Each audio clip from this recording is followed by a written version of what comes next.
stop him from slamming them down. We'll be able to find the Grand Slam damage as a result, as both of these monks now just pressure each other. Xiao Nan has to drop the ultimate first though, and that sets the double grab up for GS. Enough damage is done, and coming through with the Yui ultimate.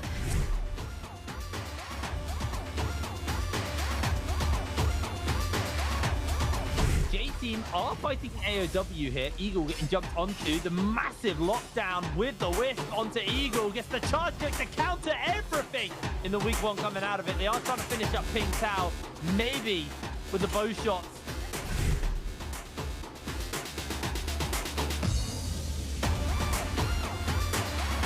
Incredibly early as QGG is going to be flipped up into the sky by the longsword connection. XC tried to keep everyone safe. The Temi ultimate coming through to try and keep KLA locked down in this dome. KLA coming in with the finisher. QGG playing off of the momentum and stagger off that nunchuck.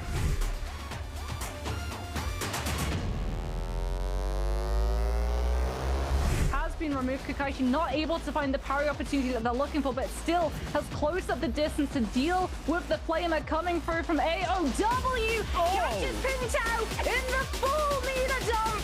Wukong's able to survive with the bell. Might be able to turn it on to Kakashi, but Kakashi uses the bell of his own. Hot swaps with the soul bloom to get a refresh on their health.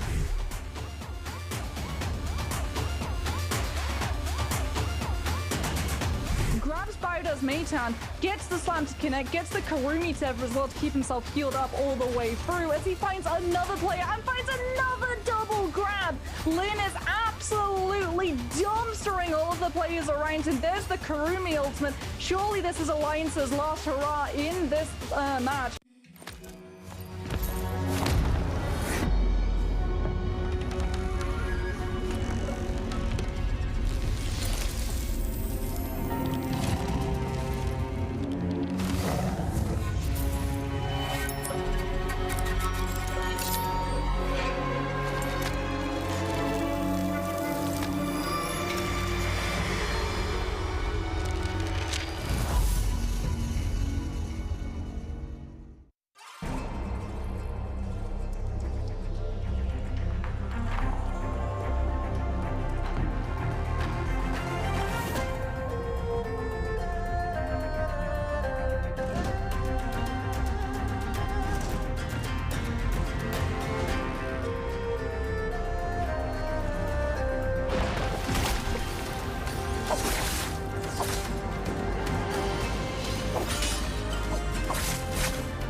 Guess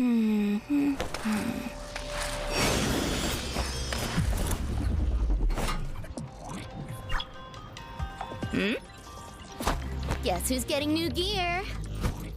Joke's on you. It's me.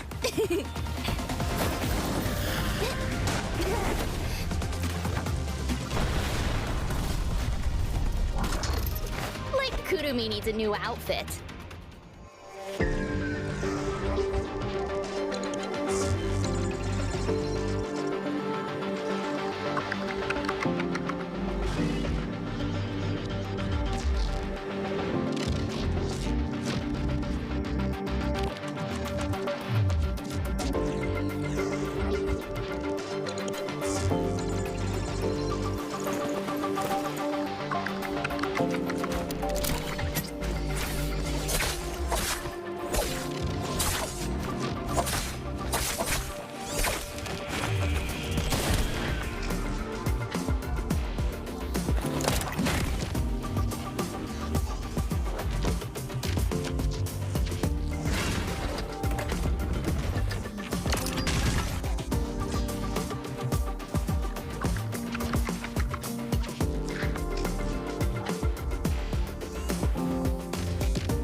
我是蓝小璐，我是浙江泰顺人，是下属民歌、下属分手的真心人。在小虎的嘴巴，在最穷国你们仨，小鹿也要穿凤凰装。我细时只就喜欢对着台山唱歌，喜欢在山林都跑啊跑。唔是只，只有老人头上嘅平王记可以教我定路脚步。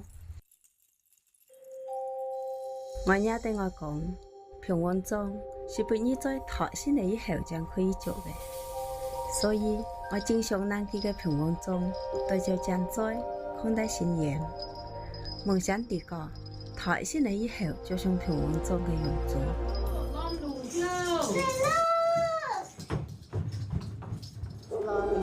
每一次一赶上早前，我都好冲着去拦路，就为了多睇几眼信仰头上生好的法子。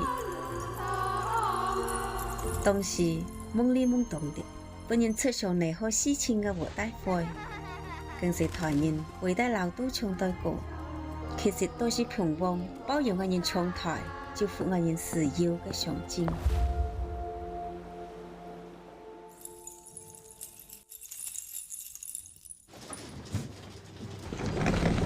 这条台线来，就像是太太外班嘅时候是先落样子。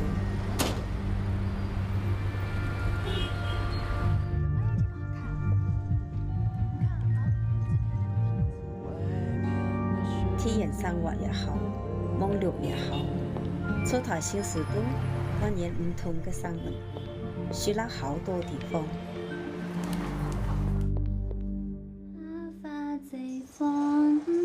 妈，你干嘛老给我带这个呀？我要带上这个。伴随我女面面台线来，也面面教我，像啲细时只怪云对平王嘅热爱真心落去。所以我十分坚决转头歌上。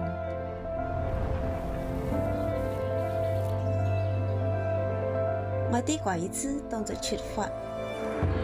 我想对地个嘅体会当作有平王中。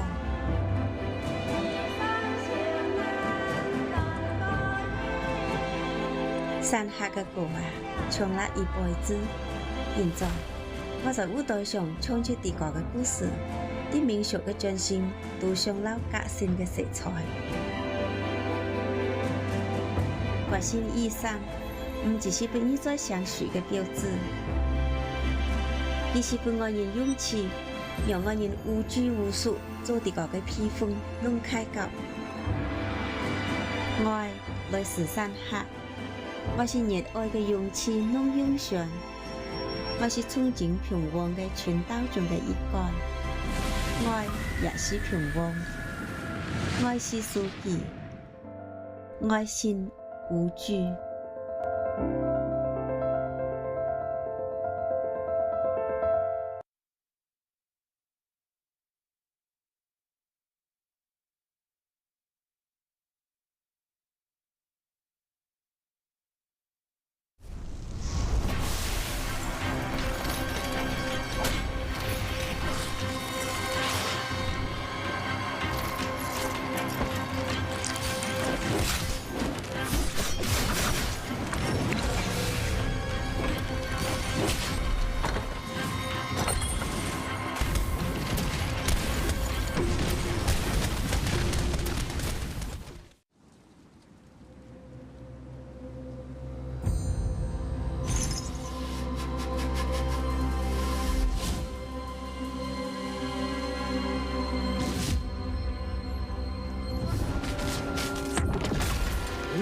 我不治。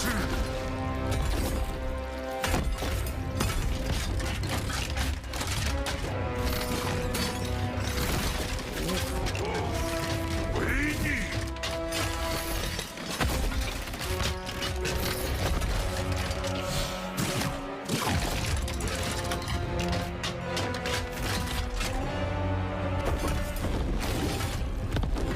无坚不摧。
stop him from slamming them down. We'll be able to find the Grand Slam damage as a result, as both of these monks now just pressure each other. Xiao Nan has to drop the ultimate first though, and that sets the double grab up for GS. Enough damage is done and coming through with the Yui ultimate.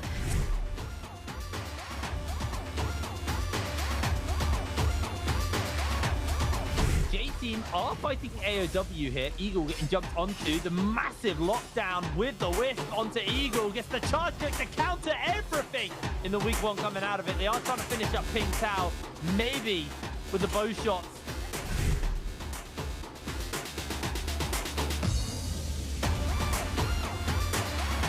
Incredibly early as QGG is going to be flipped up into the sky by the longsword connection. TXC tries to keep everyone safe. The Temi ultimate coming through to try and keep KLA locked down in this dome. KLA coming in with the finisher. QGG playing off of the momentum and stagger off that nunchuck.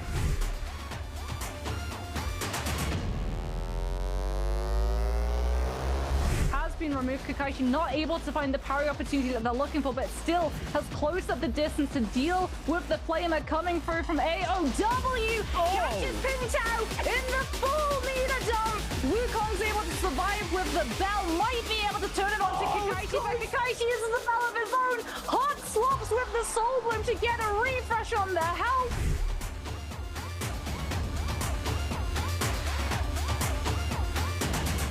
Grabs Bowder's Meitan, gets the slam to connect, gets the Karumi Tev as well to keep himself healed up all the way through as he finds another player and finds another double grab. Lin is absolutely dumpstering all of the players around him. There's the Karumi ultimate. Surely this is Alliance's last hurrah in this match.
Guess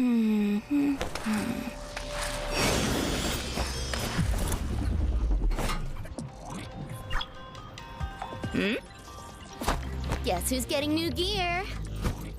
Joke's on you. It's me.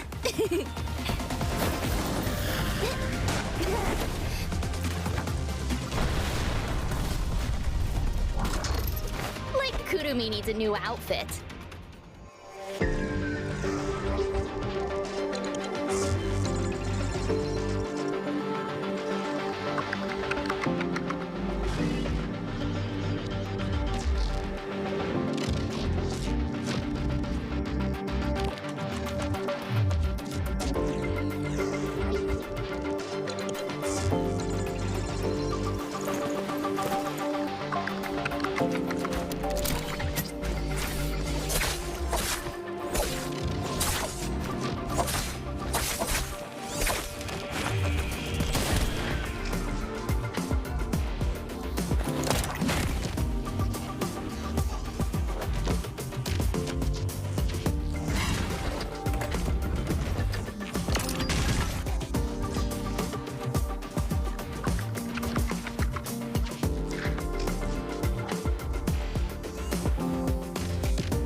我是蓝小璐，我是浙江泰顺人，是下属民歌、下属分手的专心人。你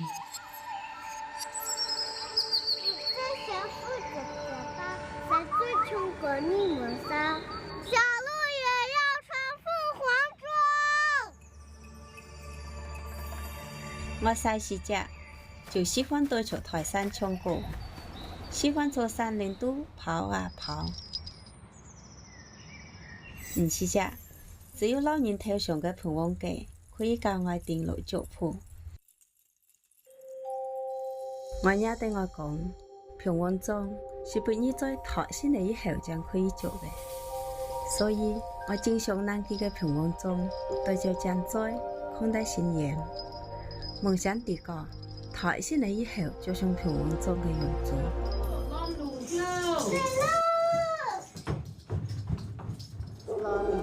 每一次一趕上早清，我都好衝着去讓路，就為了多睇幾人信仰頭上生好的法子。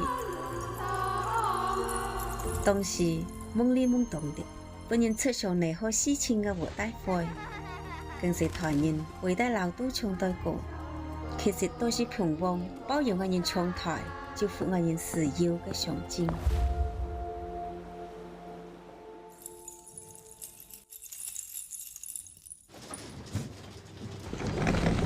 這條台先來，就像是太太外班嘅時候是先落樣子。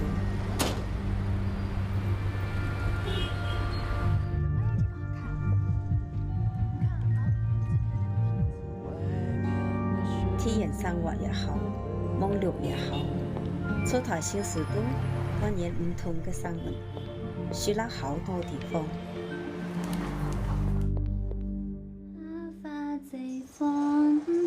妈，你干嘛？老给我戴这个呀？我要戴上这个。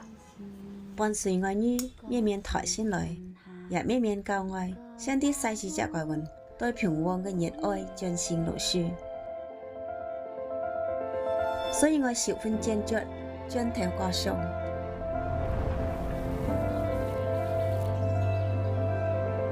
我啲過一次當作出發。我想對地個嘅體會當作有平王裝。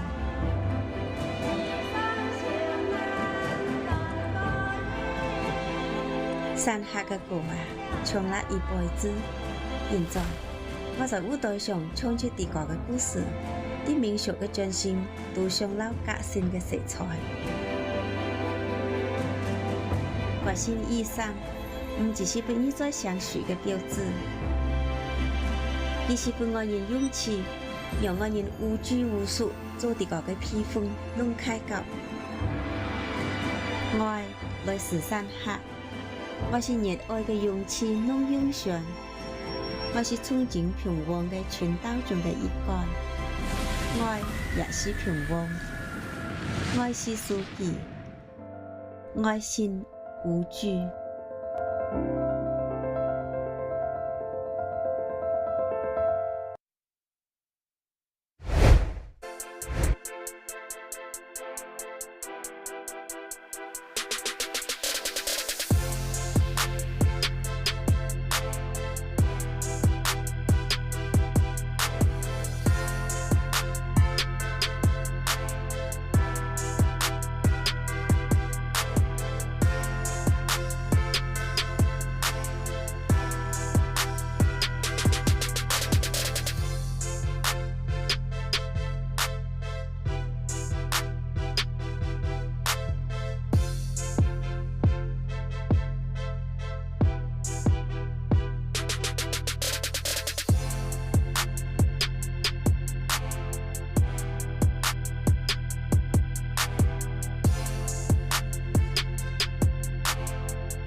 我曾打出过联赛中最精彩的操作。不信这波能反杀，看一下翔宇的这波操作，上来再震刀，他控制了，他失误了。这个震刀组合剑，残血，他迅步，他秀了，还好他没有极端枪。西北这个经常见，而且直接震刀，没有 F 了，被压住。哇！我想证明，即使作为年纪最大的选手，我也依然宝刀未老。打到现在，我已经没有任何后顾之忧了。海豹这边的话，其实直接一个 C 起手，再给一个 B， 你蓝2.0反手一个震刀，震到了。周决，你们会看到全力以赴的爆将军。赛场的节奏总是变幻莫测，最后的周决，我不会再有任何压力，我会拿下最后的周冠。那 Spider 这边状态有点差，他连续力给一手，王良那边死卷，但是震到了，来看这个处决技，哇，知道了。我曾错过了太多次的机会，最后一个双周，我会印下属于我的印章。是没有办法，一个升龙周到，对方是接了一个错误，麦克这个血量回得很快，跳 A 想压没压住，左肩给出去，双方又是个来去，将腿问。履行承诺的最后机会就在今日，我会全力以赴的。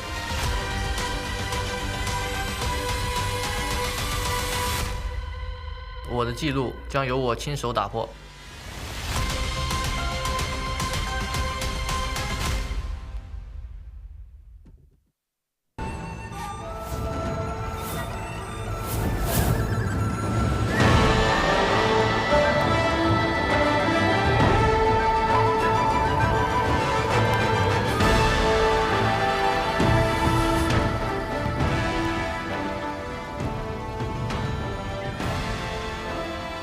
欢迎来到 NBPL。 Welcome 你现在正在收看的是2023永劫无间，Ladies 联 and 赛春季 gentlemen. 赛 Now you are 杯赛 watching 的 NBPL 周决 Spring 的现场。那么同样的话，今天所有的竞技选 solo 手也已 game 经 by 准备 weekly 就绪 final, 了。让我 and 们欢迎 all our 单排 players 选手 who 登场。 qualify to this bi-weekly final are prepared, and let's welcome them.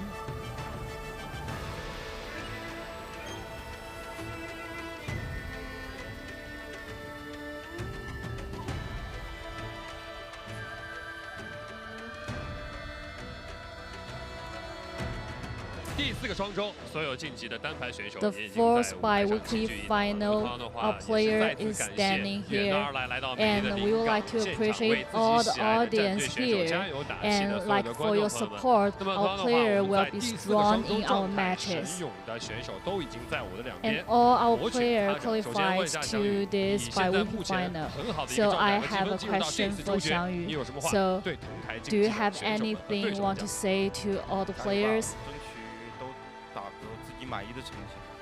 I 同样 wish 这 that 边翔宇 everyone 说 can 完之后 have 啊， their 我们要问一下 like 在我右手边 ability 的 and 大 have 麦 good 麦克有 performance 什么话 today. 说？ And also, I would like to know, Mike, do you have anything to say? 加油吧！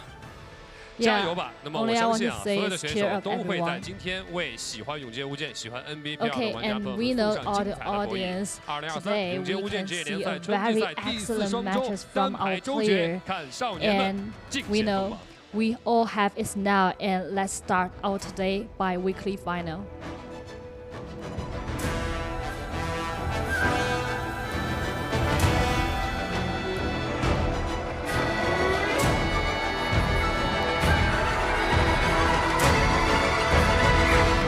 最不想遇到的是大麦，因为他很厉害，我打他的胜率不太高。大麦因为打不过。龚草坪，因为他有赛博金箍棒。AOW 麦克，因为我今天6把，实在是我身上5把。这双周洛丽架还是不希望碰到麦克，就是他洛丽架确实杀我挺多次的。还是失败的，就是能打能跑能追，然后还会运营，还会拿分。猪鹿夹吧，他太能跑了，然后也很能打，还是比较难对付的。Spider 吧，就是他的话就是打应该是打得过的，但是追不上他，就是拉扯太厉害了。最不希望遇到永克，因为他的太刀很快，打不过。最不希望遇到是基地永克嘛。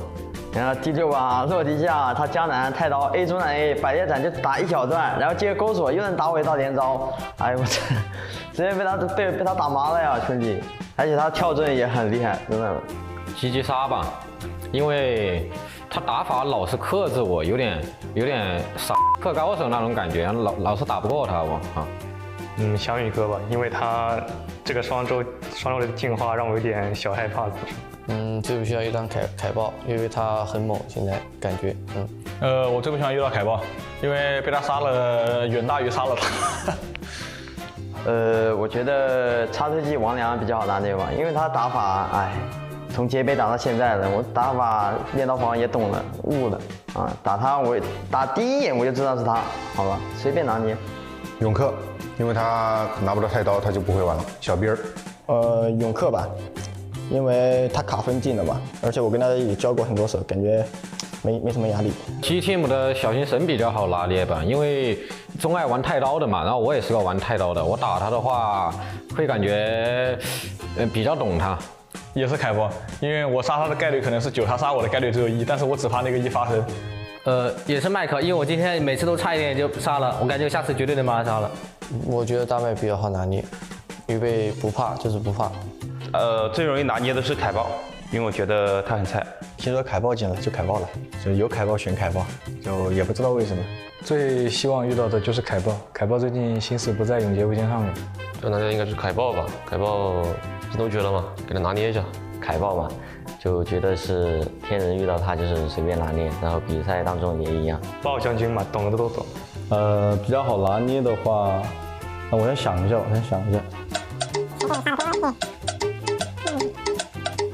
能不能直接摆烂投我自己？怎么说呢？直接就是投我自己吧，我没什么好说的，好吧？这样拿捏的直接投我自己。Ladies and gentlemen, welcome back to the NARAKA BLADEPOINT Pro League. I'm your host and your caster this week. The Runekeeper joining me is going to be my boy, Creatives. Welcome in. We're in our solos bi-weekly final. I hope you're as excited as I am, buddy. I am. I'm very excited, and we're back once again with another bi-weekly final. And Runekeeper, this is our last bi-weekly, which is insane. It's felt like it's just been a day, and we're already at the last bi-weekly.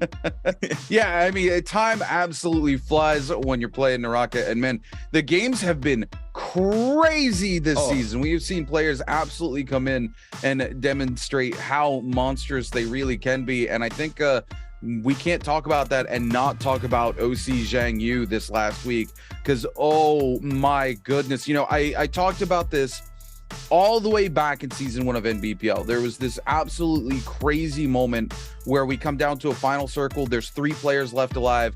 Zhang Yu takes a 1v1. The third person more than happy to let that 1v1 play out, because they're like, cool, I'm gonna come in, I'm gonna have all my abilities, I'm gonna have my ultimate, I'm gonna be at full health.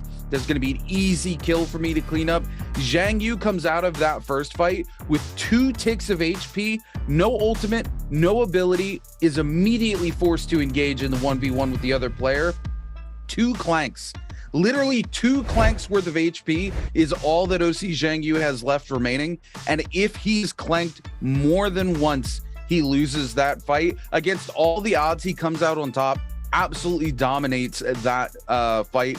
Not only cleans up the kill, but walks away the MVP. And I called it back then that this kid had a demon in him that was ready to be released onto these players here in the NBPL. And sure enough, this week he comes in, we see an interview coming through from him talking about how he's decided he's going to play much more aggressively this week, because no matter what, even if he wins this bi-weekly final, he's going to rep change. He has to go compete there anyway. He literally felt like he had nothing to lose coming into this week. And we see him kick it from this extremely passive playstyle and all the way into gear for this massively aggressive playstyle. And he comes out of the gate swinging and proves that if he plays aggressively, that demon will show. And that's why he broke records this week. Wow. And is going to be our #1 seed heading in to our bi-weekly final. Wow. And we see him right there as well. He did vote for AOW's Might being a tough nut, as well as a couple players, Action, Fang, Kai Bao. Everybody is putting all their bets pretty much over Spider. Spider coming in second right there, has GG Shaw, Panda Man, another third. It's a lot of lot of I like to call that nitpicking, because I mean we saw them earlier as well. They were saying, who do you think is more easy? Who's the most easy player to fight against? A lot of people did say Kai Bao, which you were kind of flattered about. And then the one player, like you stated, the only player that said Kai Bao that was hard to fight against was Spider. So we're gonna have to wait and see how the games pan out today. But wow, it's gonna be insane. I mean, we have 6 games once again here in the bi-weekly final, and it's gonna be a blast, Roomkeeper. I cannot wait. Oh, this is gonna be a crazy bi-weekly final, right? WBG Spider, top of his form. He's learned a lot this season. You know, I hearken back to the second bi-weekly, and one of Spider's key issues as a player has been how emotional he is as a player. In terms of, you know, he's very feast or famine up until this sort of second season, right? He either is an all or nothing kind of guy. During our second bi-weekly, it feels like he's finally learned that it's acceptable to have these middle of the road games, right? It's okay for him to have a bad start to a game, and he's not letting it affect his mental as much. And he's learned how to play for those middle of the road games, right? Where it's like, okay, hey, you know, an 8-point game, not a bad game for me. That's just a consistency game. And that's something we talk about all the time, how important consistency really is for these players, and making sure that you make it to the bi-weekly final. And consistency is really the thing that we've seen WBG Spider work on during these last couple of bi-weeklies. And he's been more than happy to walk away with those sort of middle of the road games on his weaker heroes, and then still have those dominant games we expect to see from Spider on his better heroes. And because of that, he's drastically improved as a player. So him getting to be here in the final as well, things are going to be really, really intense, because, you know, OC Zhang Yu broke records this week, and he broke records in a day where his main competition was WBG Spider, and then he broke records in a day where his main competition was AOW's Mike. So he's gone toe to toe with both of these sort of top of the end players that everybody talks about when it comes to solos, and proven that not only can he hang with the big dogs, he can beat the big dogs. So these are going to be the 3 players we need to keep an eye on really heavily going into the day. They're going to be our top 3 seeds. And then if you look at the top 5 in general is a pretty nasty place to be for a lot of these players. JDG's Chu Zhang is another player that we watched humble WBG Spider during the last bi-weekly. You know, there was a game where I think he killed Spider 5 times in a single game. Wow. Killed him off rip, killed him in the first Realm of Yang, killed him in the second Realm of Yang. Sorry, 4 times, not 5 times, but still, you know, a lot of eliminations, because after that second Realm of Yang, he literally just griefed him the whole time. He wouldn't let him take fights with anybody and made him time out from the Realm of Yang. And you could see how frustrated Spider was after that. He literally, Spider runs into the zone and starts stripping his soul jades off, his armor off.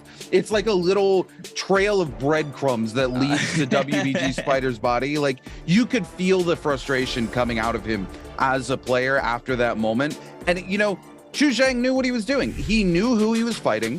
He knew Spider's, you know, weakness is his mental, and he knew if he could grind that mental, he was just absolutely, you know, going to rock him in that match and the next match. And sure enough, Spider didn't perform in the next match because of it. So Chu Zhang, he's playing a little bit of a different game than some of these other players out here. He is playing the mental game. He wants to wear these players down. Okay, so the mental game for Chu Zhang is what you're saying, that that's his upper hand against everybody in the server right now. Is that what you're saying?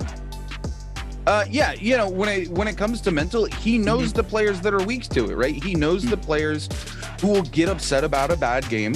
He knows how to recognize them in game, because, you know, we talk about recognizing players in game, and you have to understand that that's a skill in itself here in the NBPL as well. Correct. Because everybody's rocking default skins. You don't see somebody's name until it pops in the kill feed. Correct. So to understand who you're fighting, you have to really know the habits and the way these players play the game in and out, so that when you engage with somebody, you can go, okay, yeah, that's definitely WBG Spider that I'm facing. You have to know their pathing, all of those things. Chu Zhang has got that on lock. Again, not only does he kill Spider twice in the realm of Yang, he knows that Spider's going to go back to the realm of Yang to face him. And then he knows, okay, this is where Spider's likely to spawn coming out of this realm of Yang. He knows Spider's habits. He's in his head. And that's where Chu Zhang really has excelled in the last couple of weeks. Not only is he a good player in his own right, but knowing the weaknesses to put pressure onto these other players is where he's starting to find his own space in terms of being one of the top players in the league. Okay, we're gonna have to wait and see if he's gonna be able to have a bigger brain than everybody in the server today. But we're gonna take a quick look at our #1 seed going into the bi-weekly final, Zhang Yu. And Runekeeper, you have said that Zhang Yu, you said it earlier just now, but we were speaking a little bit before the show started. You have been saying that Zhang Yu has been completely playing very, very well. And is he going to be able to come out on top today? I mean, Spider on bi-weekly finals day is very scary player, as well as AOW's Might. So what do you think? You think he's going to come out on top today? Look, he's gone toe-to-toe. Again, the first day that he performed, AOW's mic wasn't there.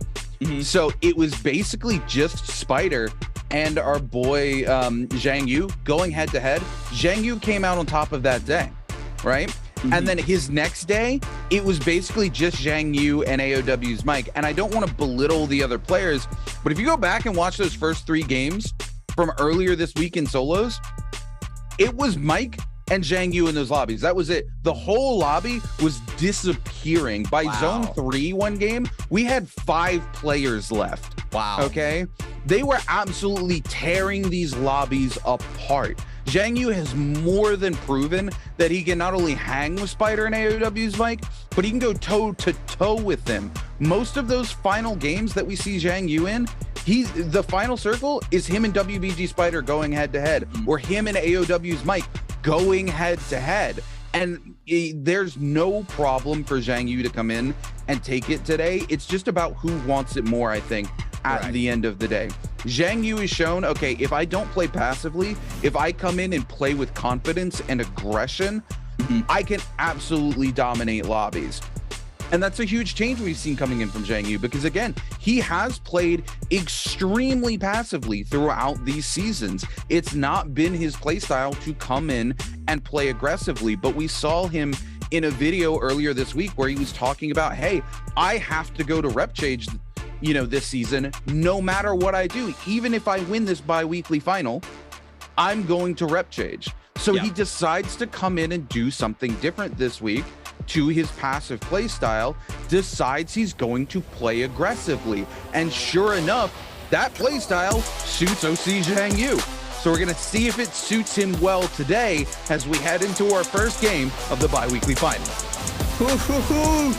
Game #1 loading in here for the bi-weekly final. The players are loading up. And this hero pick is going to be very interesting, Runekeeper, because we did see a couple different heroes come out last week for the hero picks for game 1, and we're back on Morris Isle nighttime. And look at the load up here. We have a spread of Justinas coming out. A lot of Justinas here for game 1, which was a change that we saw last week. A lot more Justinas coming out, and then we see it once again. Yeah, so this is something we talked about pretty heavily earlier this week during our last day of solos here, is the switch up to all of these Justinas in game 1. Game 1 right now is Morris nighttime, right?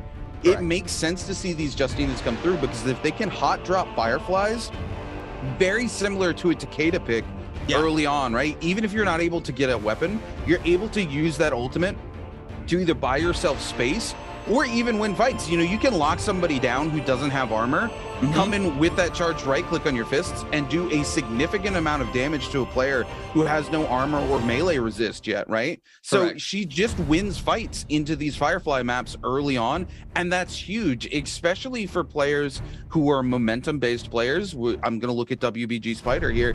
If he does well early into a game, he typically does well throughout the rest of the game. So if you can guarantee a good early game when you're somebody like Spider, you absolutely take this Justina pick, hot drop where there's going to be Fireflies, and start picking people off like crazy. And I think we do have a couple people landing on Fireflies. I think it's 2 people landing near Fireflies. Our spread is pretty separated right now. We have a couple players on the right-hand side of the map. We also have some on the top side as well as the left side. So the spread for these players is around the whole map. It's not all congested in one area, but we do see a lot of these players start moving on into Celestia during the mid game to go on into Kite and or try to pick up eliminations, try to come in for a third party or whatever they can get out of moving on into the hot zone like Celestia. Looks like we're going to start off here with Wang Liang. We have T225 in the mix as well. Justina V. Feria, purple longsword for T225. He's going to get hit by that LMB charge off the stab. He's going to get the prior off the 2-pick. The F is called out for the Feria. Wang Liang now going to continue to get aggressive. He does have a little bit more armor right now than T225, and T225 does hear another player as well roaming around is Zhang Yu in the back end. Looks like Fang is going to pick up the first elimination of game number 1 against Panda Man. Panda Man still has that resurrection. And Fang is what Panda Man also picked up elimination before he got taken out. So he probably did get taken out off a third party. And Fang as well came on for the cleanup. AOW's Mike's as well in the mix here at Sunvale Dwelling. AOW Mike, also a very strong player. I mean, everybody knows how much of an amazing player AOW Mike is. When it's the top of the top talks of all the players, he's always in that talk with Spider. So it's going to be a very, very interesting sight to see him here in game 1. Action already getting hit by a lot of hits here. He's going to be very careful. He is one shot. He did manage to pick up a common armor here. He has Kai Bao and GG Shaw. He's going to get a double parry there. GG Shaw is going to be forced to pop that F. And now the Tarka as well is going to continue to get aggressive. GG Shaw is going to pick the elimination with that armor, release off the dual blades. And that's a quick elimination there for GG Shaw. Now Kai Bao is going to get aggressive. And he has that Tarka ultimate as well as the Feria. It looks like he is going to be forced to jump inside that mech. And GG Shaw now is going to get aggressive on this mech. He is going to get a full reset for himself as well. And this is the start of game number 1, Ring Peeper. Yeah, things getting absolutely heated here already. Kai Bao, unfortunately, missing both of those elbows there. And, you know, interesting. We talked about yesterday, or not yesterday, sorry, the day before yesterday, these sort of players picking these Tarkas into game 1, knowing there's going to be so many Justinas. And while he does have a few options to counteract the Justina, it's not been as strong a pick into Justina as it was in the past. So very interesting to see some of these players still trying to pilot the Tarka and make it work into these early game Justina lobbies here. We're going to see Kai Bao coming in here, looking to try to come in for the third party, clean up that elimination. He's not able to find it. He tests the water with Mike, sees Mike's got that purple armor, and decides he's just going to go ahead and back off here. It's not worth taking that engagement without the armor advantage, knowing that Mike is going to be able to get back to full health pretty easy here. TE's Railgun going to use that F there just to get a little bit of space back, but Ventus's Reki coming in with the dagger, able to find quite a bit of an advantage over the armor there.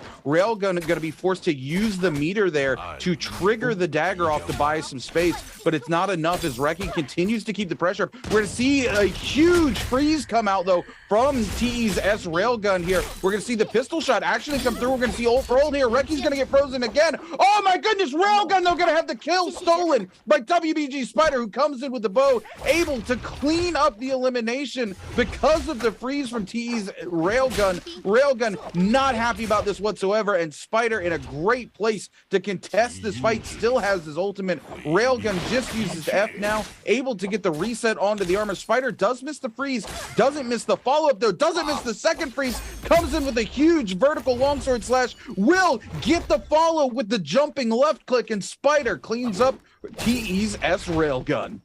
Wow, 2 quick eliminations there for Spider, coming in at the perfect time there to pick up that third party elimination. Perfectly played there from Spider, already with 2 on the board, as well as AOW's Mike.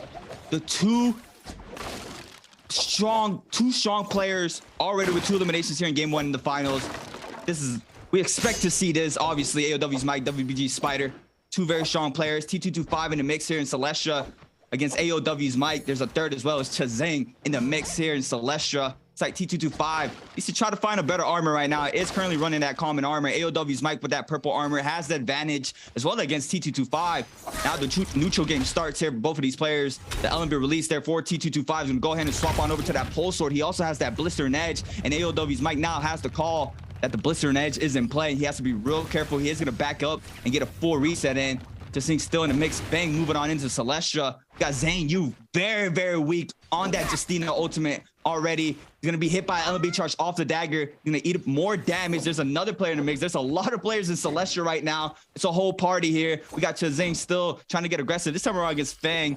Fang looks like he is going to be able to get a reset as well as Zhang Yu. Zhang Yu did not get chased down, so he is going to manage to pop a powder for the time being. He's going to go ahead and pick up more resources as much as he can. The Clink comes in off of the scale rush. AOW Might against T225. The F called out for the Justina. Running that F1, getting that armor back. And that's pretty much the F we've been seeing here in the Justinas. We have not really been seeing F2. The F1, it's just been played out pretty much with by all of these players who run Justina. The big freeze here for T225. Nice ult there called in by AOW's Might to avoid getting freeze from the gold frame. He's gonna come in hot here with a nice freeze onto T225 with a big LMB charge. And T225 needs to be real careful here. He's gonna eat up a lot of damage. He has 2 players on his trail. He's forced to pop that F. Chazing charging up that scale rush on top of the roof. He manages to connect, gets the jump LMB. The RB prowl there for T225. The Justina ultimate invested for Chazing, and the RB release Clink there picks up the elimination for Chazing. And T225 is gonna be taken out. AOW's Might now getting hit by a big freeze until Armor release off of the staff, picking up more damage. He's getting hit by the terrain here in the jump LMP for Chazing with 2 back-to-back eliminations, and Chazing coming in high here in game 1. Oh my goodness. JDG Shuzheng, again, this is a player I talk about, man. You never can count this dude out. Again, his ability to just play against these other players' mental. He knows the weaknesses of these players, and he knows how to apply pressure to those weaknesses. And that's what makes him such a competitive player. GG Shah here, going to use that pillar to buy a little bit of safety here from Wolves Kai Bao. Gets those staff hits, is able to create some space here. Kai Bao needs to be very careful. The third party coming in from Ventus is Reki, and he's the only target in this lobby that these players see right now, which means it's going to be very hard for him to create any sort of space against these players in terms of breaking away, trying to peel these players on to some of these other players, because when you're the only hero around, it's very hard to just draw attention away from you because everybody sees you as a threat. We're going to go here into our realm of Yang. It's going to be WBG Spider going head-to-head against TE's S Railgun for the second time here. Spider had picked up that elimination onto Railgun earlier with that nasty third party. Railgun starting out strong with the staff combo coming through, though. Spider going to find the full uppercut combo from the nunchucks, though. Railgun going to be forced to pop his F a little bit early here, and Spider finds the advantage in the fight. Now we're going to see it continue to come through. We actually see Railgun get up onto the staff here, but Spider, because he has the F, has the advantage in that fight. They're both going to go freeze for freeze here, but Spider still just such a massive advantage. The thing is, in that Justina versus Justina fight, the first one to pop F really is at such a massive disadvantage, and it's unfortunate there that we see Railgun end up being the one who ends up there. Now turning to Pandaman versus J-Team's action, and Pandaman putting in work onto the Z-Ping here, able to use that ultimate to create a ton of space, but J-Team's action has the ult and the bubble still available. Pandaman, no way to heal here, just has to watch it. Oh my goodness, is able to catch the charge, right-click off of the nunchucks, ignores the bubble, gets the full follow-up combo, and Pandaman comes out on top. Wow, that is massive for Pandaman, and Pandaman has been a player that we've seen struggle quite a lot during the bi-weekly splits and the finals. So this is a very good start for him here. He really needs to continue his aggression and be playing how he's playing, consistent and precise like he did just in that realm of Yang. We have Chazing and Zhang Yu here in the 3-ban area here in Celestia. The F called out here for that ultimate for the Justina. Zhang Yu, he manages to get the freeze onto Chazing. Chazing does not get full punish off of that freeze, and there's 2 other players moving on in, and it's T225 and AOW's Might, and it looks like Zhang Yu has been caught out, and both of these players are going to be storm camping Zhang Yu right now, and Zhang Yu with that common armor might be in big trouble. We've seen the players always run into this building here in the temple in Celestia to kite for the movement, and it's super tough to try to catch a good player with movement here. We got AOW's Might moving on here against Zhang Yu, coming in hot. He's gonna be charging up that scale rush right outside the doorway. He does not manage to go through it. Zhang Yu, though, looks like he is gonna get aggressive onto Fang. Fang's gonna eat up some damage here off the staff, purple staff against purple dagger, and that is a player you have stated that Fang has just been playing dagger, Runekeeper. Yeah, I mean, Fang, to his own detriment, really has not wanted to play into some of these other weapons, and you've seen it impact his performance, right? Week 1, completely dominating performance to the point he's BMing the rest of the lobby. He's dropping legendary weapons left and right for other players to pick up. He's just always on top of every single lobby he's in. But these players, they make adjustments very quickly. The meta in NBPL is ever shifting, and now that they're used to how Fang is bringing that dagger in, you've seen it. He's in the middle of the pack every single game. You know, he's a very skilled player, so Fang's never going to be, you know, towards the bottom of the pack in terms of average points or anything like that. Spider getting parried here by GG Shaw. While we're talking about this, those legendary nunchucks going over to Shaw, and this is a bad place for WBG Spider to be into because GG Shaw, he favors the nunchucks. This is one of the weapons that he absolutely dominated with on Season 1, but Spider returns the favor with a parry of his own and is able to find the full riposte damage onto GG Shaw. Oh my goodness, Spider turned that around in the last inning as he finds his 5th elimination of the game. Wow, what a turnaround. That was a huge parry, and he was able to get the weapon swap into the legendary nunchucks before the riposte kicks through, so he gets the full damage off of that. Absolutely nasty play by WBG Spider. WBG Spider on final days is a whole different demon. We saw him last final, and he's back at it game 1. He's not letting loose. Big LMB charge there for action onto Fang. Fang has 2 players onto him, Zhang Yu as well. Fang could be forced to back up off of that action as well as trying to get a full reset for himself with that purple dagger. Looks like he did spot the way Fang left out of that building. Shruggun, also a player that has been struggling a little bit. He has 40 seconds on that Yang depletion. He really needs to try to pick up elimination as fast as possible, or he is going to be eliminated from game 1. But Shruggun, we've seen him time and time again.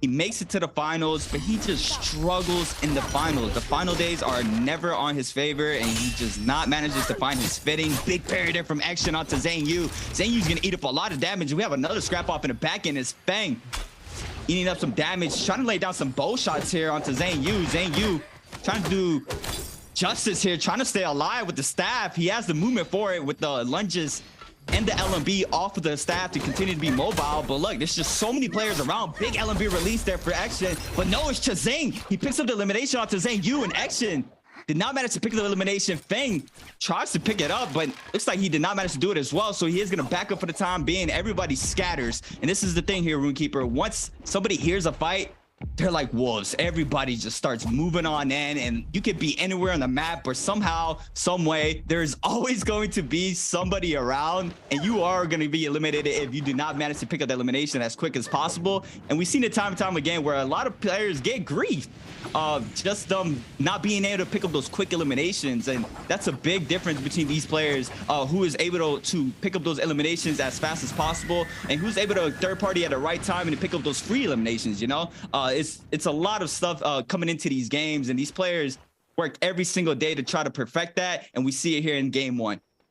Oh my goodness, yeah, no, these players doing very well. As we head over to our next realm of Yang, we see Wolves Kaibao get ready to go head-to-head with OUG's Panda Man, and this used to be a fan favorite, especially the Tarka versus Tarka. This was always a fight for contention. It's going to be interesting to see Kaibao forced to pop the ultimate early, though, and we're going to see Panda Man use that F. And here's the thing, Kaibao, very good Tarka player. OUG's Panda Man, one of the best Tarka players. And we're seeing that fold out here as Panda Man hasn't even felt pressured into popping his ultimate yet. Still has the armor, and Kaibao just burning through his ultimate left and right. There it is. Panda Man's going to go ahead and bump his finally here. And Kaibao at a huge disadvantage. Panda Man just waiting for that ultimate to run out so he can take this fight and have maximum control of that neutral. He goes for the grapple in to try to find it as he knows that there it is. This is exactly what I expected to see. As soon as the ult goes away, Panda Man finds a way to take control of the neutral, throws Kaibao up into the air, gets the infinite, and that's all she wrote. Big people's elbow from Panda Man there to pick up the elimination, the infinite. That was massive from Panda Man. Panda Man is looking really good right now in game 1. Spider against Rexy. Gold nunchucks in hand for Spider. We had fire arrows in the back end there. I believe that's from Fang. Fang was trying to laid out some burn damage. Big Dragon's Roar onto Rexy. Spider trying to pick up the elimination there, but no, it's Fang from downtown with a bow shot, and there it is, perfectly timed. Third party there for Fang to pick up an easy elimination onto Rexy. Spider did all the work there, and now he's forced to pop that ultimate and try to back up as far as possible. And the random Bane is spawning, and Spider's going to use all the dashes off the Justina here to try to get this powder in. TT25 is on the trail, catches the jump LB into the uppercut, tries to go for the pole sword swap there, does not manage to get the damage, and there's 4 players here. It looks like Fang is going to pick up the elimination onto Spider, and AOW's Mike now is going to get his aggression onto T225. Now Fang as well still has the ult out. T225 still trying to find an opening for himself with that ultimate, and AOW's Mike looks like he is going to claim all the loot there from WBG Spider. T225 getting called out, but it looks like Fang is going to eat up the damage there. Blistering Edge, it looks like T225 swapping on over to that pole sword there to pick up that burn damage off that Blistering Edge. We've seen how strong that Blistering Edge can be. The double holds off of that can do a lot of damage and burn damage. If you pair that up with a nice weapon swap, you get more confirmation hits off of the Blistering Edge. It can do a serious damage. You can pick up eliminations really quickly, and this is the weapon swap. There it is, T225 with the pole sword staff. They're putting up a lot of damage onto Fang. The follow hit as well. Fang is very weak right now, has to be real careful. Still players all over. AOW's Mike trying to fight here, trying to pick up this elimination for himself. TT25 is gonna get parried there by Fang, and Fang putting up a lot of damage down the cliff. TT25 now forced to pop that F. He's gonna get some armor back as well with that F1, and AOW's Mike is here with the pressure. The proc comes in off the nunchuck. It's not released off of that. Now Mike is going to be the one popping the F. He's going to get tapped up off of that armor. T225 is going to be forced to try to run here. Kai Bao's in the mix, and AOW Mike misses 3 dashes there. Does not manage to get a confirmation freeze. It looks like the Tarka is going to invest Tarka ultimate as well. And T225 is in really big trouble here. He needs to be really careful. Kai Bao in the mix. Zhang, AOW's Mike. He has 3 warriors on him. He needs to be really careful. And there it is. And it's AOW's Mike with a nice bow shot and nice patience there. Not trying to get super aggressive. Managed to pick up that elimination there. And now he's going to pick up another elimination for himself in game 1. Yeah, this is huge for AOW's Mike, but also huge for our boy Wolves Kai Bao there, as Kai Bao in the position to easily pick up that Soul Bloom, able to get rid of that Yang depletion that he was so close to dying to. So Kai Bao going to find himself making it towards the final circles, and this is that aggression I was talking about, right? Look at this. We're zone 3 collapsing onto zone 4. 5 players left alive. These solos games have been so incredibly aggressive, and you know, we saw Zhang Yu's gonna walk away with a big 0-point game. I do believe this game, and it's unfortunate because off the rip, his aggression was challenged left, right, and center. We're gonna turn over to the realm of Yang here, where we see AOW's Mike going head-to-head with T225 earlier in this game. Mike looking to lock this down. We're going to see T225 forced to pop that F. And this is what we talked about in this Justina to Justina matchup, right? Unfortunately, the player forced to use that F first is at a massive disadvantage. T225 swapping to the pole sword. They're using that Blistering Edge to get some of that fire tick out. And Mike really in a bad position here. He's able to catch the freeze out, though. And because of that, he's able to get enough damage with that vertical longsword slash off to pick up the elimination before the fire tick kills him. Mike really set onto a timer there by that Blistering Edge, and this is why he's such a good player. He knows how to adapt and overcome so quickly to any situation. He recognizes the fact that that Blistering Edge sets him on a timer, and he needs to find the elimination very soon. He knows it's a risk to immediately pop ult in face and try to land that close range freeze, but he doesn't have a choice if he wants to come out on top. He goes ahead, takes the risk, and it comes out reward for him. Huge fight for AOW's Mike.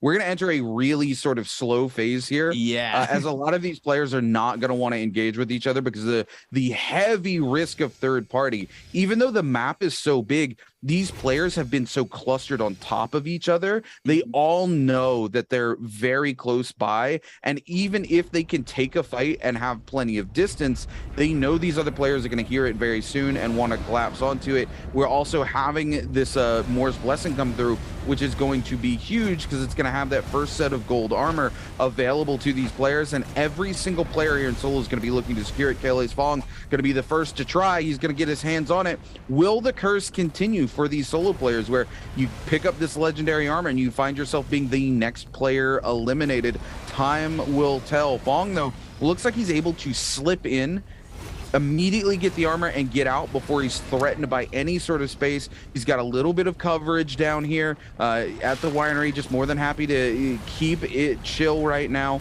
waiting to see where these other players are going to come out of. He does have a bounty, I do believe, onto JDG's Chu Zhang, so he knows where Chu Zhang is. Trying to go back to the box, secure a little bit more for himself, knows there's some other goodies over there. He does manage to get in, get the extra goodies, and get out. AOW's Mike trying to take those range shots with the bows, just not able to find those hits onto Fong. So Fong setting himself up for the end game. And this is where Fong as a player typically does excel, are these final fights in the end circles if he can make it there. He's going to lock himself down onto JDG's Chu Zhang here with the dagger. And this is what we talked about. Fong very much loves the dagger. It's the only weapon he's really been playing all season. And, you know, it's been a little bit to his detriment, right? Again, he's been in the middle of the pack ever since that sort of first bi-weekly space, because these players have adjusted to playing against Fong's dagger. Yeah. The dagger, heavily contested weapon. You know, the community as a whole doesn't really like the dagger, doesn't how it changes the neutral game up for a lot of these players, but it really has fallen out of favor in terms of meta, especially with that heavy weapon swap meta coming through. Yep. You're going to see so many of these players looking to carry staffs, almost as if to prove my point, we turn to Wolves Kai Bao running around with that purple staff right now. And the big reason for that is it is such a safe weapon to land those hit confirms onto, and it has so much hit stun that you actually can get a weapon swap into a pole sword or greatsword and follow it up with massive damage, right? Yeah. So it's this sort of new meta we see coming through.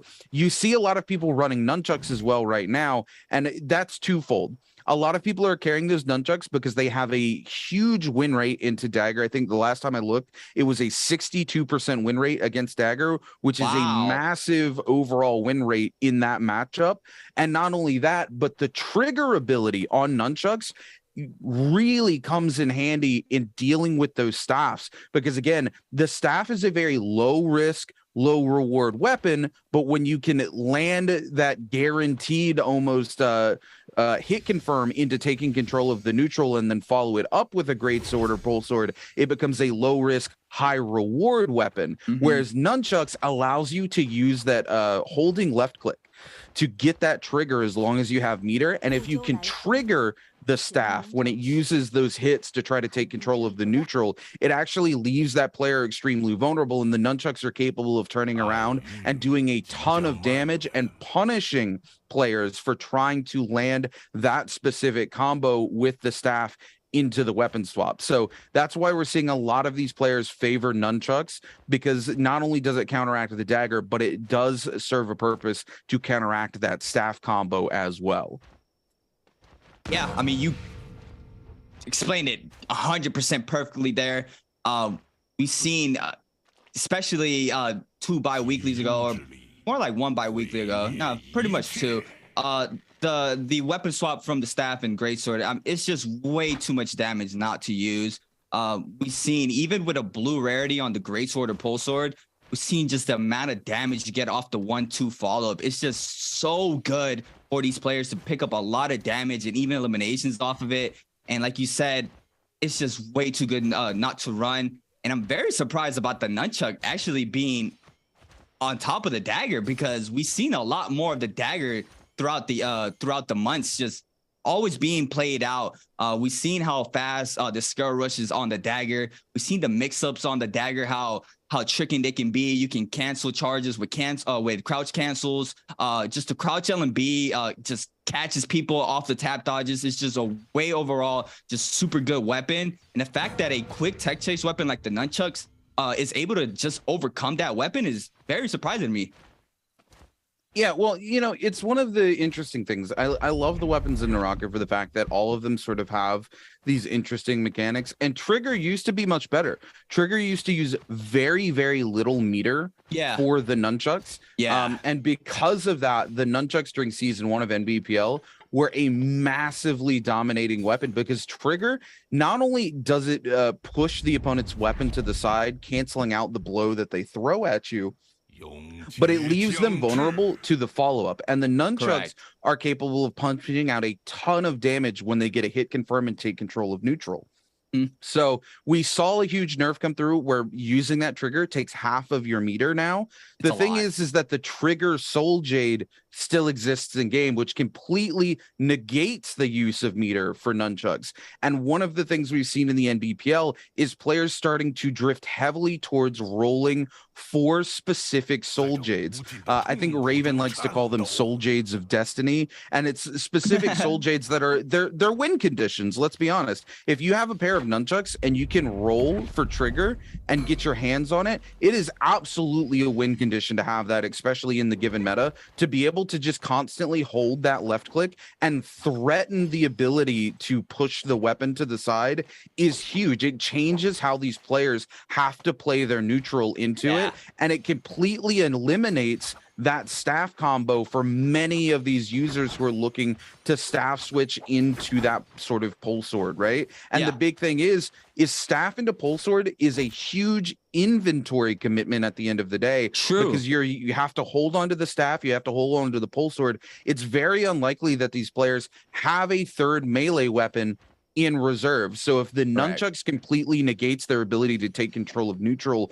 from that specific combo, there's not a whole lot that those players can do. We're going to see Panda Man here with the Phoenix Blast, just using it to threaten space, and AOW's Mike. Also, we talk about those Soul Jades of Destiny or those win cons. Mike, not only with the legendary nunchucks, but also has Dragon's Roar right now. And this is really huge because even if he doesn't have trigger, Dragon's Roar will continue to build meter for him consistently, meaning that he will have access to trigger almost indefinitely when it comes to these fights. So it puts him not only in the space to be able to do that, but he has that extra distance, that range from the Dragon's Roar to be able to dominate and control space like we see him doing here right now. So a massive win condition in the hands of AOW's Mike, and this is a huge final circle. Look at the names here. There's Wolves Kai Bao, JDG's Chu Zhang, Kaylee's Fong, and OUG's Panda Man. This is going to be intense. And here it goes, Zone 7 getting ready to collapse. It's going to be the final fight here. We're going to see Panda Man catch Mike with that Phoenix Blast, doing a little bit of damage. Mike trying to find the time to go ahead and get that shield pot off. Still trying to commit to it here. Panda Man trying to cancel it out, but Mike able to find just enough distance to get away from it. There we go. That Dragon's Roar going to come through. It's going to catch out Kai Bao. We're going to see Panda Man pop the F, though, to break away from it. We're going to see it come through yet again. Chu Zhang going to use his F as well to ice up, clank the nunchucks, stop the Dragon's Roar entirely from coming through. Panda Man coming in with the People's Elbow here to do a ton of damage. We're going to see fire arrows come down onto the final zone. That's going to do a lot of tick damage to so many players. Mike's going to find one onto Chu Zhang. Chu Zhang finds one onto Kai Bao. We're going to see Fong find one onto Mike. Panda Man find one onto Fong, but it looks like it's going to come up AOW's Mike as he's got 5 eliminations, a 3rd place finish, and that's going to be enough to make him walk away our MVP for game number 1. Wow. AOW's Mike, with that Dragon's Roar, decided to stay low ground, which is a smart play to try to get those Dragon's Roar releases inside of the bottom side of the end circle there. And that top 3 with that 5 eliminations is really good for AOW's Mike. We had Fang going on top, but no! It's AUG's Panda Man coming on top, winning game 1. Panda Man coming in hot here. Placement has got to come in and play a role into this, because I'm pretty sure AOW's Mike had more eliminations. But the thing is Mike goes out a little early there. He's either out in 3rd or 4th place. Panda Man comes out on top, and I think has 3 to 4 eliminations. So that placement point is just going to be enough to get our boy Panda Man into 1st place. And I know there's a lot of people at home watching, especially in NA right now. We've got a lot of Panda Man fans here in North America. So a lot of people in chat about to lose their absolute mind over Panda Man coming out on top. And you know what? This is well deserved for Panda Man. He's playing Tarka. He gets to land his infinite. You know, this is the classic Panda Man we love to see, right? His neutral control into the fight in that Realm of Yang versus Wolves Kai Bao was absolutely insane. He plays that so right. He forces Kai Bao to pop the ultimate first. And as a Tarka, it is very, very scary to be in that position where you haven't popped your ult versus another Tarka. They can catch you out in the potential infinite, and you can escape from it one time by popping your ultimate. You have a little bit of a safety net, but you can't control the neutral versus another Tarka that has their ult going when you do not. So Panda Man has the wherewithal, the patience to try to wait out that ultimate from Kai Bao as long as humanly possible, never once showing a lick of fear. And as soon as he's finally forced to pop his ultimate, it's just before Wolves Kai Bao runs out. He doesn't try to turn and take the fight like most Tarkas was. He knows how to pilot Tarka. He knows, okay, if I just wait for that Tarka ultimate to run out, I instantaneously win control of the neutral, and I only need to win control of the neutral once because he does not have a get out of jail free card. As soon as I knock him airborne, I can hot swap into a katana, and we're just going to infinite roll him out of existence. That's exactly what Panda Man does. He just completely sends Kai Bao spinning on a spiral axis of defeat. Kai Bao forced to go out, look for that Soul Bloom. Luckily, able to get that Soul Bloom. Mike picks up the elimination that gets Wolves Kai Bao that Soul Bloom. Either way, you know, he's still happy to get the Soul Bloom, still happy to be in the game, happy to be in those final circles. But Panda Man really in true form today. This is the Panda Man we love to see. And, you know, we're happy to see him in a bi-weekly final performing. Last year, he missed out on the opportunity to go and compete in the World Championship by a single elimination, and he was absolutely devastated because of it. So for him to be here in a bi-weekly final, it's crucial for him to have games just like this where he walks out on top, 4 eliminations, first place finish, a 10.4 game score will give him that first place. AOW's Mike not too far behind at a 9.5, but does go out in that third place, so not quite enough placement points for him to overcome OUG's Panda Man. But what an explosive game here. You know, Fong also picking up 4 eliminations, goes out in second place, a 9.4 game score. JDG's Chu Zhang with an 8.7, WBG Spider with the 7.5. These are all high scoring games, right? Yes. 7.5, 8.5, 9.4, 9.5, 10.4. For solos, these are really good scores across the board. Unfortunately, like we said, OC Zhang Yu down at the bottom, 0-point game here. And it's unfortunate. We saw Zhang Yu from the rip. He spawns next to AOW's Mike. Mike pressures him off of loot. He's forced to kind of take the long way around. Every time we cut back to him, he's got white armor until mid-game. In mid-game, he's got blue armor. And if you notice, he's fighting somebody else. Everybody targets onto him, right? That other player, just as low as he is, he just finds himself in these really unlucky situations in Celestra, and that's kind of the risk of taking fights in Celestra that way, though. Correct. Is it is third-party central, and because of that, Zhang Yu gets eliminated. Spider here with that huge. I want to talk about that particular fight for a second there, because I think a lot of players don't know that you can do what WBG Spider does there. The follow-up where he jumps and uses the left click. On the longsword, you actually get to carry that momentum forward when you jump into those double left clicks like that. And it's because of that, WBG Spider uses it like a tech chase and is able to stick to railgun and pick up that elimination. And it's something you don't typically see out of longsword. You see more like this. You see players looking to go for that sort of infinite combo that we see coming out of the longsword, where you can use the grapple to just extend time and time again. But it's a little piece of tech that Spider knows exists in the game, finds the opportunity to put it to use, and doesn't miss that opportunity, even though it's not a well-known piece of tech. Yeah, that is correct. It also works the same way kind of how the jump parry works, where if you try to jump parry somebody, it would just automatically lunge you towards the opponent. The same tech pretty much there with the jump LMBs. It gives you that tech chase, but Panda Man here coming in hot with our MVP, our first MVP of the night with 8.5k damage, 4 eliminations. This is his 3rd MVP. And look at Panda Man, Rootkeeper, Earthshaker, Razor Swift, Phoenix Blast, Skyforce, Katana Sap, Nunchuck Sap. He had a really good set of J's there as well. So Panda Man coming really good here game 1. The question is now, we all know Panda Man is a Tarka main, and you know he's a diehard Tarka fan. Is he gonna be able to, you know, continue his aggression and continue picking up these eliminations and placing well following these next games, where he's not gonna be able to pick Tarka until probably later throughout the tournament? Or what is it gonna be?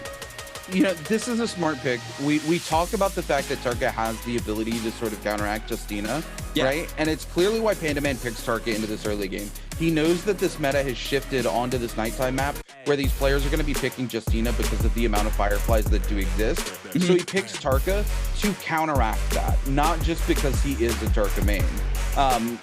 So the decision making coming out from PandaMan, very, very strong. Not to mention the fact that PandaMan, yes, he is a Tarka enjoyer. Yes, he is one of the best Tarkas in the league, but he knows how to pilot other heroes. We've seen him do it time and time again. Actually, funnily enough, he pilots Justina very, very well. So I think this is a calculated decision. You play, you know, Tarka into this map. There is a Dusk map later on today on Morsile that also has a lot of Fireflies. I would be willing to bet heading into that Dusk map, we see OUG's PandaMan pick up Justina in that game.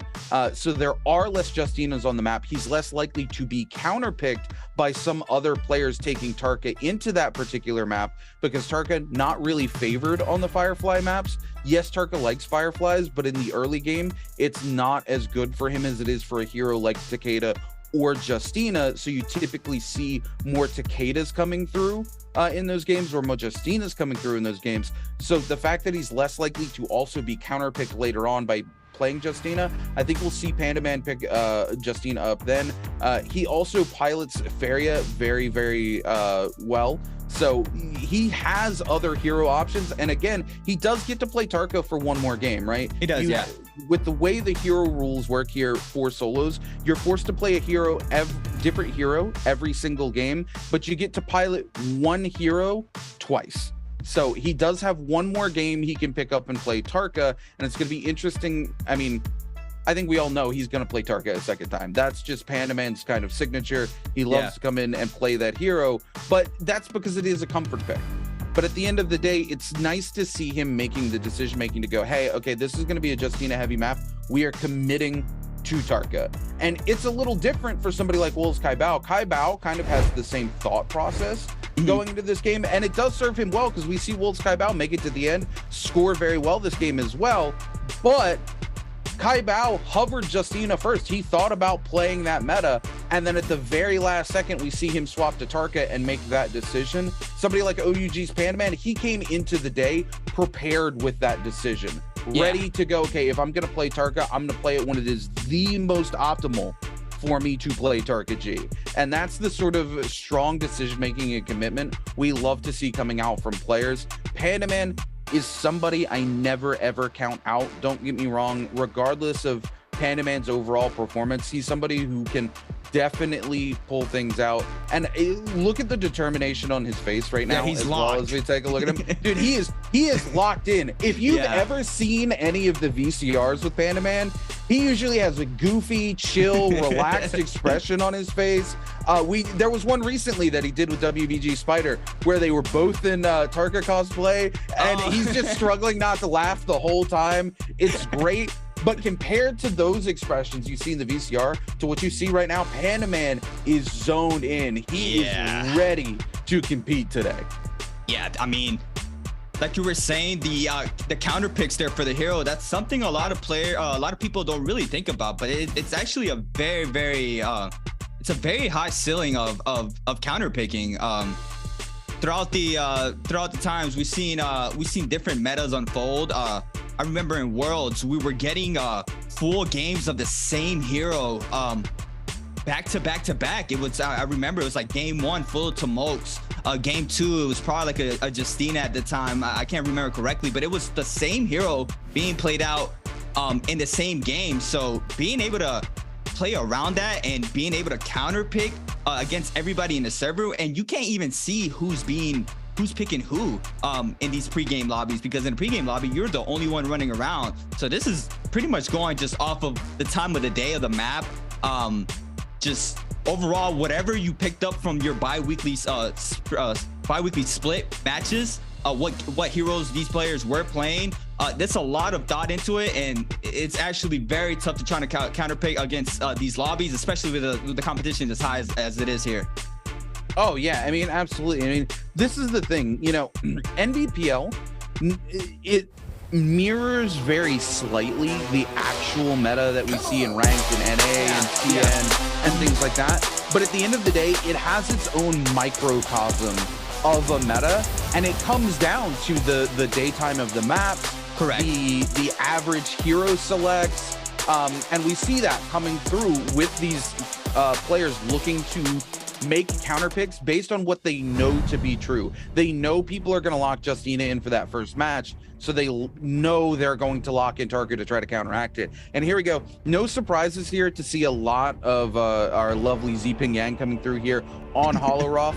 This is a decision you always see on Holoroth. There's so much space for these Zpings to maneuver around. You get so much more survivability on this map as Zping because of how much space there is. You kind of have those slippery rocks we talk about that it's very hard for people to track you down on, very easy to make a movement mistake on, which just buys Zping that much more time to get the reset. We're going to see a couple of people locking in these Mataris, and we're going to see at least one player locking in Valda action here. And then, of course, Zhang Yu going to be piloting here onto this Feria Shen. And then still, we're going to see 2 Justinas come through. And this is really interesting to see Justina picks onto this particular map. These feel like throwaway picks to me almost, right? If you're forced to play 5 different heroes in a day, there's going to be a hero that you pilot less well. I'm very surprised to see Panda Man bringing the Justina pick out here. There are Firefly cages, though, on Holoroth, so they could be potentially looking to try to capitalize and dominate those areas where they can easily get those Firefly cages early, get that ultimate online, and go take fights. And it looks like we're going to see some of that coming through here. This little side village over here is very close to a Firefly cage. We see AOW's Mike, Action, Fong, and Zhang Yu looking to spawn here. I'm interested to see where Panda Man's going to be. We're going to see Railgun, Chu Zhang, Spider down here by the big city of Tong. And then where is our boy Village? Panda Man? There we go. Panda Man going to be topside here. There are actually Fireflies that spawn in this cave. And if you look, he's spawning as north, as close to that cave as he can get. So Panda Man looking to try to capitalize on those Fireflies, play a hyper aggressive early game onto this Justina pick.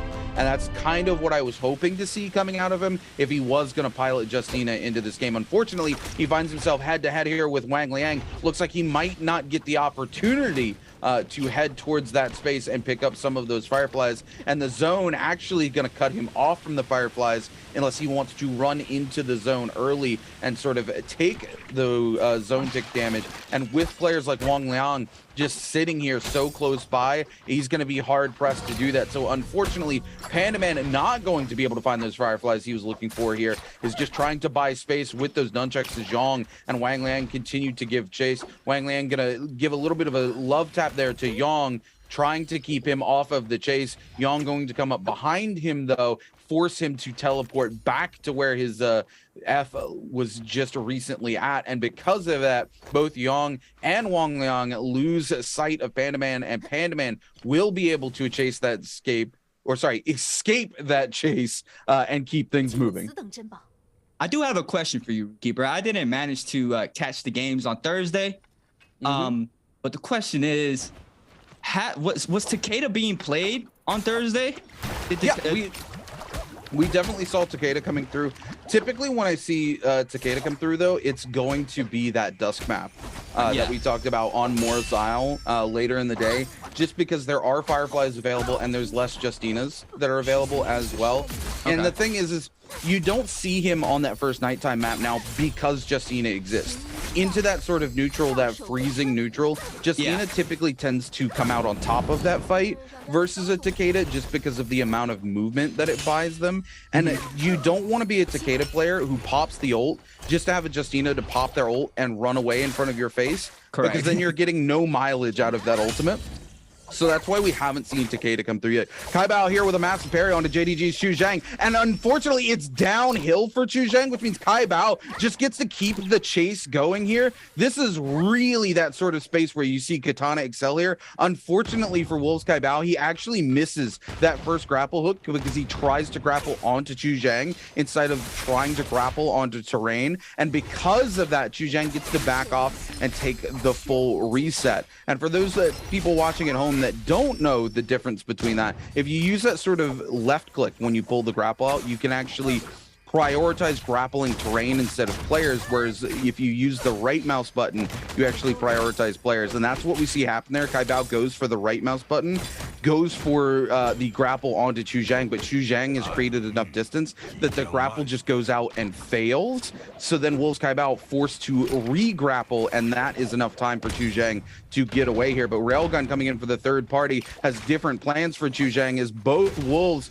and Railgun have gotten them very low, but it's going to be Wolves Kai Bao who's able to capitalize onto the kill. Railgun comes in with the uppercut here onto the staff, trying to lock down onto Wolves Kai Bao. Kai Bao trying to pilot that katana to the best of their ability here, just not able to make it happen into the staff weapon here. And this is something we talked about. The katana has fallen out of favor for a lot of reasons, and one of the reasons being that it just does not have a good control of neutral into staff. Correct. I mean, the staff is just really good for catching tap dodges. So the range on it is just super good.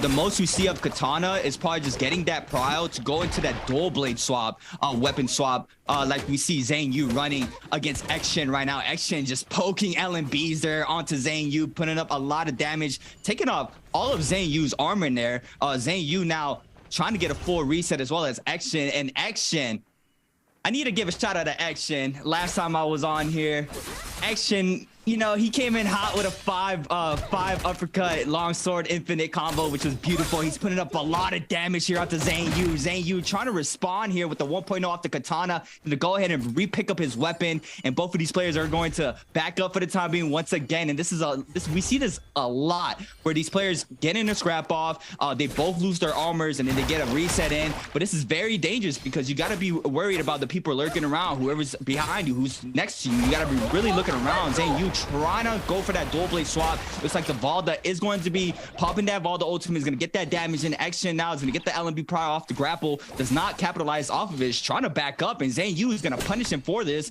And Zhang Yu now clinks off of that charge attack against X-Shen. X-Shen now gonna release the LMB, charge the double hold. Nice patience there, putting up some damage, but the parry there from Zhang Yu, and that's the elimination for Zhang Yu onto X-Shen. And X-Shen now is going to be taken out and is out of game too as well. And Ruku, but that's a quick game for X-Shen. Yeah, absolutely. I mean, Zhang Yu, though, this is what we expect to see out of Zhang Yu, though, right? That level of aggression. And again, unfortunately, last game, he found himself that aggression backfiring a little bit, because he does, you know, he hot drops. And it's Mike who is able to pressure him off of loot early, and because of that, he's playing catch up all game. And that's not where you want to be when you're playing this sort of aggressive play style that Zhang Yu likes to play. Or let me rephrase, that Zhang Yu has pioneered playing for himself in the last week, right? Yeah. We see that time and time again with other players who play aggressively, like JDG's Chu Zhang, WBG Spider. If you're not able to find loot early on and you get forced to sort of play from behind, that aggressive play style can fall apart, and that's what we saw happen game one. Here in this game, Zhang Yu able to find some of the loot that he wants here, able to take fights, and because of that, you can aggressively keep pressuring forward. You know, a Mortal War for, you know, people NA and EU typically don't get to play Mortal War unless they're playing these sort of big competitive tournaments. One of the things you have to keep in mind is getting kills snowballs you, not just in terms of score, but every elimination nets you Dark Tide coins in Immortal War, and those Dark Tide coins can then be taken to shops to not only roll for Soul Jades, but you can roll for random weapons and find yourself getting those purple tier weapons that are so uncommon to find in Immortal War. So getting kills not only gives you that momentum to start steamrolling lobbies, but it gives you the resources you need to keep steamrolling lobbies. Correct. Yes, and that is massive.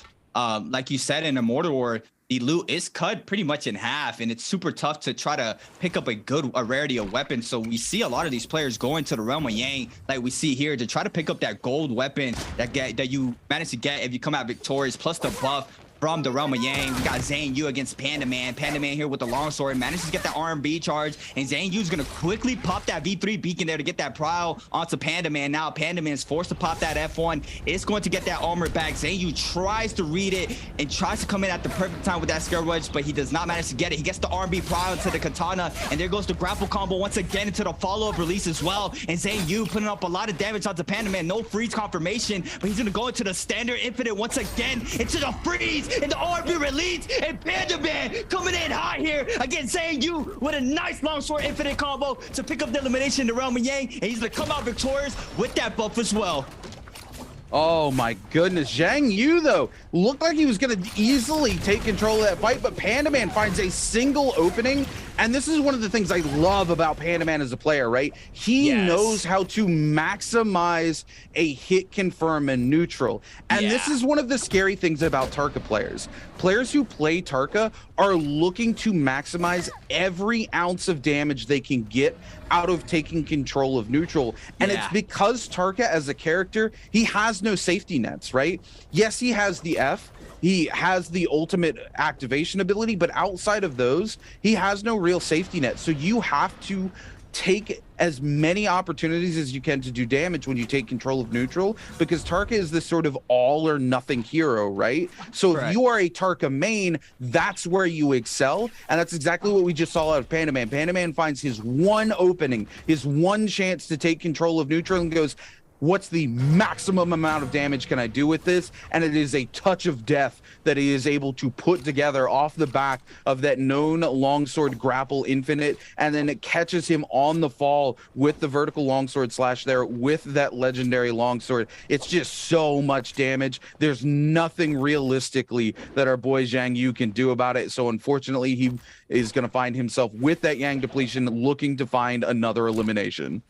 And he's doing really well as well. He went into that round with 2 eliminations, but now he has the timer not on his side. He's going to be forced to try to get aggressive and try to pick elimination. We see him here against Yonke. Yonke with that purple staff on that Zapane. Nice scale rush there from Zhang Yu. The F2 called out here for Yonke. We know how strong the bubble is for the Zapane. Everybody knows the powers of Zapanes, and we heard it from everybody.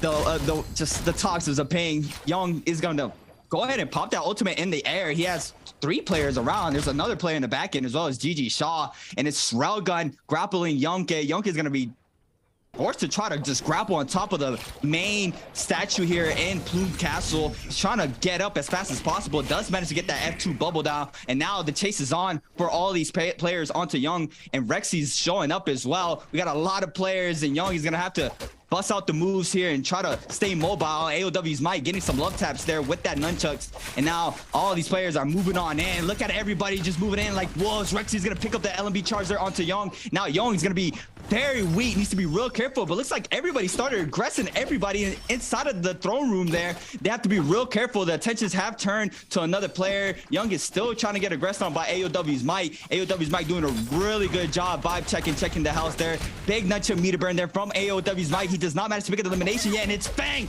with the cannon shot there to pick up the elimination onto Young. And now AOW's Might does manage to pick up the Soul Bloom. He did not pick up the elimination, but he does manage to get some rage back off of that Soul Bloom and health. He had lost some, and it's WG Spider here.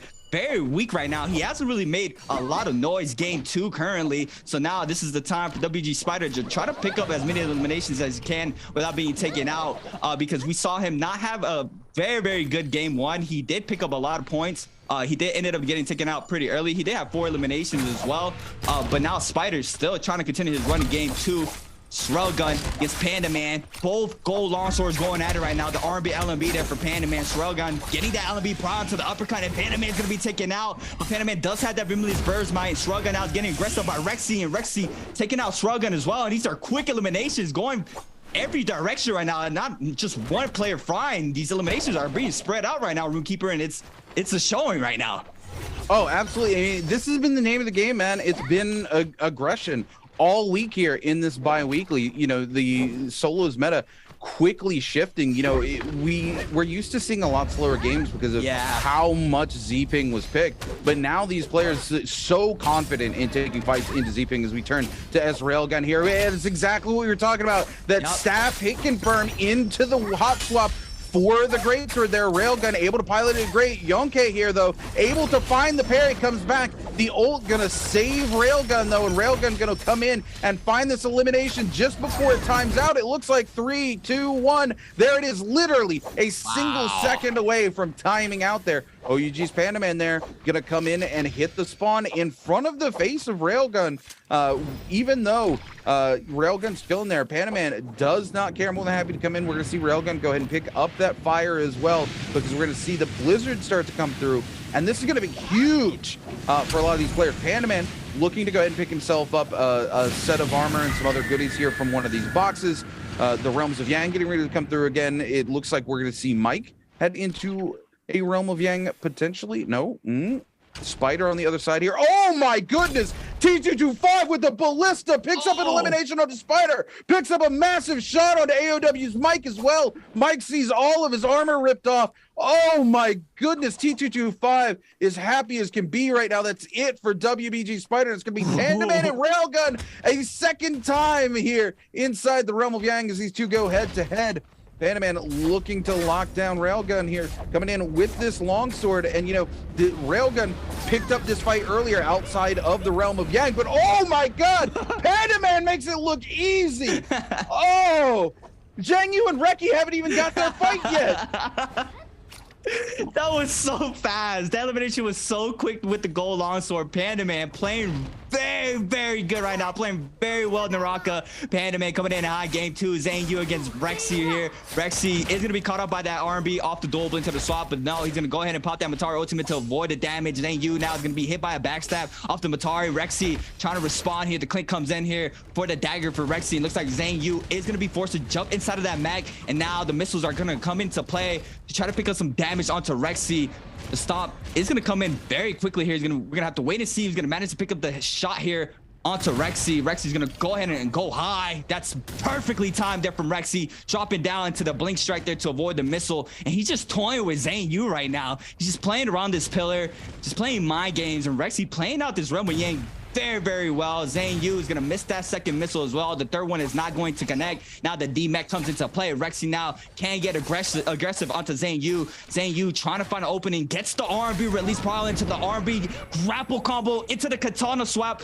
Zhang Yu there with a big, massive combo out of the Realm of Yang 2. And this is actually very interesting. Last bi-weekly finals, we saw that a lot of these players were not taking the second Realm of Yang, and now everybody's going into these realms. None of the realms are not being contested. We even saw last finals that some people were getting free buffs, but not this time around. This week, everybody's trying to get aggressive, and we see it here in the game 2 with only 9 players remaining here into zone 3, and we're moving on into the snowfall here on the top side of the map by Imperial Village. Railgun with that gold longsword onto TT25. And TT25, he's always been a player that he's been in my radar always. I think TT25 is a really good player. He just does not have that consistency in his finals when he does play in the finals, which is super unfortunate for him. He does have that potential, in my opinion, that he can be a top player. I mean, he is really good, and you just see him struggle in the finals a lot of the times where we don't really see him place top 3, which is super unfortunate. But TT25 currently with 4 eliminations here in game 2, starting to heat up here in game 2 in Holoraz. AOW's Mike just using the lunch here, catches Railgun there with some damage. Looks like he does not want to get aggressive right now. AOW's Mike just trying to run into the ice to try to kite here using one of these pillars here. Railgun trying to get very aggressive, has a minute 40. He's going to come in hot, but no, it's AOW's Mike. He's going to go ahead and snag up the longsword as well. He's going to take Railgun for a ride. That's 2 off the longsword infinite. That's 3. And AOW's Mike into the R&B release does not connect the elimination. It's Railgun half the F. And now he's going to be able to back up for the time being, but he has 2 hunters on him, and it's Wang Liang. And the big pistol shot there from AOW's Mike to pick up the elimination onto Railgun. And now Pandaman trying to get into the action as well. He's going to pick up some hits onto AOW's Mike, and everybody's scattering now. The elimination has come into play, and now everybody's gonna go their way to try to continue the run here in game number 2. Yeah, Mike there able to catch that elimination out there with the pistol, pops the 3-man zone, trying to buy himself just a little bit of space. A lot of these players scatter when they see that come through. As we turn back, oh my goodness, no, we're not gonna do Spider like this. Oh, we're just gonna show it from his perspective. This is unfortunate. This is where WBG Spider here gets picked up by those ballista shots. Oh, what a shot.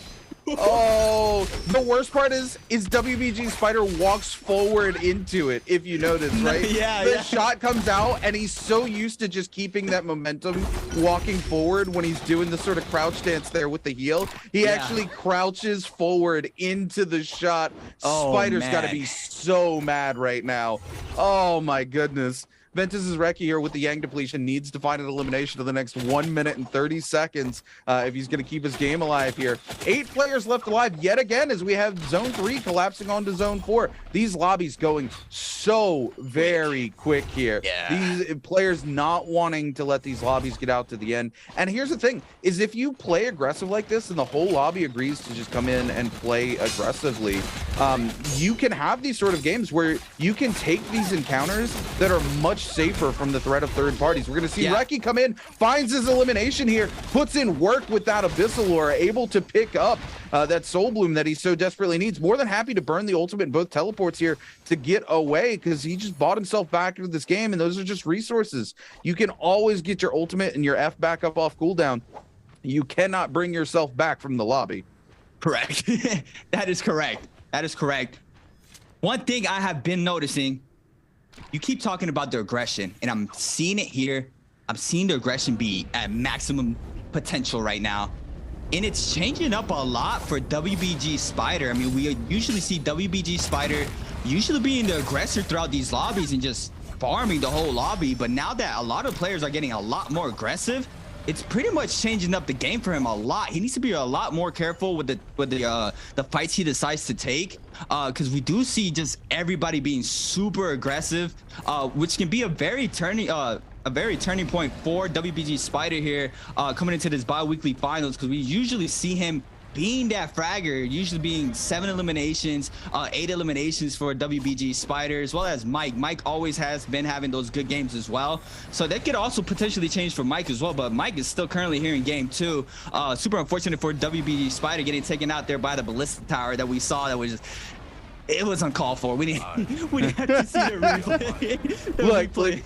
So here's the big thing for WBG Spider.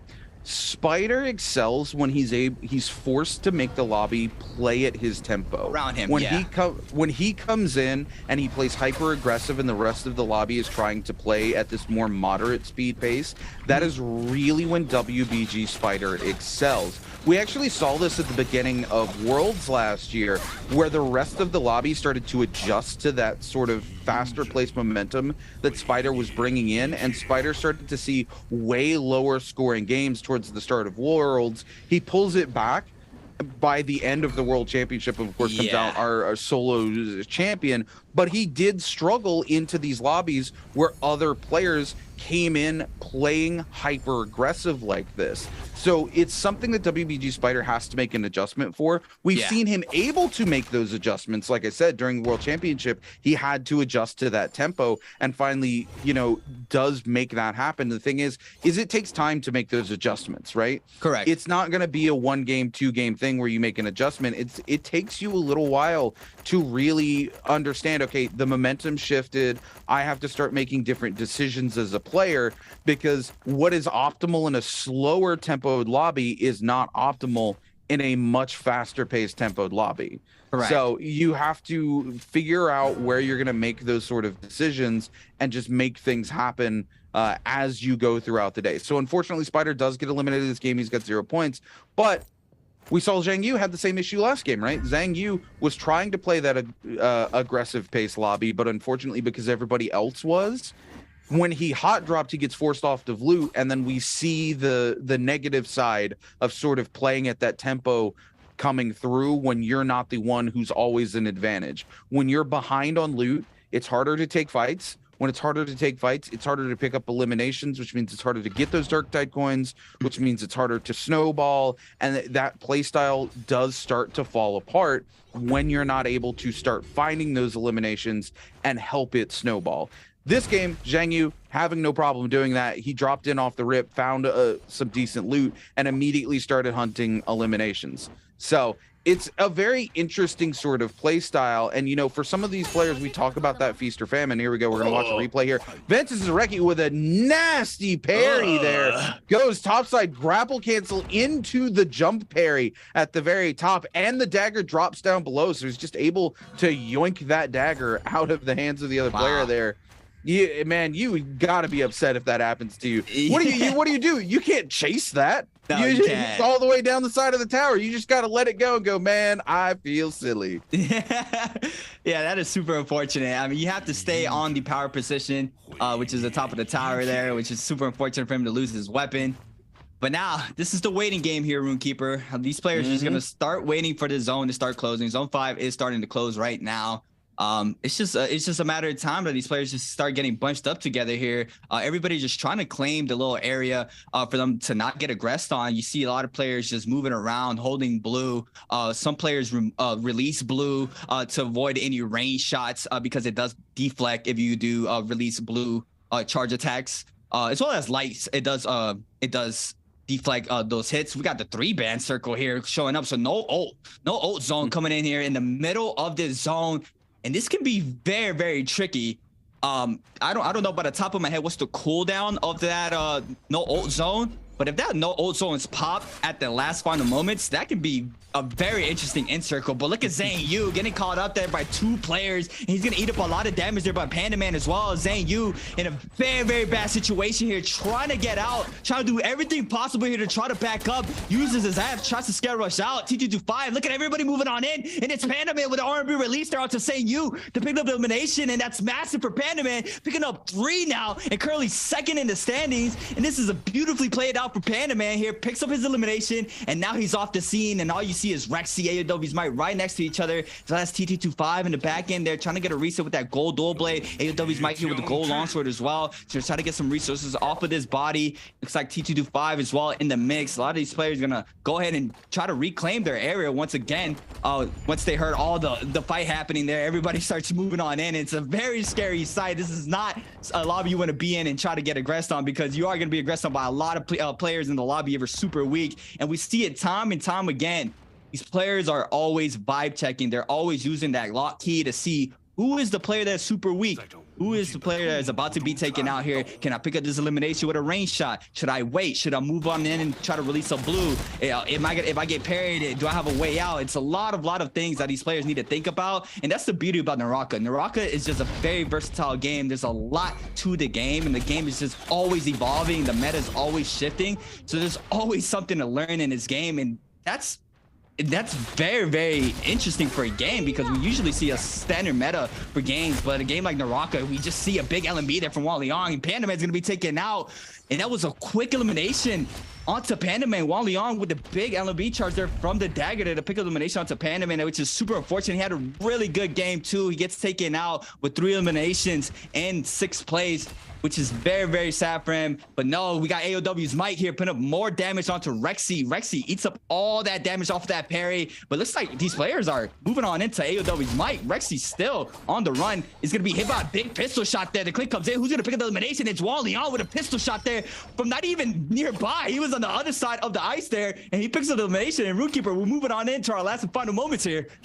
Yeah, Wang Liang here is smart position to be in. He's got that gold armor. He's making himself not a threat, right? He's just throwing those pistol shots out. And this is when we talk about end circle thematics and the way these players need to play. You don't want to make yourself a target, right? You want to make yourself as invisible as possible whilst trying to pick up eliminations. And a great way for players to do that is with some of these low impact range weapons like the pistol. That pistol, those pistol shots, you can recognize those pistol shots in terms of sound, but it's one of those sounds that doesn't really draw your attention when you're in the middle of a melee like those players are, right? It just comes through. It's very subtle. The animation for it hitting a player, very, very subtle as well. And that's the name of the game, is keeping it subtle, keeping these players from wanting to pick you out as a target. Wang Liang making really good decisions here, and we are coming down to that sort of Z-ping heal off that we typically see here in this first game of Holoroth,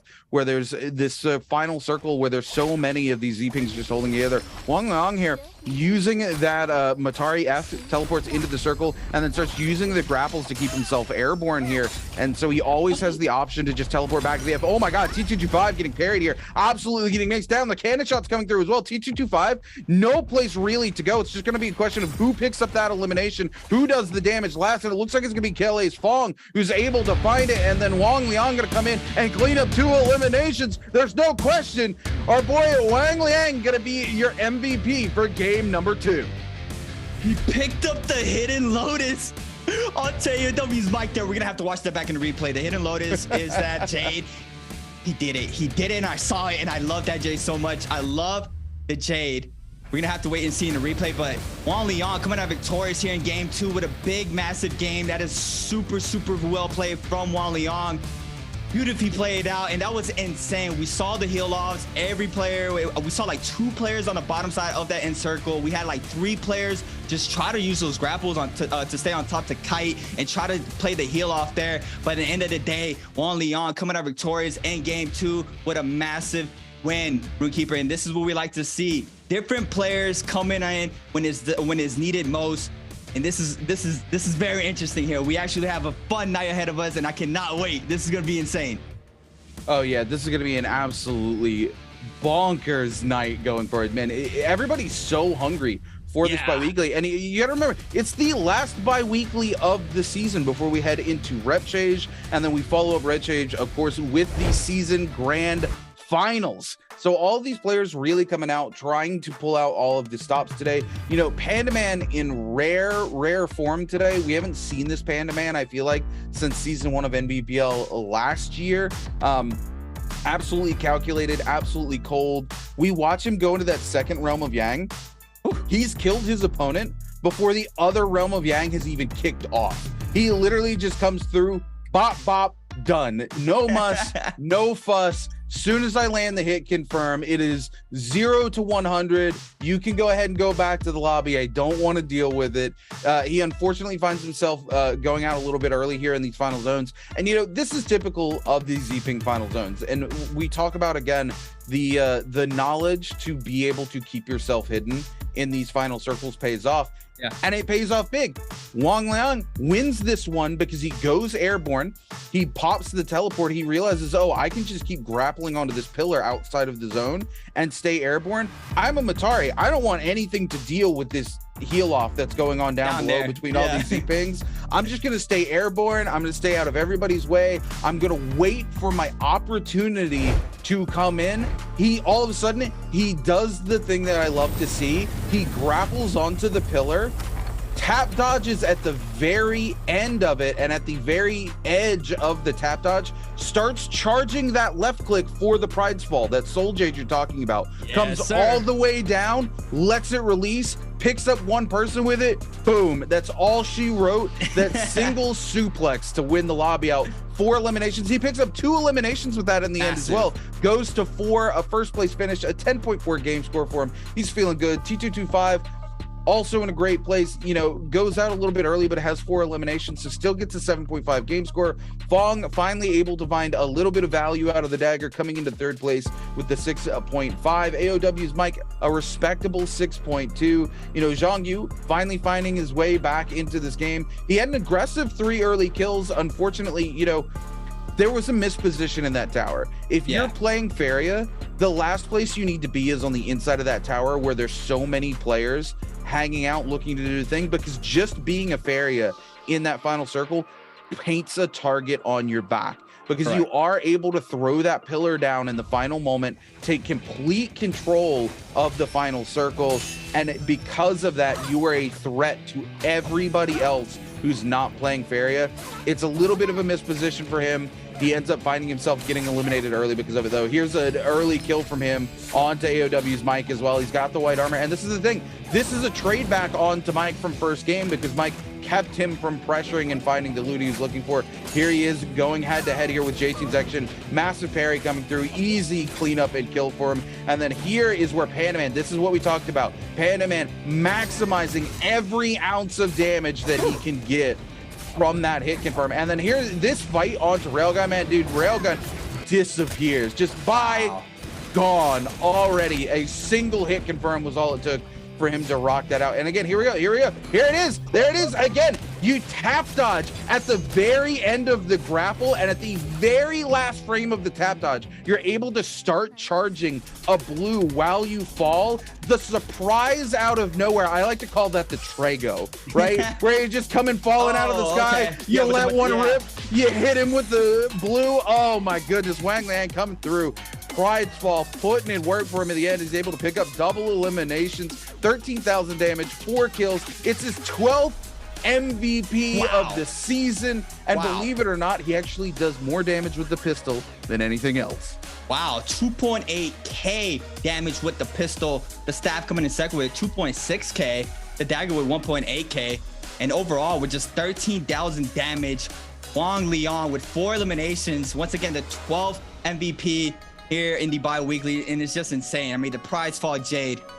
I love that Jade. Every time I see it, I just have to scream Hidden Lotus. It's just way too good. That Jade is just way too good to see. It's just way too good. One thing I do want to mention is we did see last final, a lot of the players have been starting to do more of that longsword grapple tech. We're known to, well, the mainland is known to be, you know, the top of the top, more optimal on their plays, not trying to go for those TODs and those long extended combos. We usually see them just going for just, you know, straight aggression and just trying to take people's heads and just as fast as possible, you know. They're not trying to go for anything fancy. They're not trying to do anything overall than that. They're just trying to pick up the elimination as quick as possible. But now that we saw last week where Action has started using the Longsword Infinite more, as well as WBG Spider, we saw AOW's Mike running that Longsword Infinite tech now, as well as who was the other one? Panda Man. Yeah, Panda Man, the Realm of Yang. We saw him doing the Infinite Tech as well. I love to see it. You know, I'm a big combo enthusiast, so me seeing all this here in the mainland is just a great sign. We've got a short video for you guys before we come back, and we'll talk more about that Longsword Infinite. So don't go anywhere, because Game 3 is going to start up real quick.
宁哥打3排的话，我觉得是没有压力的嘛，因为我 S3 46把修罗万六火男，哎，我的火男真的是随随便便杀了，就跟宁哥玩，可能会有点紧张吧，因为第一次见到明星嘛，和明星一起打游戏，确实有点紧张哦。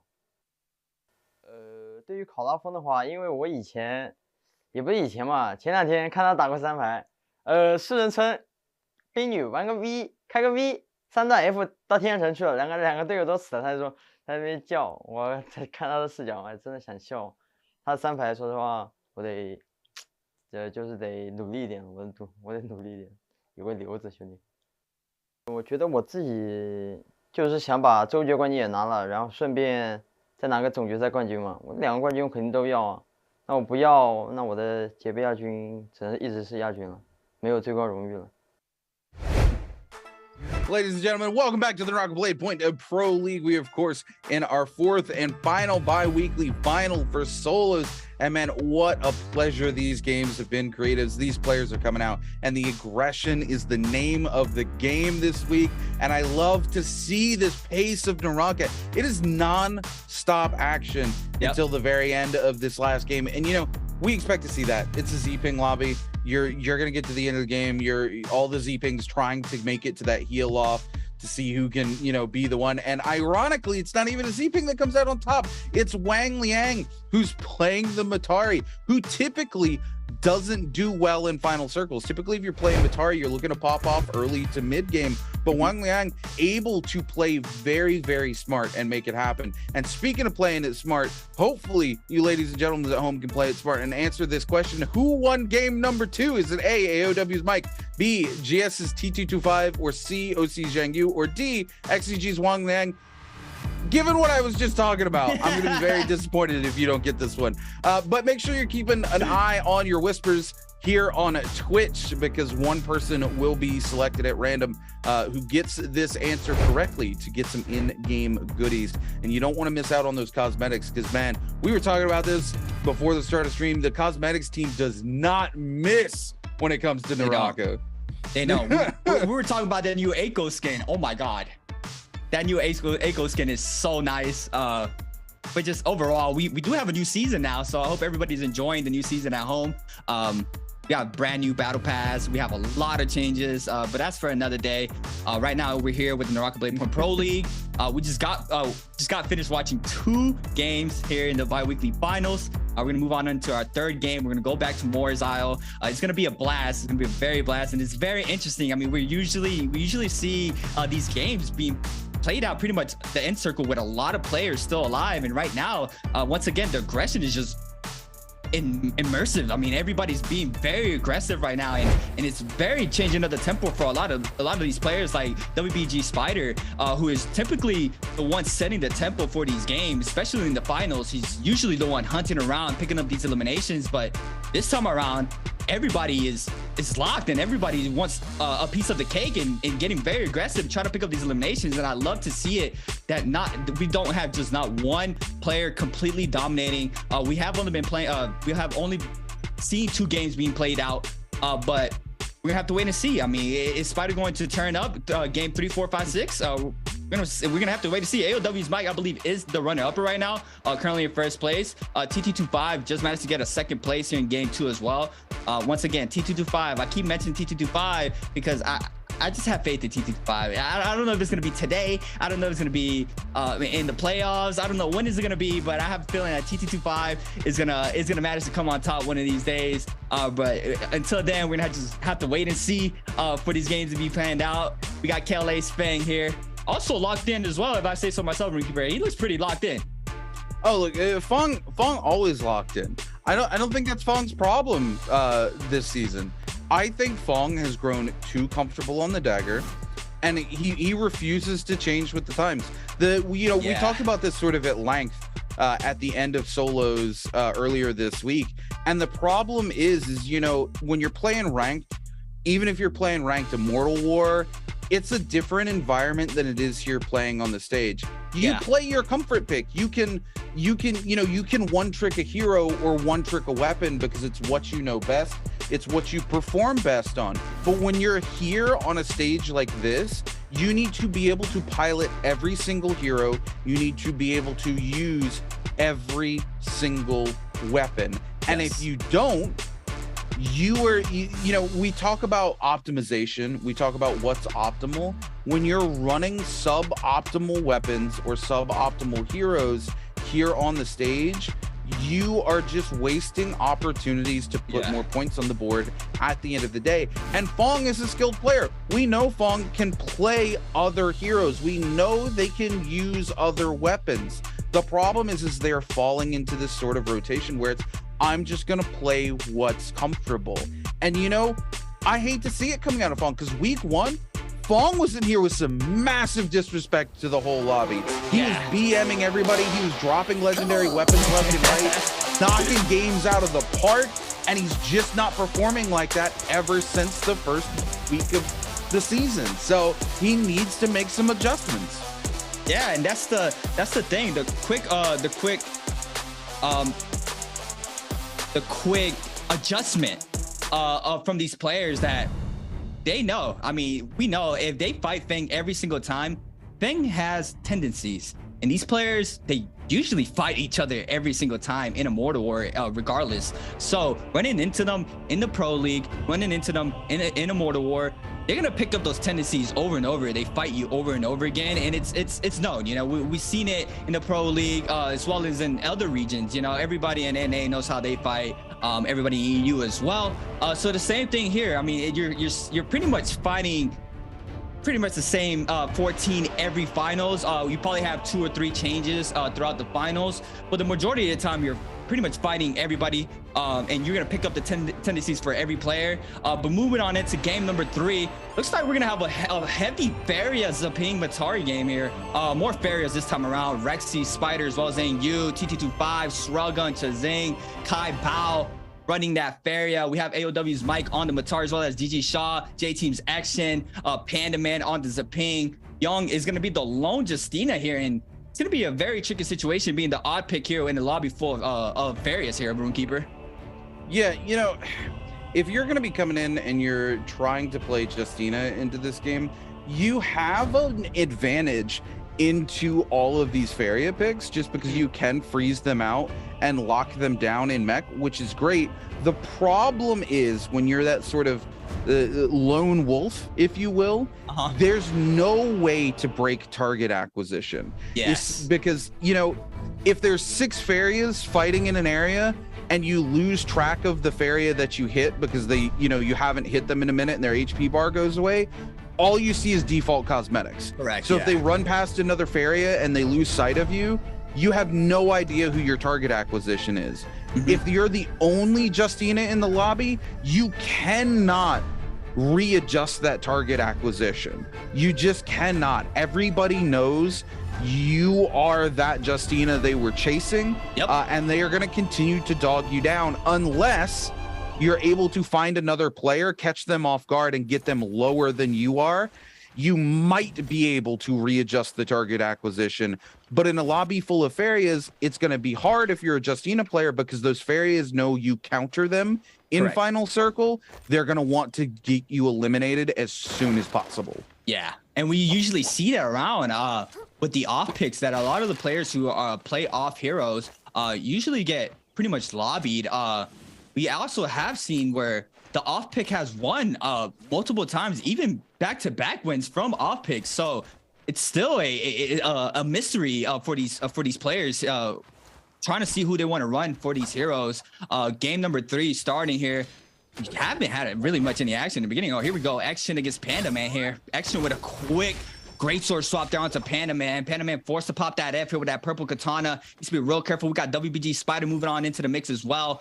Got blue longsword for WBG Spider OUG Panda Man here. He's trying to just kite around these buildings. He's gonna be hit by once again the jump LMB tech that you were speaking about, RuneKeeper. He's using that to his advantage there, clipping onto these players there, and a nice LMB there for Spider to pick up the elimination onto Panda Man. And Panda Man quickly goes into that soul form. He's gonna quickly run out to try to get a resurrection. We got Action now spinning back the greatsword swap this time around onto Spider, and Spider once again with a standard infinite longsword here, gets 3 here into the air, and the R&B release is not going to connect there with elimination now. Trying to go for the scare rush, reads the blink there, does not get the parry there. Parry's a little bit too early now. Action very weak. WG Spider with the health advantage. Looks like Action is gonna cling onto the roof there to try to pop a reset of Italia for himself. Looks like the Scare Rush is gonna connect there for Action. Gonna put up some damage onto WBG Spider. WBG Spider now forced to throw down that V3 beacon off of the Feria.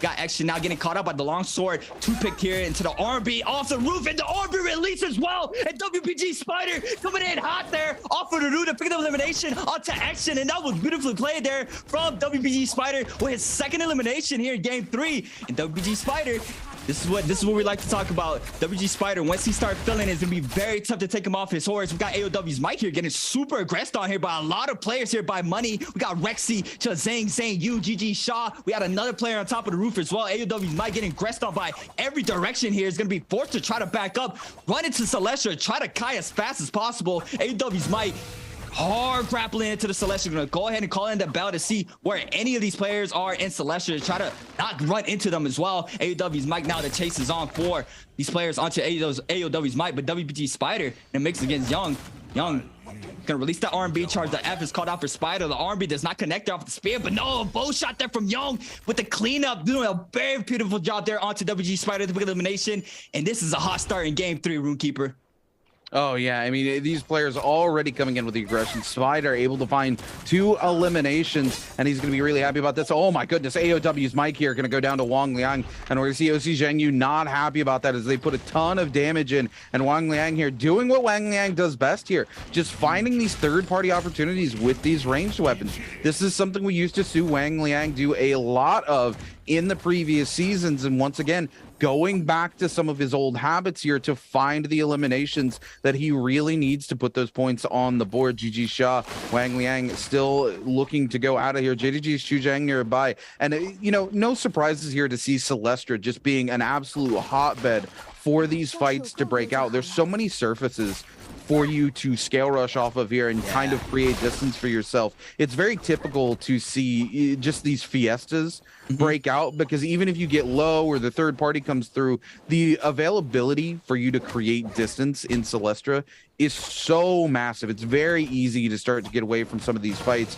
Yeah. And it's hard to punish players, honestly, with the threat of the third party because of that. So that's why so many players typically come here and take these fights, because they know if they find an opportunity to pick up an elimination, they can just get out of there and they don't have to worry about it. And then they also have the opportunity to come in for third parties themselves after they reset and come back in. So many of these players opt to come and take these sort of fights here. Nobody able to connect onto anything or find an elimination yet. We're going to see Zhang Yu for the second time finding some huge hits onto Wang Liang with the staff here. Shaw comes in and gets punished for trying to make that third party happen. Wang Liang going to go top side here, just barely missing with the dagger here. Xu Zhang almost canceling that pot out, but not quite finding it as Wang Liang turns back as he's doing that sort of little pot up dance there that we typically see coming out from these players. Pays off spades. He's able to get the whole pot off. Doesn't get canceled out there by Xu Zhang. We're going to see GG Shaw starting to go low. Water Wheel still surprisingly here. And this is... if we don't see the water wheel popped here very soon, I'm going to be very surprised given how many players just going at it here. We're going to see Wang Liang trying to avoid that water wheel as well. You see him grapple the top side of it because he does not want to end up down in that gorge, because dying to water wheel is not where you want to be when you're in the Pro League. WBG Spider already back at it, already respawned, found a set of purple armor somewhere very quickly and is looking to re-engage onto these fights. AOW's Mike deciding he wants nothing to do with Celestia anymore, and WBG Spider has got him locked down in his sights. This is going to be a big fight. This might be the first WBG Spider against AOW's Mike we're going to have of the night. WBG Spider hard grappling here towards AOW's Mike. AOW's Mike with that purple nunchuck. WBG Spider with the blue staff. I don't see a greatsword or pole sword in his inventory right now. Probably has it in the back pocket. Currently running that pistol. WBG Spider, though, still trying to find his fitting here in game number 3. Go ahead and just probably let AOW's Mike go. He does manage to create some space in between him and Spider. AOW's Mike is going to go ahead and continue moving towards Celestia here. And this is the time where the tempo has changed a little bit. I mean, it is you know, zone 1 just finished closing, but we are still a top 4 team. We're gonna have to wait and see after zone 4 or 5 how the remaining players are standing. We usually see a lot more aggression, but we did have a lot of aggression in Celestia. in the beginning of game 3. WBG Spider waiting for the Realm of Yang. He is going to manage to go in, and then we're going to have our first Realm of Yang of game number 3. WBG Spider against T Srelgun here in the first Realm of Yang here in game number 3. It's like that's going to be a common dagger coming out here for Srelgun against Spider. Spider's going to off to go high here in the realm. Go ahead and drop down with the lunge. Does not get the pry off of the LMB there. From the lunge, the Clint comes in off the blue. Once again, back to back. Srelgun trying to find an opening with the crouch LMB. Spider spinning back that LMB charge there. The LMB charge does connect there for Srelgun. Spider force pop that F. Both players parry. Does not get the confirmation parry there. A lot of damage coming in from Srelgun. The parry does not connect. Srelgun putting up a lot of damage on the Spider. The V3 beacon called out as well. But the extra damage, Spider trying to stay up. Now Srelgun is going to respond with a V3 beacon as well. And there it is. Srelgun coming in hot here. Taking out WBG Spider in the Realm of Yang. And now WBG Spider is going to be forced to try to pick up a Soul Bloom in about 4 minutes and a half to stay alive here in game 3. And this is a very, very tough situation now. WBG Spider has that on his back. We got Wang Liang against KLA Fang. Fang's gonna go ahead and get that reset, and Young moving on into the party as well against Wang Liang. Wang Liang on that Zeping, purple dagger as well. A Soul Smolder for his inventory as well on that Soul J. Soul Smolder, we've seen how good a Soul Smolder is. I think a Soul Smolder is very, very good. If you manage to get just grapple LMBs, the burn just does a lot of damage. If you can continue just spamming those grapple LMBs there to get more damage into the burn, it's just super good. Soul Smolder, very powerful Jade. Wang Liang still just roaming around here at Sunwing, trying to stay mobile, and we usually see this. I mean, it's a pattern. If you guys are consistently watching the Pro League, we see these players just using certain areas to kite. Specifically, they're in Sunwing as well in Celestia, that middle temple by the 3-band area. We always see players go there to try to kite. And there's multiple areas that these players are very comfortable moving around, make sure they don't get called out and get eliminated. So we usually see these players start running on in there. But Action coming in high here with a big parry onto Srelgun. He cancels the parry into the uppercut pole sword swap there. Action putting up a lot of damage, forcing that mech very quickly. Action doing a really good job there. That was disgusting there. The cancel parry there to the pole sword swap. That was beautiful. Srelgun now is going to be forced to try to get a reset inside the mech, but Action just putting up a lot of pressure here. He's going to go ahead and tap off his health or his armor with those gold nunchucks in hand. He's going to go ahead and swap back to the blue staff as well. Favoring that weapon swap combo once again. I mean, Runekeeper has been speaking about it all night so far, just how strong that greatsword pole sword swap is with these staffs. I mean, the staff just has that advantage to get that prio from the LMB. It's just super hard to try to tap dodge. The prio is always coming in for that staff. There it is once again, LMB prio there for Action onto Srelgun, but now Srelgun is trying to get aggressive here. Action has to be really careful. Loses all his armor plus half of his white health. Now Action is going to be forced to pop that Matari ultimate, trying to use these Fs to try to blink up. He is running F2, so this is very interesting. We usually see Mataris on F3, so he is running that F2. He's gonna have those 2 recharge backs on those blink strikes for him. Action gonna be forced to get a reset. He does manage to get it there on the side of the cliff. Fang now getting aggressed on once again on the dagger. Runekeeper, he has prize fall once again. He has the prize fall. Hidden Lotus, and Fang gonna try to back up. Panda Man, it looks like the aggression is continuing. Runekeeper. Yeah, this is going to be very, very interesting to see how the rest of this fight breaks out. I do believe I heard ballista shots coming through as well. Action topside here was able to find that full reset, but Wang Liang coming in here with the dagger, putting pressure onto J Team's Action with those legendary nunchucks that he parried away from our boy Panda Man here. Panda Man trying to come back, recollect onto those.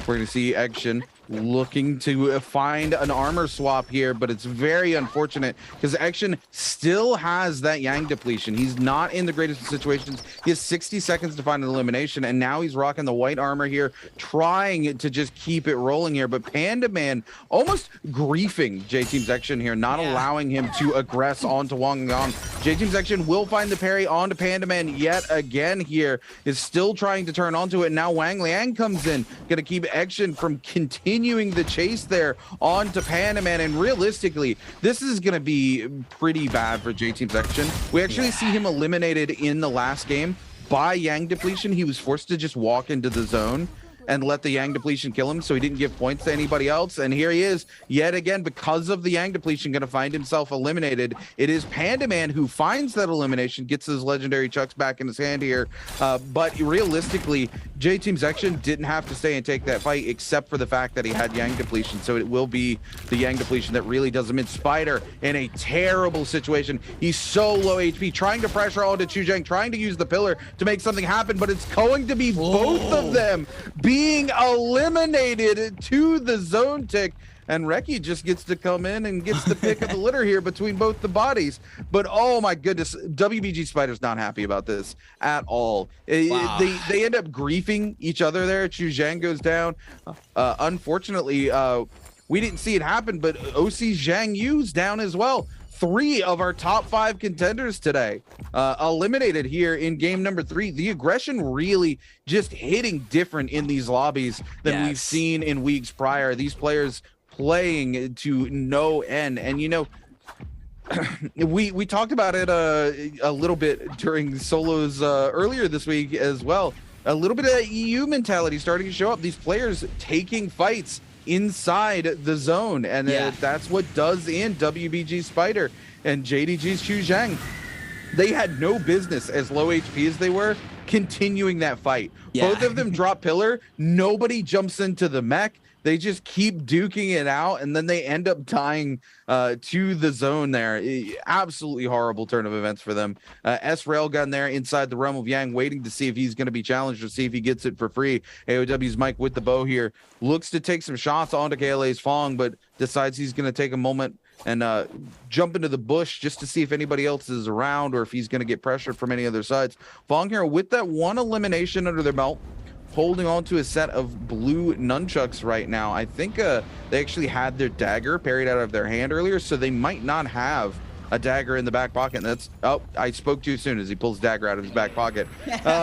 So he still has another one there in the back pocket. We do see that Railgun is going to get that Realm of Yang for free, means he's going to get that buff and that legendary longsword. That's a huge upgrade for Railgun there. We're going to see AOW's Mike actually opening one of the treasure troves here. Somebody waiting in the wings for him as well is able to slide in and grab that Soul Jade out from underneath of him. Mike really not happy about this. Mike gonna come in and pick up the leftovers there. Gonna take that purple staff, because why would you not take a purple staff in this current meta? Kai Bao slips in, gets what he wants, gets away. Everybody else coming here, they see the stash opening this late in the game. They're like, ooh, goodies, want to show up. Looking for those eliminations as well. Wang Liang over here going to find himself trading blows with Wolves Kai Bao. Got the F2 popped already. There's some trying to break away so he can find a full reset. Does have the bounty onto his head here, so going to be able to be tracked down. There's not any place Wang Liang can really hide from these other players at the moment. Forced to pop the F2 almost instantaneously again. Will be able to find the full reset and keep things moving. Like AOW's Mike's gonna go ahead and try to get the armor off the blessing there. Like Wang Liang as well. Both of them having the same mentality right now. Going towards that blessing. AOW's Mike. Go ahead and tap off on his armor. Purple nunchucks here for AOW's Mike.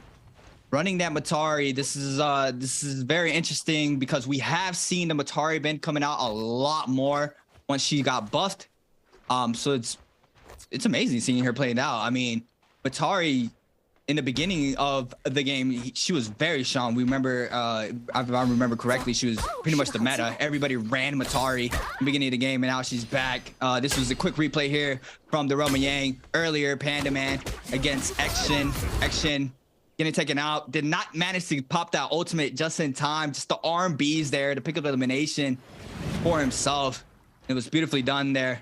But now, this is the waiting game. Once again, Zone 3, top 10 remaining.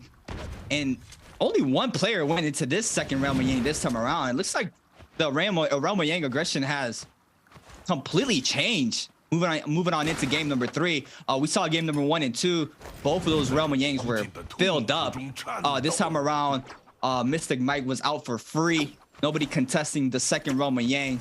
So now the pace is pretty much different on the realms. But the pace has not changed at all for the aggression in these players in the early to mid game start of the games. So currently AOW's Mike still roaming around.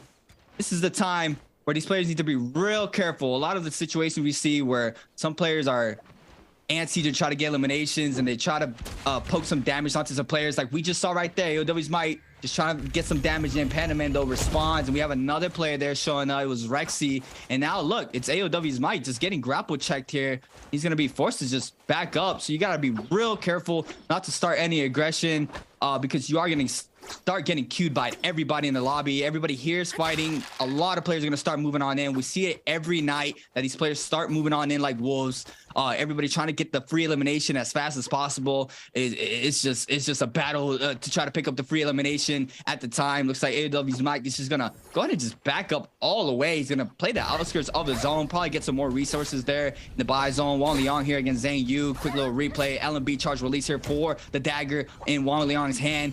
Looks like Zhang Yu was trying to respond there with the staff. Assault Smolder here for Wang Liang once again. Armby released there for the staff. Zhang Yu forced to pop that V3 beacon. He manages to get the purple armor swap as well. Wang Liang coming in high here with the Assault Smolder. Does not manage to get the LMB charge release. KLA Fang moves on into the blessing as well. Wang Liang just continue the pressure, and there it is. Oh, that was insane. Wait, that was just grapple LMB. That was insane. He eliminated him there just off of a melee hit. Wait, that looked a little insane there. I'm not gonna lie, that was insane. He did pick up the elimination there inside of the mech. And once again, it's just a waiting game. We got a lot of players are gonna start fighting for that blessing halfway through forming there on the top side of the map. AOW's Might, KLA's Fang, GG Shaw, KCG's Wang Liang, TT25, all on the top side of the map here, waiting for that blessing to spawn on in. The gold armor is gonna start coming in a couple seconds, and this is another very scary situation for these players. If you go on in and try to pick up resources and you just did not time it correctly, you just get completely shredded, Runekeeper, and it's very scary. It's a very scary sight for a lot of these players. Oh yeah, absolutely. I mean, trying to take on a Morris Blessing in this late stage game is absolutely, it's so high risk to do, but for a lot of these players, well, I wouldn't even say high reward. The problem being, look, yes, you get the legendary armor if you can go in. The problem is that the risk is very, very high. We typically see players actually go in, get their hands on the legendary armor, and then just get focused down by the lobby. You're making yourself a target here. Look at Matari here, GG Shaw able to use the teleport to get away, but now instantaneously the rest of the lobby looking to eliminate Shaw. So Shaw gonna have to play on the run here, and nobody wants to give them the distance to get away. And you have to go in so fast. If you notice, they were able to pick up the weapon and the armor, and that was it. And one of the key things you need at this stage in the game is resources, because there are so few resources in Immortal War. So Shaw makes himself a target, forced to get away here, and look at this, sure enough, finding himself very, very close to elimination, is able to use that teleport. Looks like he's able to break line of sight for just a second, so he's going to get the reset, but he came very, very close to getting eliminated here. Like, the gold armor, great. Making yourself a target this stage of the game, not so much, because players at this stage in the game are hungry sharks. They see somebody low, they see somebody in a vulnerable position, they are going to capitalize on it as hard as they can. And you see that happening right now. Shaw getting grapple canceled from multiple different locations, doesn't really have the opportunity to move here. Going to be forced to burn the F. He does have the F where he can blink back, so he's got a little bit of a safety net here because he can play it defensive. KLA's Fong going to come in, the armor shredded off of him again. And here's the thing, he went in, he got the armor, he didn't get the resources, and look at this, it is resource after resource being burnt off, and this is what I talk about. It's high risk, I would not call it high reward. Yeah, that is correct. He just got instantly picked out of the whole lobby as soon as he picked up that gold armor. Saw the aggression. AOW's Mike did not let him breathe for a second there. Continue to apply that pressure. He did not want that gold armor to be just running around. And when you have players who are not happy about you picking up gold armors, you start thinking, is it even worth it? Like you mentioned, it is very high risk. And you were correct. It's not high rewarding. I mean, that is just unfortunate for him. GG Shaw just gets taken out there. Super unfortunate. Just going for the gold armor. AOW's Mike, it's being a real nuisance here, staying around the box, just trying to make sure he can just protect the box, make sure nobody picks up any more resources. AOW's Might currently are running upper here with 30.8 points on the board. One elimination here in game number 3. OUG's Panda Man with 2 eliminations in second place with 24.5. And right below him is KLA's Fang with 2 eliminations, 24.4. That's our top 3 currently in game number 3. WBG Spider getting taken out very early with only 3 eliminations. Still in that top 4. Still has room to come up on top and potentially win. We still have 3 more games to be played out after this. So if anybody can do it, it is WBG Spider. So we're just gonna have to wait and see how he plays out the remaining of his games. KLA's Fang here trying to get aggressive onto Rexy. Rexy with the purple pole sword. Here with the storm form off the pole sword, avoiding those hits there from KLA's Fang with that gold longsword, and we know how much damage the gold longsword does, especially with the grapple infinite. If you can continue to loop that around, and then the R&B release there with the gold longsword, it just does a lot of damage. And if you pair that up with Hepta, I mean, it's just instant death once again.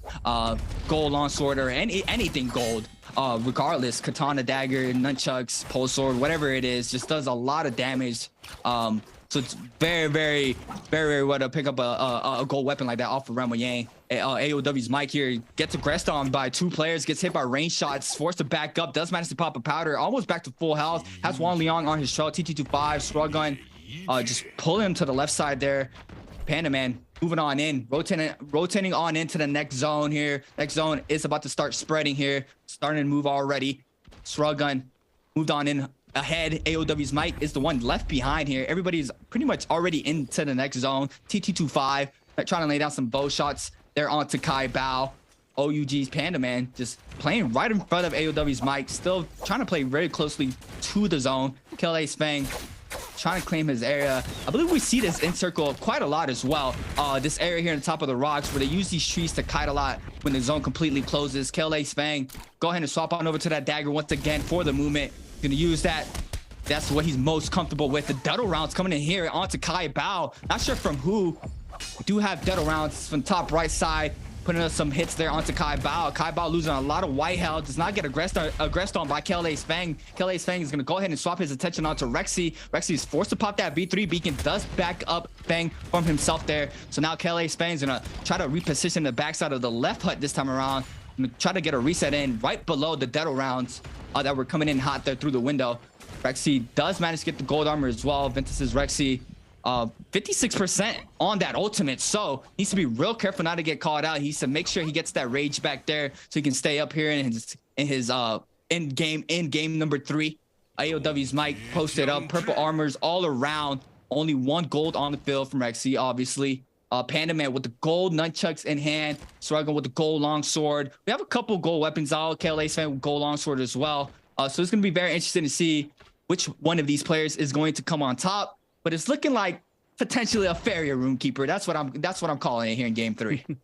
It's going to be interesting. You know, Farrier versus the heal off of Zping is always kind of hotly debated, right? Who comes out on top of that? Honestly, it comes down to the person playing Farrier, in my opinion, because if you're able to drop that pillar directly dead center of the circle, you're able to knock everybody away with it, and then you're able to knock everyone away a second time when you actually mech up. You're almost able to beat the Zpings in the terms of healing. Kai Bao, oh my goodness. Oh, so close. Oh, Kai Bao, don't go into the zone. No! Oh my God. The terrain where he tries to get out there, he jumps up that inner pillar twice, not able to get to his mech, jumps to the mech, almost dies to zone tick. His foot actually goes out, and the only reason he's not eliminated to the zone tick is that his foot is out between server ticks. It's the only thing that saves him, and then he's still just in such a rough position. There's nothing he can do. Wang Liang able to clean up the elimination. I feel so bad for Wolves Kai Bao right now. And here we go, the grapple off about to start taking place. This has been a much slower paced game. We have 8 players left alive here in Final Circle, and we're going to see Panda Man get picked off by Yonki here. I know a lot of people really happy to see Yonki get his first MVP earlier this week, so going to be happy about him making it to Final Circle, finding some eliminations. T225 here with the dagger, trying to catch some players out with that charge left clip uppercut. Will find a few players here, but then gets sent flying with those longsword slashes. Again, like you said, that longsword really coming into favor here in the meta recently, especially with those Soul Jades and the fact that that uppercut combo is so strong coming out from a Yonki, just trying to hold the top side here with the staff. No Merciless Havoc, so just trying to use that charged vertical click there where you get hits on either side of you to buy that space for himself. The zone is collapsing though, so that space very going to quickly disappear for these players, and it looks like the center of this circle is going to come very close to the corner of this hut here, and players are going to have to decide, do they want to play this from the inside or the outside? Yonki going top side here, going to be forced to pop the F2, holding on for dear life. Fong on the other corner here. We're going to see Railgun already forced to pop the mech, and unfortunately, if this is where you're a Feria, this is not where you want to be. Oh my goodness, this circle actually going to come down into the doorway of the hut. What an interesting position for the final circle here. It's Feria mech after Feria mech, and we're going to see Wang Liang just trying to play that heal up, trying to stay away from the rest of the players here, coming back in, trying to get some hits off. Yonkai gonna go low. Railgun gonna pick up the elimination. Fong gonna pick up the elimination onto Mike. We're gonna see Railgun come through, picking huge slash up onto Wang Liang, and I'm not even sure who comes out on top. Just complete chaos, robots everywhere. What a crazy game, but it's gonna be KLA's Fong who finally finds himself an MVP this week. Beautifully played there from Fang. One thing I like to mention, Rootkeeper, I think he heard you. Honestly think he heard it. He played out that whole end circle with the gold longsword, and look at him. He picked up those eliminations, and he comes out the winner of game number 3. I think he's starting to see it, Rootkeeper, and I think he definitely heard you. He's starting to see. He's starting to believe. Oh my goodness. And this is the thing, you know, I love Fong as a player. He is a very, very good player. The problem is he's been in that sort of mental headspace where he's like, I don't want to play anything but dagger. And at the end of the day, this is an ever-shifting meta. You can't be unmovable. You have to be moldable. You have to be willing to make changes. And you know, we see that. We saw that this week with OC Zhang Yu. Zhang Yu comes in and goes, okay, I'm going to rep change anyway. It's time to make some changes. He changes his playstyle. He literally breaks records, right? You can't be this unmovable, I'm going to stay and play the same way. You know, there's a lot of people who have criticized Wang Liang, including some of the other players here in the Nbpl, because he's stayed stuck in his ways, because he plays the same way he's played since the World Championship. And because of that, he's fallen behind as a player. Today, he's making adaptations and doing much better. That's the thing, is what separates the very best players from just very skilled players are players who are able to adapt on the fly, who know everything that's available in the meta, and when they see it, they can adapt their play style to play around it. So when we see players like Fong here coming in, going, okay, I'm gonna put the dagger away, I've got a legendary longsword, the longsword is in the meta, you just have to do it. Like, you can't run around with a gray dagger when you've got a legendary longsword in your back pocket. What are you doing, Fang? Thank you for finally listening, coming through. A very well-deserved MVP for Fong here this week in our bi-weekly final. Oh, 100%. We definitely saw the tempo change there. Pretty much had a pretty stacked end circle. I believe it was like top 8 there at the final moments of game number 3. Definitely changed there from game 1 and 2, where we pretty much saw straight aggression throughout the end and mid game. A lot of players dropping top 4 situation in games. It was a very, very big tempo change from game 1, 2 into number 3. We're gonna go ahead and just wait for game number 4 right now, but that was an insane game. I mean, we saw a lot of upsets. I mean, WG Spider just still not really catching on right now. We usually see him quickly adapt after game number 2, but this time around in the finals, he's kind of laying low right now. He did place 5th with 3 eliminations, 3.3 points for that game, but at top of the top, KLA's Fang with 4 eliminations, 10.4 game score here for game number 3. Once again, he heard Runekeeper saying, you gotta put the dagger away, man. You had to put it away, and he did. And look at him coming on top here for game number 3. Beautifully played out for Fang. TE Shrelgun coming in second place with 4 eliminations, 9.4 game score for game number 3. And we got XCG's Wang Leon coming in third place with 3 eliminations, 6.5 game score for game number 3. And this is very, very different from last bi-weekly's finals. We're seeing the top of the pyramid start shifting towards another direction. Oh yeah, and I wanted to actually talk about Railgun as a player as well. This is a player who came in, you know, brand new player this season to the NBPL, brand new player for Team TE, previously Fun Plus Phoenix. And this player really has started to grow quite significantly compared to the early days of them coming in. You know, their very first game in, they sort of had an extremely explosive game, and since then they've kind of whimpered out. They've been very quiet. They haven't been able to find that sort of space again, and slowly over the weeks their performance continues to improve. And you know, they had some huge fights against some of the top players this game where they just come out on top. I think Railgun is a player to keep your eyes on if you're watching from home, because look at this. He beats WBG Spider, and this is something I wanted to mention when this happens. Not only does he beat WBG Spider in the Realm of Yang, he does it with a white dagger. Yeah, that's okay, insane. Absolutely just able to clutch that entire fight out there. And Spider playing the nunchucks. We talked about this earlier. The nunchucks have the higher win rate, and so did the staff into dagger as well. So the fact that he was able to come out on top of Spider, who was running both nunchucks and staff in that Realm of Yang with just a white dagger, and he did it beautifully. He basically was at full health by the time that Realm of Yang was over. So Railgun, really a player who's improved drastically, not just in terms of decision making, which is very important, but also in terms of skill, I think. And that's very rare to see in the NBPL, because typically when you get to this level, you already have skill that matches everybody else that's here. So to see them continue to grow as a player is something that's very great to see. Taking a look here, Fong with his 10th MVP of the season, 12,000 damage, 4 eliminations, 8,000 of that damage coming through from the longsword. Thank you, Fong. Runekeeper's not gonna let that go. I mean, he heard you. What else can we say? We have the numbers right in front of us. I mean, 8.8 thousand damage with the longsword, and the dagger being the bottom of the pyramid there with 1.5k. It shows that they might have to make a call like, hey, Runekeeper, Fang needs a coach. You know, you kind of, you wanna jump on in. But no, beautifully played out for Fang, picking up this MVP and a win in game number 3.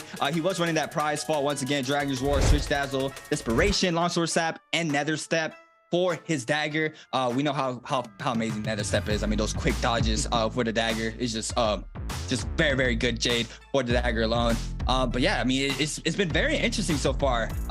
Once again, seeing the pyramid be a lot different this finals is very exciting, because we usually see, you know, standard 2-3 players usually dominate, being on that top 3, top 5 areas all the time. So right now, us having a different contestant for that top spot, it's very interesting right now, Runekeeper. Oh yeah, I mean, look, it's kind of a product of the time, and I think you know, we talked about Oshi Zhang Yu coming into the day, right? And he kind of hit the nail on the head.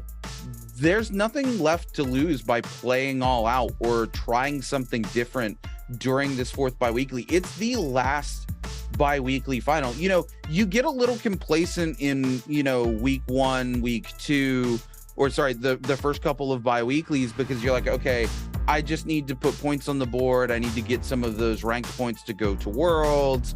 I need to play a more consistent NARAKA. I'm going to keep doing the things that I think are working for me, even if they're not, you know, winning me a ton of these games and getting me MVPs. But when you come into kind of this last bi-weekly, it's really your last opportunity to show off.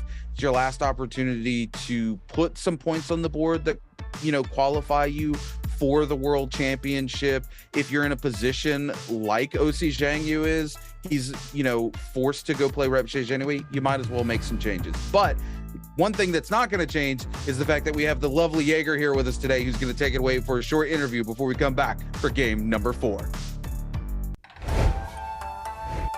Hey guys, this is Jaeger and welcome to post-game interview. And now I'm standing here with Panaman and let him say hello to our audience. Hello Panaman， 欢迎来到赛后采访，先和大家打个招呼吧。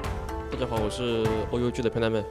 欢迎 Panaman， 再次欢迎来到我们这个赛后采访。So first, we know that like last week you just caused a Taka, and I would like to know how's that feeling. 那我特别想先问一下，因为前2周的时候，因为Spider 这个周决的 flag， 结果把你给点名拉上去 cos 了一下，我就特别想知道这个 cos 算是达成自己目标还是无奈被他指定，然后自己去终于 cos 了一下火男，自己那天的经历感觉怎么样？之前有个想法吧，然后就是也是有被他指定的那个就是感觉嘛，就比较无奈，就是得 cos 一下。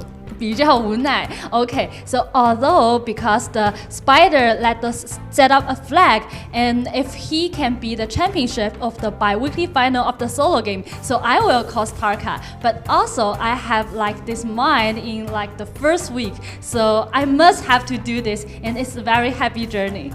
OK， 希望这个经历可以不会让你感觉太害羞，也会成为一段非常美好的回忆。那接下来就到了我们这个问答送福利的环节了。OK, let's move on to next part, answer for treasure. So you guys can see a question on the screen, and if you know the answer, just type them in the chat box. After our player counting 3, 2, 1, we will take a screenshot, and the lucky guy will be whispered. OK, so let's see today's question.Who is leading the scoreboard? 那今天的这个题目呢，就是到目前为止谁领跑了积分榜 ？A 是考拉风 ，B 是 OUG 的 Panaman，C 是 AOW Mike，D XCG 王良。我特别想先问一下 Panaman 自己今天这3把比赛拿下来，包括其实在第1把拿到了最高分之后，自己今天整个感觉，你自己的状态，包括今天整个比赛的节奏，你感觉怎么样？评价一下。今天的话，就是如果有虫的话，打得比较快的，但是没虫的话会稍微慢一点。So I asked Panaman about today's matches so far. So he answered me that because of the weather, it had the fireflies, so the speed of the matches will be fast, and this weather without the fireflies will be slow. Okay, I think our player is prepared, and let's start counting. 那我们接下来就要进入一个倒计时，准备好了吗 ？OK， 那我们开始倒计时。3, 2, 1. Screenshot.Okay, it's time for us to find out the correct answer. 那接下来呢，也要请我们的 Panaman 给我们揭晓一下正确答案到底是哪一个。答案是 A. Yeah, the correct answer is A, KLA phone. Okay, so it's very fast, like for this season, it's already the 4th bi-weekly final. And it's remind me of a time like last year, you just tears on the stage. And I would like to know for like several months, you like have a biggest change. So how you feeling and what did you adjust? 那我这个节点其实对我来说还挺感触的，就突然之间让我想到了去年。就是临近这个节点的时候 ，Panaman 那次泪洒赛场的时候那其实从去年到现在，我们可以看到 Panaman 很多的改变。自己怎么评价一下这几个月以来的进步，或者自己有什么样的感触吗？在这个第4双周的周决，想跟观众朋友们聊一聊。就是这几个月，就是我学了很多东西嘛，我去完善了自己的那个不足的地方。就是练了很多武器的那个熟练度。包括把那个匕首练得比较好。是的，看得出进步也是非常大，而且整个人现在也更加的自信了。So to be honest, I think for these several months, I really train a lot for this game. It's like I train a lot in solo games, and also I train this weapon that I'm not very familiar last year, like Dagger, and I'm now have more familiar with Dagger now, and I think I can still improve a lot in the future.OK， 好的，谢谢 Panaman 的一个分享，看到你的进步，其实我相信观众朋友跟我，包括自己，还有整个团队，肯定都在为你高兴。那接下来还有3场比赛，我就要祝你好运了，加油好吗？有没有信心？加油 ！OK， 那我们对着镜头一起说一句加油好不好？来，3、2、1，加油 ！OK，cheer up，cheer up Panaman， OK， cheer up。Thank you for today's interview, and we will take a break and be right back later。我是林小璐，我是浙江泰顺人。是下属民歌、下属分手的专心人。你最想负责的吧，在最穷国你们仨，小鹿也要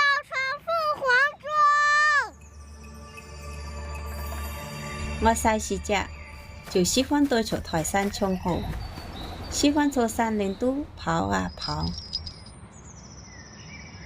唔是者，只有老人头上嘅盘王機可以教我定路腳譜。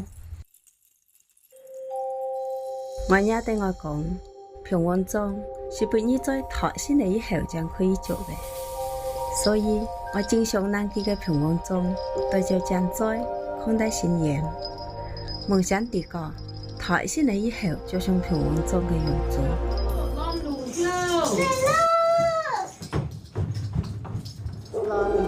每一次一趕上早前，我都好衝着去攔路，就為了多睇幾人信仰頭上生好嘅法子。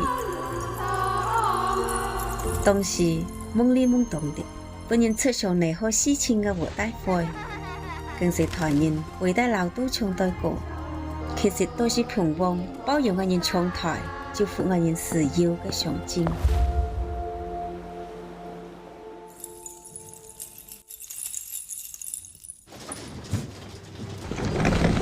這條台先來，就像是太太外班嘅時候是先落樣子。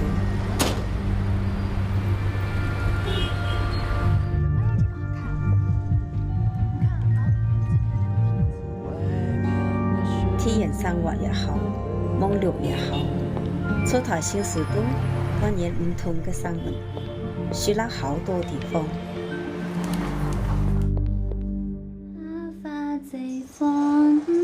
妈，你干嘛？老给我戴这个呀？我要戴上这个。伴隨我女面面台先來，也面面教我，像啲細時隻怪運對平王嘅熱愛盡顯露出。所以我十分堅決將頭掛上。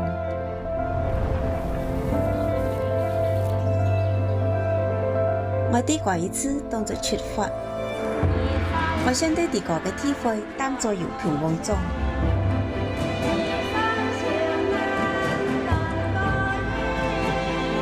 山下嘅歌啊，唱了一輩子。現在我在舞台上唱出地個嘅故事，啲民俗嘅進行都上了革新嘅色彩。革新衣裳唔只是俾你在相處嘅標誌。而是俾我人勇氣，讓我人無拘無束做啲個嘅披風弄開角。愛來自山下，我是熱愛嘅勇氣弄勇上，我是憧憬平王嘅傳道中嘅一環。愛也是平王，愛是書記，愛心無懼。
Welcome back, everybody, to the last bi-weekly solo final of the spring split. My name is Creatives, and I am with my man, Runekeeper, and we just hit the half-point mark of the night with 3 games already played out here in the bi-weekly final. Looking at our bottom side of the leaderboard, in 8th place we have TE Shruggun with 18.4 total points. OC Zane Yu with 18.4 points as well. Wolves is Kai Bao with 12.9. GD Yonke with 11.5. Ventus's Rexy with 11.5 as well. GG Shaw coming in with 10.8, close to the last side of the leaderboard. And J Team's Action with 7.4 total points, which is super unfortunate. He's had amazing nights, and unfortunate for him, right now is not that night. But look at the top of the pyramid. We have KLA's Bang coming in first place with 31.9 total points right now,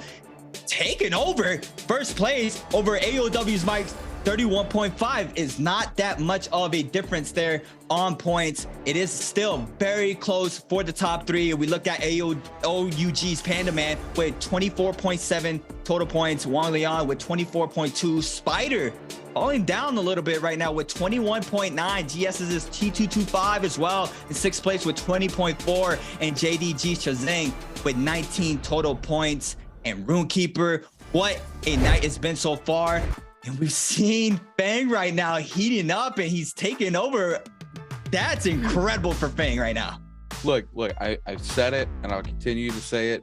If he touches something other than a dagger, he's gonna do just fine. Okay, look, I hate to harp on him as a player, but when you see somebody running around with a legendary katana in their back pocket, and they're taking fights with white daggers, even in week 1. And he was so explosive in week 1.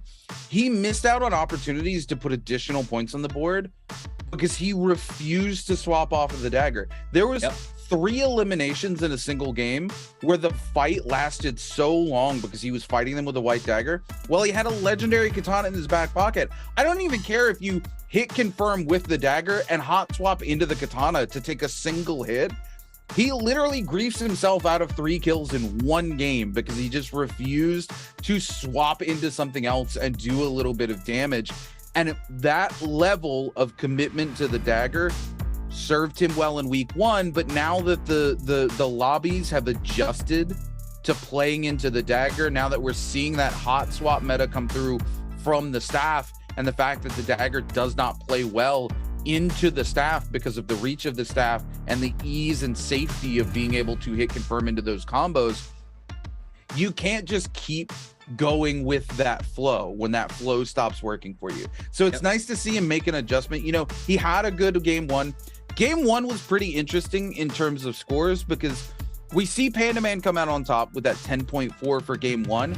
Everybody else, like the top 6, were all really good scoring games. There were like 2 9-point scores, an 8-point score, a 7-point score. Like, that's a really, really tight game at the end of the day. So because of that, Fong has played consistency games all day. Even his bad game in game 2, he still walks away with 6 points.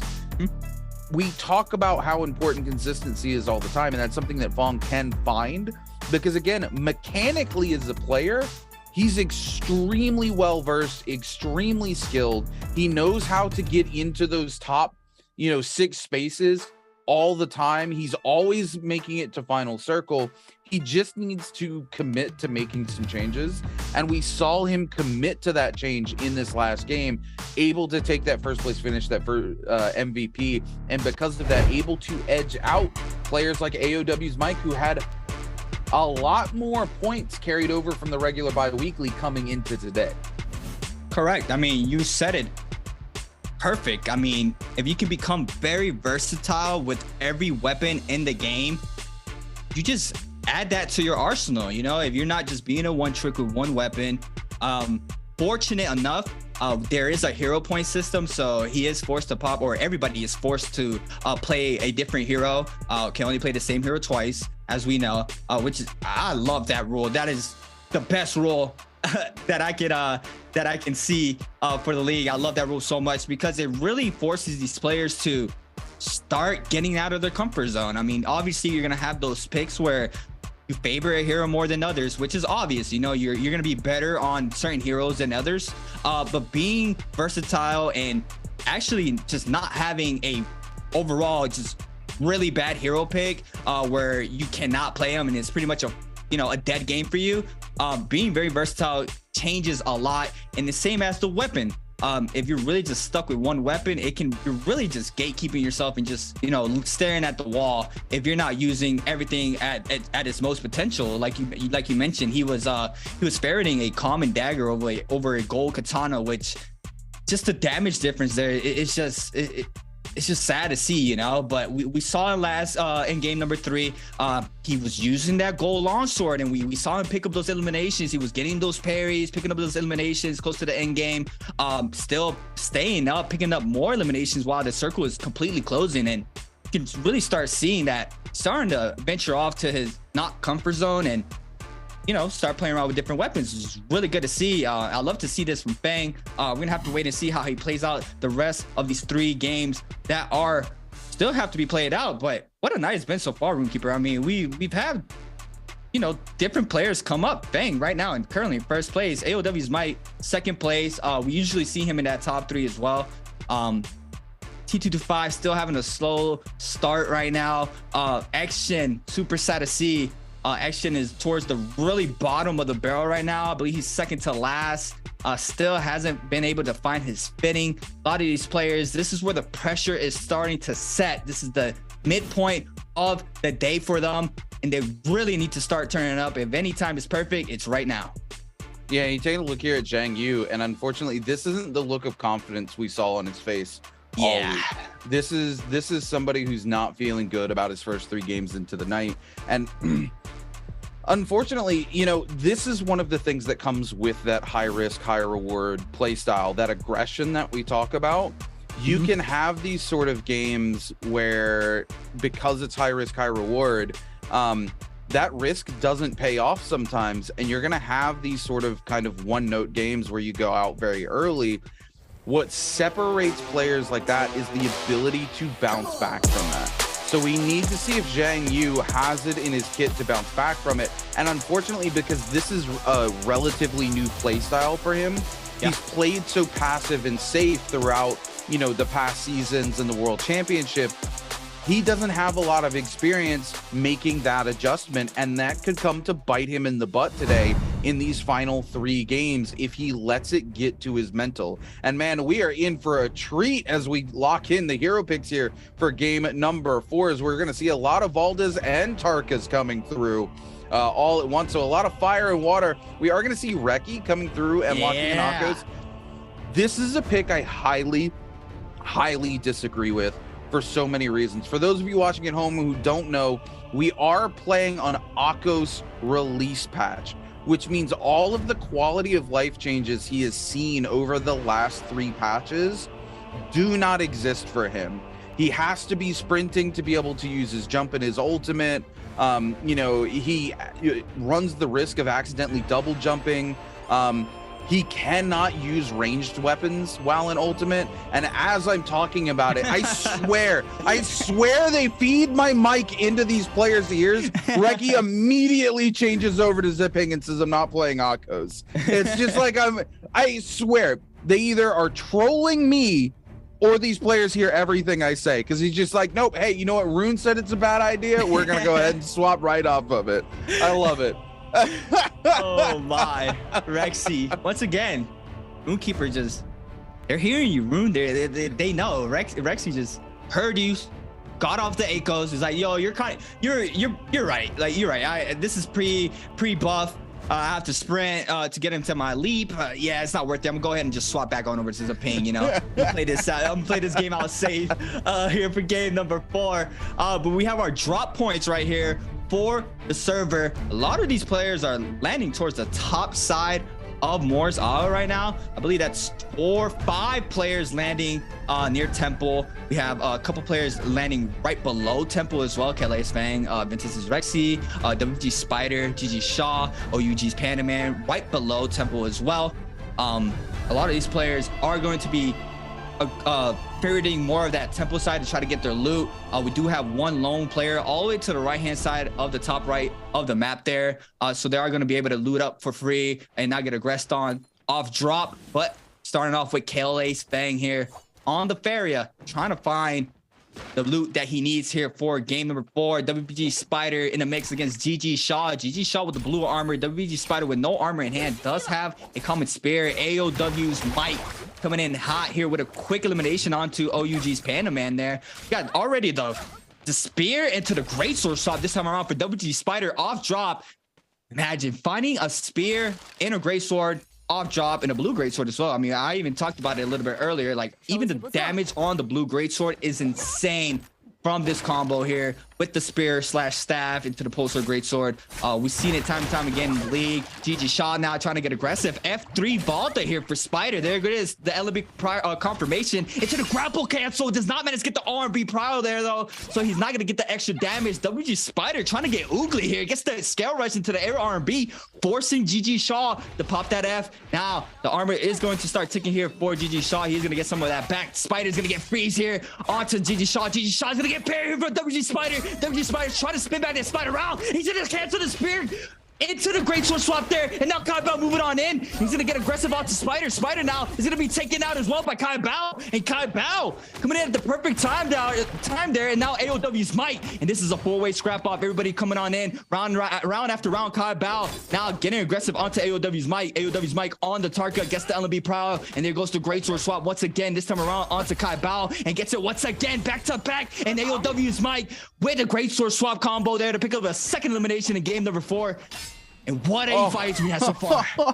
What a crazy start to game number 4 here. We're going to see J-Team's Action trying to focus down Reki here. Reki actually going to let the stone form rip onto Action, and Action not ready with the parry. Will take a huge chunk of damage, and Reki will be able to find that F to get a little bit of a heal back off, but J-Team's Action ready with the parry. This time, not going to fall victim to it twice. Will pick up the elimination onto Ventus's Reki, and oh my good, we're off to an absolute tear already. Wang Liang here going to be put into the corner here with the pole sword, looking to give chase on to Yongkai. Yongkai, no armor here. Great situation for some of these players to be able to pick up an elimination as we see the third party coming through from OC Zhang Yu. Zhang Yu looking to keep that level of aggression going that he's trying to find in all of these games. He's been able to pick up a couple of eliminations in game 2 and game 3, but then finds himself eliminated. Yongkai so low, going to be forced to use the flashback. It's JDG's Chu Zhang who's in position to be able to capitalize on it. Zhang Yu trying to keep Chu Zhang from being able to pick up the elimination.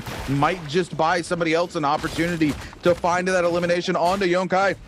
Oh my goodness, Yongkai with the staff come through. Oh my goodness, Chu Zhang gonna pick up the elimination, and now it's Zhang Yu. He overcommits to that fight, finds himself being eliminated early, and now JDG's Chu Zhang and Wang Liang continuing to go head to head here. Wang Liang trying to really utilize that pole sword. The wave gonna come through. Wang Liang able to tap dodge, escape away from it there at distance. That's the scariest place to be in Evolved Wave, because if you're close enough, you can just tap dodge through the initial startup. If you're in that sort of mid-range, you can't really tap dodge forward through it. You're forced to try to find the maximum range away from it, and sometimes at that range it's very hard to get away from it if you don't make that read instantaneously. AOW's Mike here giving chase to J-Team's Action, both of them in the Tarka ultimate. Mike trying to find the neutral here, will find a couple of hits, but it gets turned back around by J-Team's Action, gets one elbow out now, forced to use the F though, comes back in with the dagger, finds the armor swap into the white,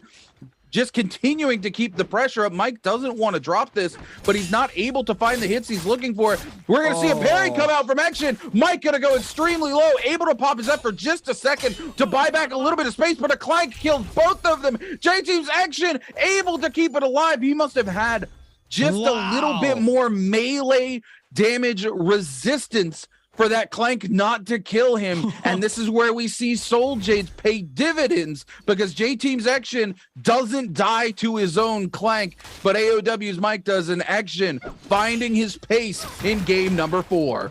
Wow. The aggression from these players is just insane right now. Everybody's scrapping off. We've seen the upsets already. We've seen the fights, and I'm keeping an eye on the Tarkas. I'm looking at Mike. I'm looking at TT25. I'm looking at Srugun. I'm looking at Action.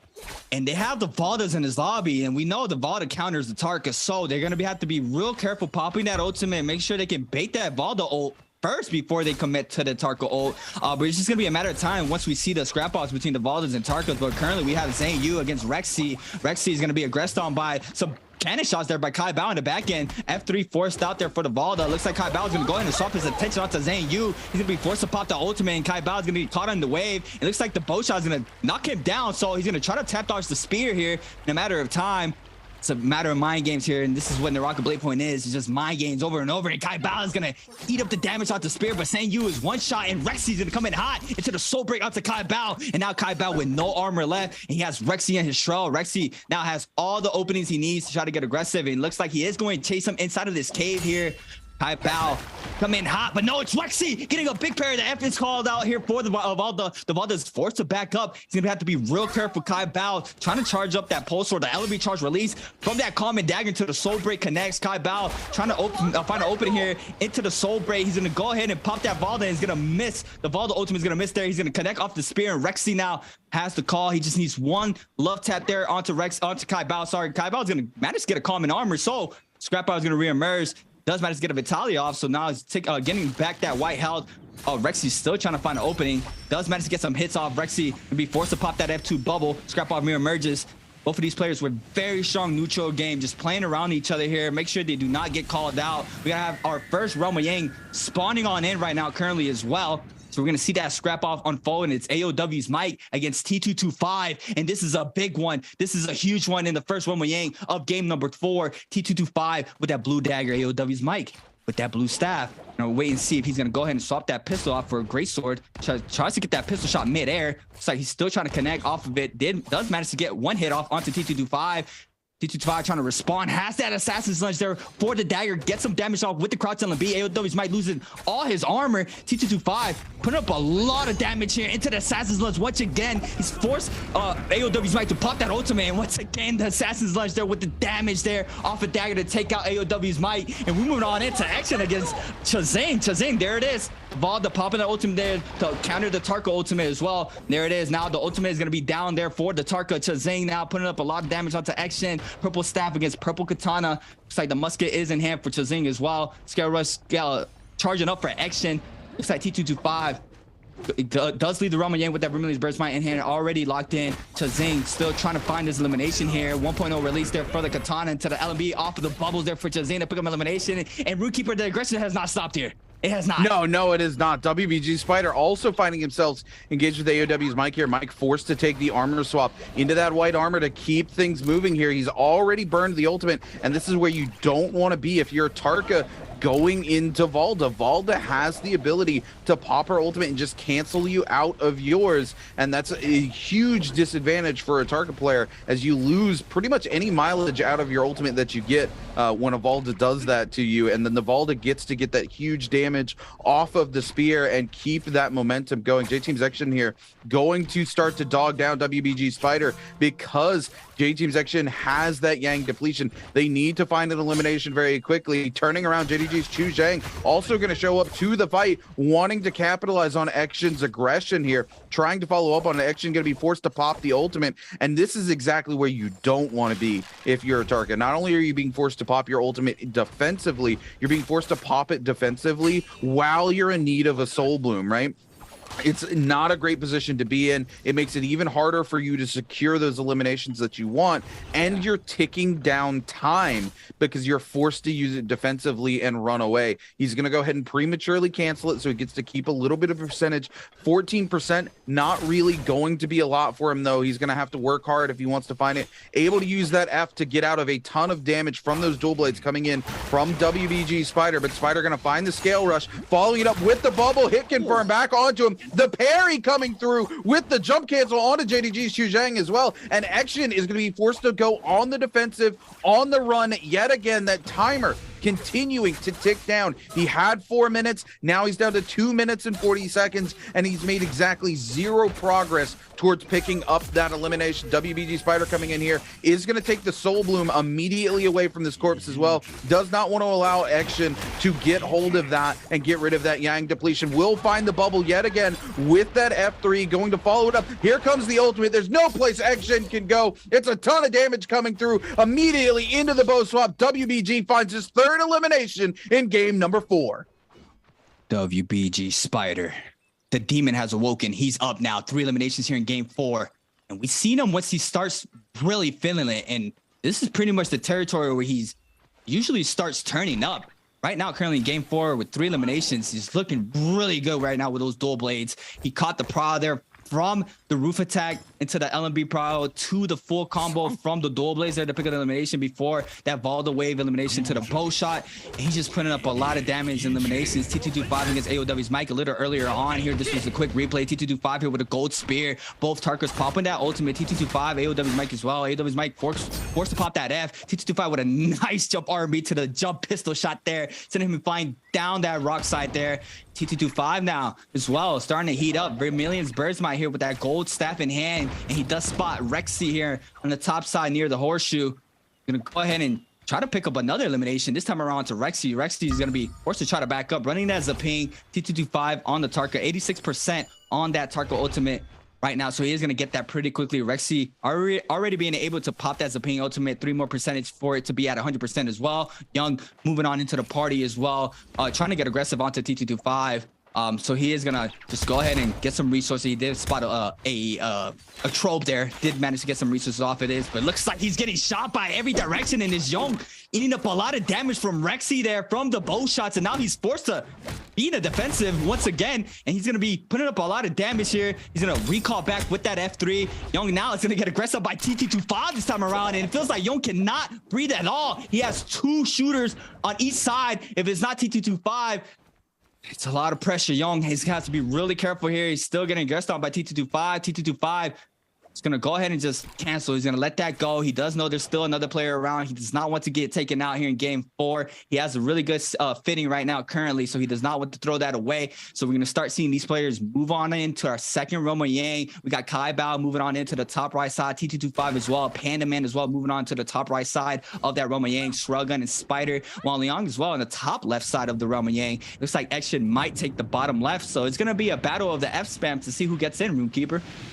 Yeah, it's going to be very, very interesting to see how these Realms of Yang play out, too. And Spider finally finding his momentum. This is typical of Spider, right? Yeah. He starts out very poor in the beginning of the day, and as soon as he starts to find his warm-up, he starts to tear through some of these lobbies. Now, that said, him and Railgun have been back and forth all day today. You know, he wins the fight against Railgun outside the Realm of Yang. Railgun comes into the Realm of Yang, wins the fight against Spider. It's just been a back and forth 50-50 between these two players. We watched Railgun actually beat Spider in his last Realm of Yang with just a white dagger, so it's going to be interesting to see how this plays out. Railgun coming in with the dagger here. Will find a couple of hits here. We do see the F3 coming out here. Immediately going to come in and pop the ultimate, and this is a little bit of a misplay from Railgun here. As Tarka, you want to hold on to this ultimate into Valda for as long as humanly possible, and this is exactly why. That ult all gone now. He gets to keep the charge. The problem is that Spider takes control of the momentum in this fight. Here it is, going to come in the uppercut, using the grapple to extend the combo,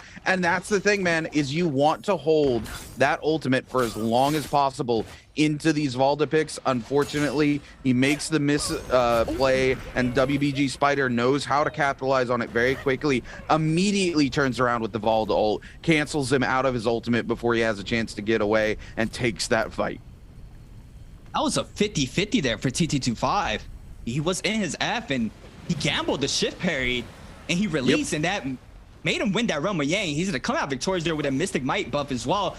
We know how strong the Mystic Might buff is. I mean, you get that damage reduction, plus you get to see where pretty much anybody is around you if they're near you. So the Mystic Might just being an overall really good buff next to the Vermilion's Birdsmite, which will also give you all your loot back if you get eliminated. So it is the time for you to get aggressive if you have that Vermilion's Birdsmite. But we got T225 against Wang Liang. People's elbows connects, but the F3 is called out here for the Valda. Wang Liang's going to be forced to pop that Valda ultimate. He's going to cancel that Tarka ultimate, that 44%, and Spider showing up to the party at a perfect timing there, getting that R&B release there, and a big pair coming in from WG Spider onto T225, and T225 is going to eat up all this damage. He's going to go ahead and swap on over to the gold dagger, but he does not have time to breathe, and Spider just put up a lot of pressure. Assassin's Lunge here for T225, and he's trying to back up, and Spider, though, is trying to find his opening here. A big pair once again, and Spider's going to take out T225, and T225 is going to be eliminated from game number 4, and Spider now, once again, with 5 eliminations, coming coming in hot. Third place currently in the standings, and he has his foot in the door now. And this is a very scary sight for everybody in the server. Spider, 5 eliminations, and I've seen this before. I feel like it's deja vu where I've seen him with 5 eliminations, then it goes to 6, 7, 8, 9. It just starts racking them up. WG Spider now on the hunt, and look at his inventory. Oh my God. He has a gold spear, gold dual blade, gold dagger. I missed the last one, but it's all gold. I mean, Spider's stacked right now. Look, here's the thing with WBG Spider. This is one area he excels very well in, and that's parrying people. So you can come at him with a gold weapon all day, and if you throw the blue, Spider's gonna find the opportunity to parry it if he has one. And we see Spider picking up a ton of legendary weapons because of that, turning now to a fight breaking out between Wolves, Kaibao, and Spider. And you know, this is a very interesting matchup. Spider actually doesn't like to fight Kaibao at all. Spider and Kaibao during Worlds were very 50-50. Every time we watched these two fight, it was back and forth. You know, Kaibao would kill him early on, Spider would resurrect, come back and kill Kaibao, and these two players just trading on each other back and forth. But Spider right now is on a tear. There's no stopping him. Even if it is Wolves Kaibao, the thing is once Spider finds his momentum, this is where Spider excels. We talk about Spider being a momentum-based player, in the past being a very emotional-based player. When he has bad games, he doesn't, you know, typically do well. But again, he's worked on that so much this season, and you see that happening here where he's able to find his foot in the door this game. And now that he's on a tear, it's going to be very hard for any of these players to stop him. 100%. 100%. I mean, Spider's looking amazing right now here in game 4. This is a quick replay from earlier. Panda Man against KLA's Fang. Fang once again with that dagger, some damage against Panda Man. Panda Man forced to pop that Matari ultimate here onto Fang. Fang is trying to back up here, trying to create some space to grapple LMB there for some damage. The B3B can call it out for Fang. But no, there's a big LMB charge into Soul Break from Panda Man to take out Fang there. And that was a nice elimination there from Panda Man. We have a lot of players, 3 players, sorry, here at Temple lining up. Srugun getting caught in the mix here against Young. Young tried to charge up the scale rush. He canceled it. Now Srugun tries to respond here with the dagger. LMB does not come, does not get the confirmation hit there onto Srugun. Srugun's gonna overhold there, does not get the hit. Nice F blink there from the Matari there to avoid the damage from that charge attack from the dagger. Now we see him just giving that up, and we look at the mini map. We see WBG Spider. He's moving on in. He heard something. He's like a predator right now. He's ready. He's like the alien versus predator, and nobody's gonna like stop him. He's insane right now. What is he at? Did he pick up another one? Was that 6? Or is he still at 5? I think WBG Spider had 6 eliminations right now. Unfortunately, Railgun knows what he's got to do here. He's got to put himself out to pasture like his name's Lassie, because he's got 2 seconds left before that Yang depletion comes through. Sure enough, there it is. The Yang depletion going to be eliminating Railgun. He didn't want to take the fight and potentially give somebody else an elimination here, make it even harder for him to climb in the standings. I'm not a fan of that particular sort of lay down and die mentality. And I say this because we've seen in the past, we've seen players literally fighting it out to the final second, able to pick up an elimination and pick up the Soul Bloom on 0 and keep themselves alive. So, you know, you're here, you're competing. I don't really like to see that mentality of, oh, I'm gonna die anyway, I don't want to give anybody else points. You might as well fight with every single second you have left. You never know what's gonna happen. Maybe you come in on a cheeky third party, somebody else picks up an elimination, you get the Soul Bloom, but it's always worth fighting for an opportunity to get back into the game. Yeah, but there's also I believe there's also like a mentality, like a little mind game where it's like, do I want to give someone elimination potentially, you know? Is it worth me giving somebody a point here if I can't pick up an elimination in 30 seconds? So it's a lot of, I mean, this game is just it's a lot of mind games, you know? I understand where you're coming from though, where it's not over till it's over, you know? But there's also that downfall where if you're top 5 or just a situation like that, you're top 5 and you potentially give the player who is right above you that elimination, and it just closes up the gap a little bit more. But yeah, I believe if I see a Soul Bloom getting picked up at 0.0, I would lose it. I'm gonna be honest with you. Well, you know, at the end of the day, it shows the player's mentality. You're right. There's a lot of mind games to be played around that, but it really shows the sort of player that you are, because you're keeping somebody else from potentially picking up 1 point that could be converted into more points, dependent upon their placement. But is it really worth not letting another player get 1 point when you could potentially get infinite more points from the lobby? I mean, realistically, you can come back in and, pick up 4 more eliminations in a first place finish. And it's like, okay, at that point, it's worth risking the 1 point to another player to potentially come back and win the entire game, right? And especially, there's 3 games left in the day, right? So if you're going to have any realistic chance of climbing the leaderboard, you need to make the most of every single game that you play left here in the day. And going out on a whimper is not the way you want to be remembered as a player. OUG's Panda Man here, getting ready to go head-to-head here with WBG Spider-Man. Panda Man not really wanting to take this fight, trying to keep things moving. He wants to go to Final Circle here. He's playing Matari. The risk of being third parties is pretty huge right now. There's 6 players left alive. That said, it is only Zone 5, and it's going to be interesting because we do have this eventide zone collapsing here. And, funnily enough, one of my fondest memories of casting NARAKA BLADEPOINT is an EU tourney where the Final Circle actually closes on every single level of eventide, and we have a 4-way tie between teams because the levels are so separated. Nobody can actually fight because they would be forced to go into the zone to get down to the next level where some of those other players are. So you literally just have teams monk up and try to heal through the zone in trios, and we end up with a 4-way tie. So you don't actually see a lot of Final Circles close here on eventide for that reason. You're actually going to see the Final Circle push away from the building here. And this was a change they made, I think 6 months ago, was because they didn't want to see these sort of pro league games go out to a space where it's like, okay, hey, nobody's fighting. We're just going to heal through the Final Circle. So they actually started to move some of these Final Circles away from some of the buildings like this. There's still a potential chance to get Final Circles going into those spaces, but they drastically reduced the amount of Final Circles that do go towards those sort of big buildings with a lot of different gaps between them for that reason. Oh, wow. Okay, that makes complete sense, because if there's just an end circle where everybody's just posted up in the layer, it kind of, it's pretty much just a heal off. I mean, if you're playing as a ping, you're probably just gonna win. There's nobody aggressing you. If you just popping that ultimate, getting that heal bag, it's completely understandable why they would change that. I really like that.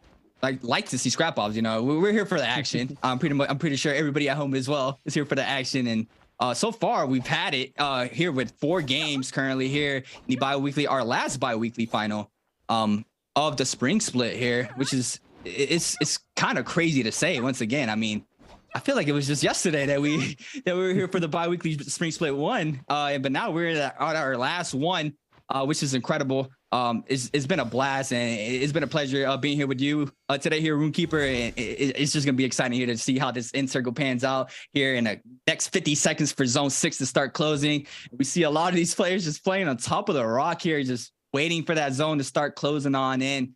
Panda Man already just staying inside of the hut there in the bottom right side of the map. Wan Liang already as well just moved up on the zone. Spider looks like he is going to be the one just hanging back here, trying to lay down some range shots potentially for the players moving on in. Looks like Chazing already had moved in. Young right under Spider. Spider's just playing a little bit of mind games here, make sure that he makes his presence known, that he is on top here, that you have to be real careful, that I will lay down some damage onto you just standing there. And look at him, he's trying to get some damage there onto Young. Young's going to be forced to just play around the rocks here, and this is a very good spot for the dagger. Once again, just to stay mobile with the scale rushes to make sure you're going to get called out. We have Stormstride out, I believe, for WBG Spider. Stormstride is it's like a gift and a curse for me personally. Sometimes it kind of grieves your combos, but sometimes it gives you that prio, for you to get that combo potential. So Stormstride, it's really good, Jade. It's once again, it's a gift and a curse. We're gonna have to wait and see how it forms out for WBG Spider. But him currently running that dagger with Assassin's Lunge Gold Dagger. I mean, it's just tons of damage, and it's quick damage just off of blue charges from soul breaks and all that from the dagger. It's putting up a lot of damage. Looks like Chazing's going to eat up some damage there from Spider. He's going to be forced to drop all the way down. Looks like Spider is not going to the stat. He does not want to get caught out in the third party, fourth party, fifth party. I mean, everybody's here right now. The zone is starting to close. Zone 7. Runekeeper, who do you have this? Do you have this? You have the Valda game, or do you think Matari's going to come on top, or is it Pink? Look, I think it's Spider who comes out on top. This is the thing. Once Spider starts finding a momentum like this, he is very, very hard to shut down. And that's why you see players like JDG's Chu Zhang grief him in games like we saw a couple weeks ago, right? And it's because they know that once Spider gets going, that's when he's his most dangerous. If you can shut him down early, you can keep his mental down, you're able to come out on top of Spider. But when he gets like this, where he's, 6 kills in, he's won every fight that he's taken, he's an absolute demon. He's playing the best Spider ever plays. And that's not a WBG Spider that these players want to play against. Yonkai topside here, going to be the next person eliminated here. WBG Spider with the Assassin's Lunch, gonna catch him out. I mean, Spider's Soul Jades here are absolutely stacked for him. He's going to catch that charge left click. The uppercut here is going to go on to the Z-Ping here, looking to pick up Ventus's Reki. It is going to be Wang Liang who picks it up with the pistol yet again. Wang Liang using that pistol in the late game to try to keep the attention off of him, try to keep the pressure onto these other players and potentially pick up those third-party eliminations. And Spider here really just controlling this entire space. Chu Zhang, though, this could be huge. Able to pick Spider up in the ultimate, sends him flying out into the zone. So much zone tick coming through. Spider coming in will catch on himself here. He's going to hold this ult as long as possible. He's not going to spear Panda Man, no matter how close Panda Man is to get away, because Spider can avoid zone tick damage by being up in his ultimate. So can Wang Liang, though, as he goes ahead and pops his ultimate, and the zone's just going to tick his ultimate away, not his HP. WBG Spider going to get speared out by Wang Liang. Chu Zhang going to pick up elimination, and we're going to see another player go down, but it's going to come up. WBG Spider, no question, is going to be our MVP, but I think Wang Liang does come out on top in the very end for the first place pole position. WBG Spider still very happy with his performance here. He's forced to ult a little bit early here because of being sent out into the zone by another Valda. He can't really be mad about it, though. He's got so many eliminations under his belt, so many points. What a huge game for WBG Spider. That's something we see a lot often for the Mataris. Once that zone is completely closing, we see a lot of the Mataris playing that high ground, just grapple spamming, using their blinks to stay on high as much as possible. Like, for example, right here with the Valdas, you do not want to be on that low ground. You are going to be caught by that Valda wave in any second, as well as the Farriers. When the Farriers are out and you're a Matari, you got to be real careful with the mechs just right below you.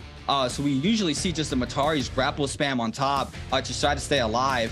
And Wang Liang doing a really good job there, staying up there in the last and final moments of game number 4. Just waiting to see our overall scores for game number 4. Lead WBG Spider 100% took that. I mean, he was frying the lobby. He was completely frying. Unfortunately enough, he did not get that score multiplier from 1 and 2. But needless to say, he is our winner for game number 4. And wow. Oh, yeah. Look, and again, this is the thing that I talk about with WBG Spider.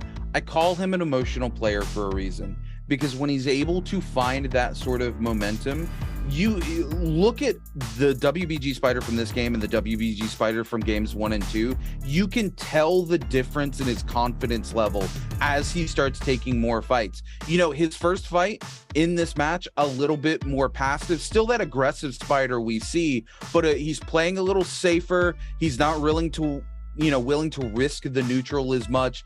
And then as the fights progress on and he wins more and more fights, he starts playing more confidently. He starts taking those 50-50s. He starts just trying to get the predicts. He comes out and it goes, okay, I know I'm going to win this fight with every single fight that he engages on. And that's the thing.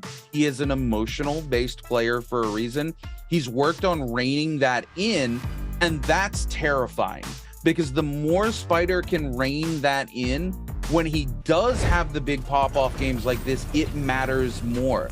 Typically, Spider would have been in such a position that this game would have brought him back in contention for top 3.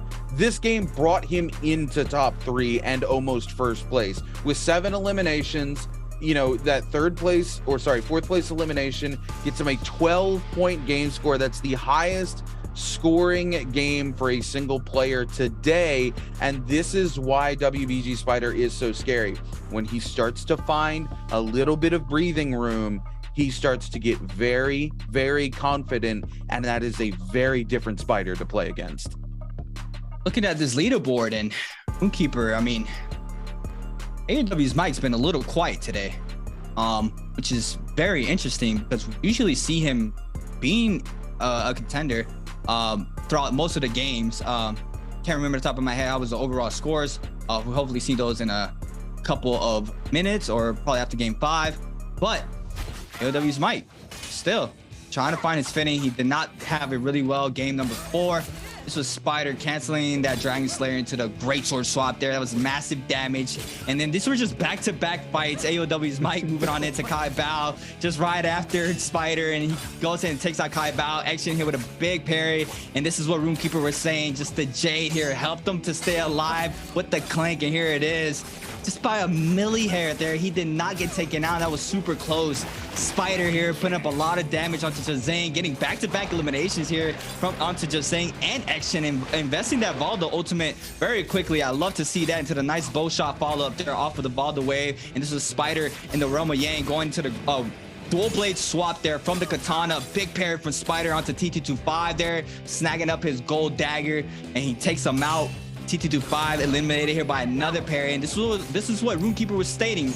Spider, when he sees you, he's gonna read you, he's gonna get a parry on you, and he definitely did there. Back-to-back, Wan Leon here coming out victorious in the last final moments. But at the end of the day, it was all WBG Spider with all the aggression and eliminations that he got during game number 4. And he's obviously our MVP of game number 4 with 23,000 damage. RuneKeeper, look at those numbers.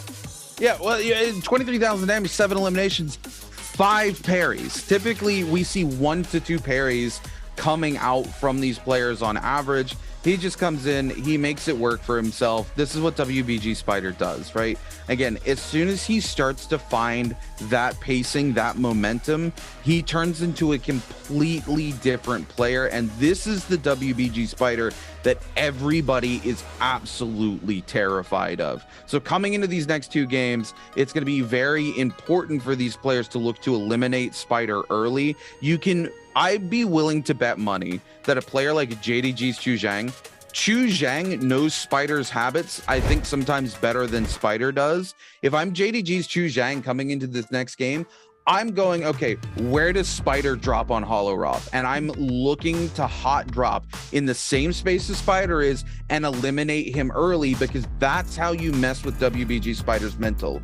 Unfortunately, it's going to be hard to do for players like Chu Zhang, given the momentum he's created. But we've got a short video coming in from WBG Spider before we lock in for game number 5. 我的打法相比我刚来的时候肯定是要稳定很多的，因为以前经常出现什么暴毙啊、0分啊之类的，现在就几乎是很少出现，最次也会拿1点点分。但是大麦他打的法可能就是说他打的比较凶悍，就他有可能会操作失误，就导致可能这把的分不是很高。但是他打架还是我觉得是最厉害的那个。对于首个3连冠，其实我并不是特别去在意，只是想打好每一把吧。I love when I talk about things all day, and then we get these lovely little insights from the players that match up with exactly everything that I'm talking about. Spider here talking about how he's changed as a player, how he's been able to find more consistency in his games, how important it is for him to find points in games that are still games that are going bad for him. And again, he really learned a lot from the second bi-weekly here in the spring split and learned just how important that consistency was for him. And clearly he's keeping that in mind. He just said he doesn't even care if he wins this third bi-weekly championship, as long as he performs well and consistent in all of his games. That's what he's looking to do. And that's super important for him him as a player, it's a huge turnaround from the player who was so feast or famine, where it was all or nothing for him as a player. And that's what makes him such a deadly threat going forward, is the fact that now when he has pop-off games, because his other games are consistent, those pop-off games count for so much more. And that's the WBG Spider we got to see in this last game. He's played, you know, he had a really poor game 1. He played moderately consistently in his other games, and now in game 4 he was able to find that momentum, hits that huge pop-off game that he's looking for, and now if he can carry that into 2 consistent games back to back, he could easily find himself being the bi-weekly champion for a 3rd week in a row.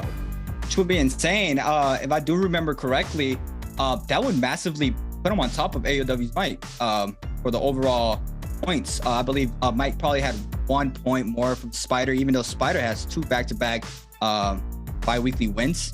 So that would be pretty good for him. But like he stated, our focus is just staying consistent and playing well in every game that he plays. At the end of the day, I'm pretty sure what his mind is on Worlds. You know, Worlds is the big chip. I mean, he is currently our Worlds champion as well. And that brings a lot of pressure. A lot of people expect so much from a player just from them winning the big tournament of the year before, and then coming on into the league the following year. It's just a lot of pressure for a player like that. But WBG Spider has so far done a really good job maintaining that pressure and really playing around it really well. So big shout out to WBG Spider. I'm gonna go ahead and take a quick look at our overall scores here from game number 4 and before. We got Sruggun 19.4 points on the board. Zhang Yu with 18.4. Wolves is Kai Bao. Didn't catch it, I'm sorry. But we're gonna go ahead and just run back into the top of the pyramid. We got XCG's Wang Liang. He's still on top. Wang Liang with 34.6 points. WBG Spider creeping on in now with that massive 12-point game in game number 4 with 33.9. But no, it's AOW's Mike as well with 33.9. So this is a battle right now. This is a very close fight for the top 3 right now. In RuneKeeper, we have exciting games 5 and 6 right now. Oh, absolutely. By the way, you remember how important I talk about consistency being? Yes. Look at Wang Liang. Wang Liang has only had 1 MVP today. Everything else has just been straight consistency. WBG Spider wins this last game with a 12 game score, but Wang Liang still gets a 10.4 in the same game. He is keeping the gap small, and that's why consistency is so important for these players, because at the end of the day, if you play consistent games and you have 1 big pop-off game, that is the difference between walking away the champion or not walking away the champion. And you're going to see here, by the way, this is something I've been talking about a lot as well, that are players, even at the top end of the spectrum, have what I call their 1 bad game. Statistically speaking, if you're going to play 6 games, you're going to have a bad game no matter how consistent you are as a player. WBG Spider has a 0 score. Wang Liang at the very top has a 0-point game score for 1 of his games. This is a thing where if you're consistent, those one-off games where, you know, whatever, you drop and somebody else grabs the fireflies, you drop, you don't find any armor, somebody's got purple armor, you know, those games don't set you back nearly as far when you have that level of consistency. That's the major difference for players like this. That's why it's been so important for players like WBG Spider to find that level of consistency instead of this feast or famine playstyle. And that's what a player like OC Zhang Yu is learning right now. Zhang Yu, this was his first week switching to this more aggressive play style because he's got to go play in rep cage no matter what he does. So he comes in, he plays this more aggressive style, and he's learning that you still have to find consistency in your bad games because it is feast or famine otherwise. And if you're not feasting, the famine is real. I've actually never heard that before. Oh man, we are going to be moving on into our last Hallroth game of the day. Last bi-weekly final, we didn't have a Takeda come out. So in my head right now, I'm thinking, Takeda out of the meta? Like, what's happening with Takeda? I mean, Takeda, he did get it nerfed. I believe they are playing on the patch where he did get nerfed, where Furin does less damage in the air, as well as the F3 does not steal the weapon anymore. But from that last bi-weekly final, we didn't see any Takedas come out. And so far, we haven't had any. I mean, we saw the maps being played out. It's standard hero picks for these players. But if any time will be that Takeda would come out, pretty sure it'll be right now. So yeah, you know, we're gonna have to wait to see. I mean, I don't know. I'm kind of happy that Takeda's gone, but I'm kind of not at the same time. But yeah, I mean, we're gonna have to wait and see. We are loading into our game number 5 of the night, our second to last game of the night, which is insane. I mean, these games are flying by. We've seen the aggression all night. Players are loading in. Runekeeper, what is your favorite hero? This is something I want to know. Who is your favorite hero? Oh, my favorite. Look, I love TNI. I always will. Back in the day when I was a top-rated player, that was who I was playing. I don't play him anymore, unfortunately.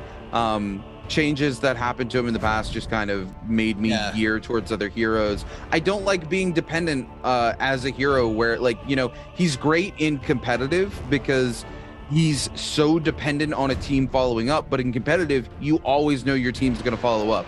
Yeah. I don't really play competitive anymore, so I've shifted gears to playing other heroes where I don't have to solely, you know, rely on everybody else to make my kit work.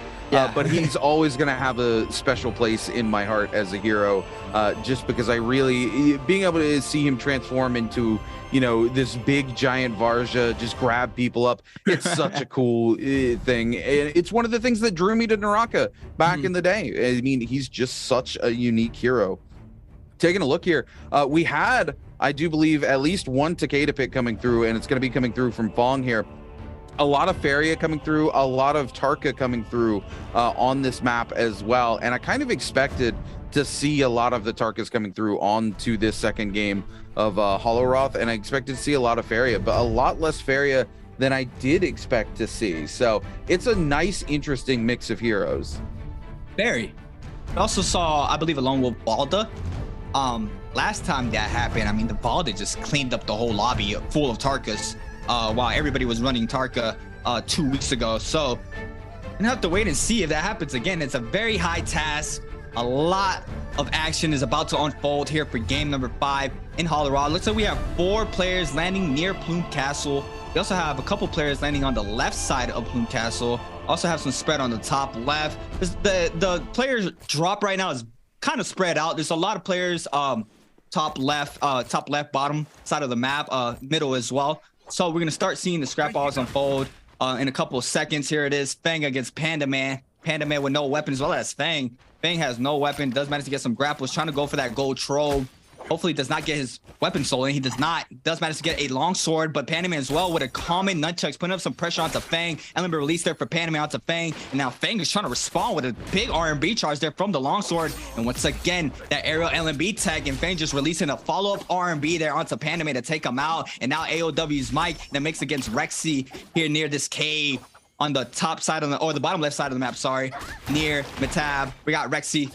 Gonna get hit by that nunchuck meter bird, but now that's a quick F3 usage there from the Valda. AOW's Mike now trying to create some space. Goes for the parry. Ventus is Rexy playing those mind games very well against Mike, but Mike's gonna overhold that parry. He's gonna release the LMB, but it's just a common nunchucks, and it doesn't really do a lot of damage, but as long as you get those chip damage in is enough. But no, look at Rexy responding there with that blue dagger, putting up a lot of damage, and AOW's Mike is forced to back up for the time being. Does not have a prio off of that RMB. He's gonna proc off of that nunchuck. Now Rexy's gonna try to respond here, forcing that Zipping ultimate to be called out here from Mike. Now Mike's trying to create some space, and it comes in hot with a big parry onto Rexy, and Rexy's gonna eat up all this damage as well. He's gonna go ahead and pull up some blue nunchucks this time around. He's gonna weave that LMB charge, that front dash to the back dash there from Rexy, and Mike now is still trying to get aggressive in the RMB prior there to confirm the elimination for Mike, and Mike now showing up here in game number 5.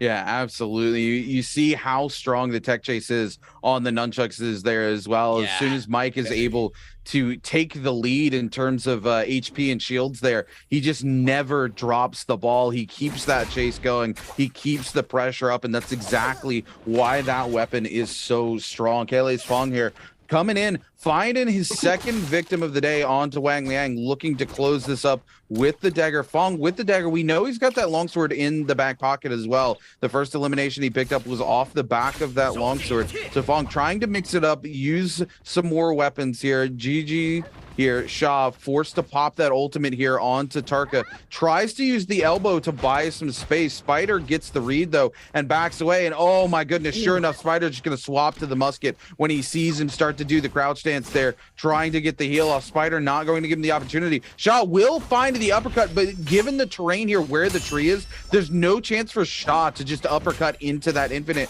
The parry comes through. We see Shaw able to hold it together here, but a one clank is all Spider needs to win this here. He will find the uppercut into the clank, and that's going to be it as GG Shaw gets sent back to the Soul Altar. AOW's Mike now being chased by OUG's Pandaman, and Pandaman today has really been on form. This is a tough situation for Mike to be in. You see Mike here trying to use that staff, trying to have the bubble to buy a little bit of prio. Unfortunately, Pandaman is going to come out of the F, and the ultimate, and is going to be forced to burn the F. So Pandaman now on the back foot as Mike takes complete control of this situation.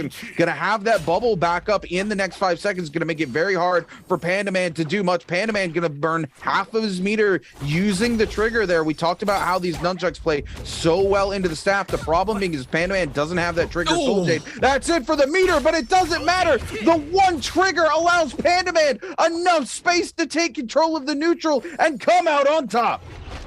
Back-to-back LMB charge releases there for Pandaman. And Mike was not ready for that. He does still have a resurrection, so he's going to be good for the time being. That was insane. Back-to-back LMB 1.0 releases to pick up that elimination for Pandaman. Doing a really good job there in those My Games against Mike. Now we have WBG Spider against Wolves' Kai Bao. Kai Bao on the Tarka, Spider on his opinion. We have a third party showing up as well, and it's TT25 with gold nunchucks in the back end there with blue armor as well. TT25 trying to just be a nuisance here, grapple spamming just anybody right now. Does manage to change his attention onto TT25. Now TT25 is gonna be very weak this time around. He's gonna lose barely all that blue armor. He's gonna be forced to back up, and now Spider has the call as well. He's gonna go ahead and start moving in, try to pick up elimination for himself. His second elimination, he's gonna try to pick up a second elimination. We have another player in the back end, it's GG Shaw as well.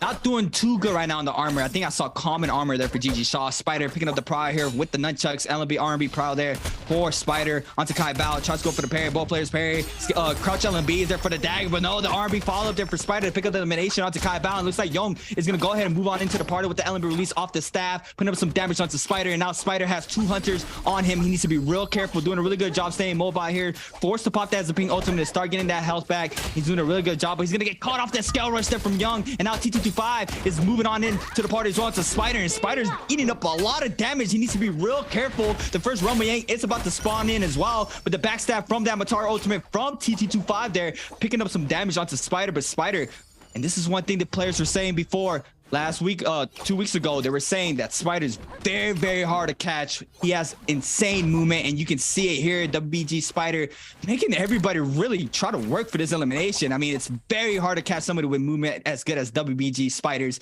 And when you see, I mean, he broke 3 other players' ankles there, and he's gone. Look at him. He's gone. He's all the way in the backside. He is free. Yeah, WBG Spider really knows his way around the map there. Keeps the dagger in the back pocket there as well. You notice as soon as he starts getting hyper pressured like that, he hot swaps into the dagger. He's trying to buy as much movement out of everything he does there, because he knows that if he's not able to break the ankles of those 3 players, that could be it for him. And it's a really dangerous time to be taking a fight as well, especially as on a hero that extends fights. Because yes, you have a high probability of surviving because you're playing something like Zaping, but you're extending that timer out while the timer for your resurrection is ticking away and you have 3 players chasing you. If you accidentally overextend that fight and let yourself get eliminated after the zone shift happens, you're actually just completely out of the lobby. So sometimes you have to make the tough decision to go, if I don't see myself getting away from this too soon, I need to just let myself go ahead and be eliminated so I can get the resurrection. But Spider able to break their ankles, able to get away there. Wang Liang here actually fighting over going to the Rumble Yang with T225 here. forced to pop the pillar though, so he's not going to have a hope to go inside. The full Yang already full as well, so we're going to see some fights break out very soon here inside the realm of Yang. Wang Liang still going head to head here with T225. T225 with those legendary nunchucks, trying to find a space to get a little bit of a reset. Still has their own pillar. We're going to see Wang Liang forced to burn their F, and now T225 really able to take control of this space. Wang Liang going to be forced to go ahead and jump into that pillar, go ahead and mech up, look for the opportunity to take the reset. T225 here going to avoid that first shot. Nice tap dodge coming through. We are going to see a little bit of the teleport come through. T225 holding on to everything that they have for as long as they can. Wang Liang, though, this mech not going to last for too much longer. They need to get a full reset and get away from here. WBG Spider going to find himself fighting in the zone versus Zhang Yu and Sha, and Spider, the one able to come out on top. And, you know, we talk about Zhang Yu needing to learn that feast or famine playstyle. He plays yet again a little too aggressively here and finds himself completely eliminated from the lobby. And this is the unfortunate reality of Zhang Yu doing so well in this last week, is he found the feast part, right? He was able to see why this sort of play style works, but he hadn't had any amount of time experimenting with it to understand how to adapt to that play style not going well. So because of that, the first couple of games don't go well for him, and he's not been able to figure out that adaptation today. You only have 6 games to play. It's very hard to make that adaptation on the fly. You know, again, it took WBG Spider almost an entire season in Worlds to figure that adaptation out. So unfortunately for Zhang Yu, there's just not realistically enough time for him to come around to the understanding of how you need to adapt to that play style going poorly for you.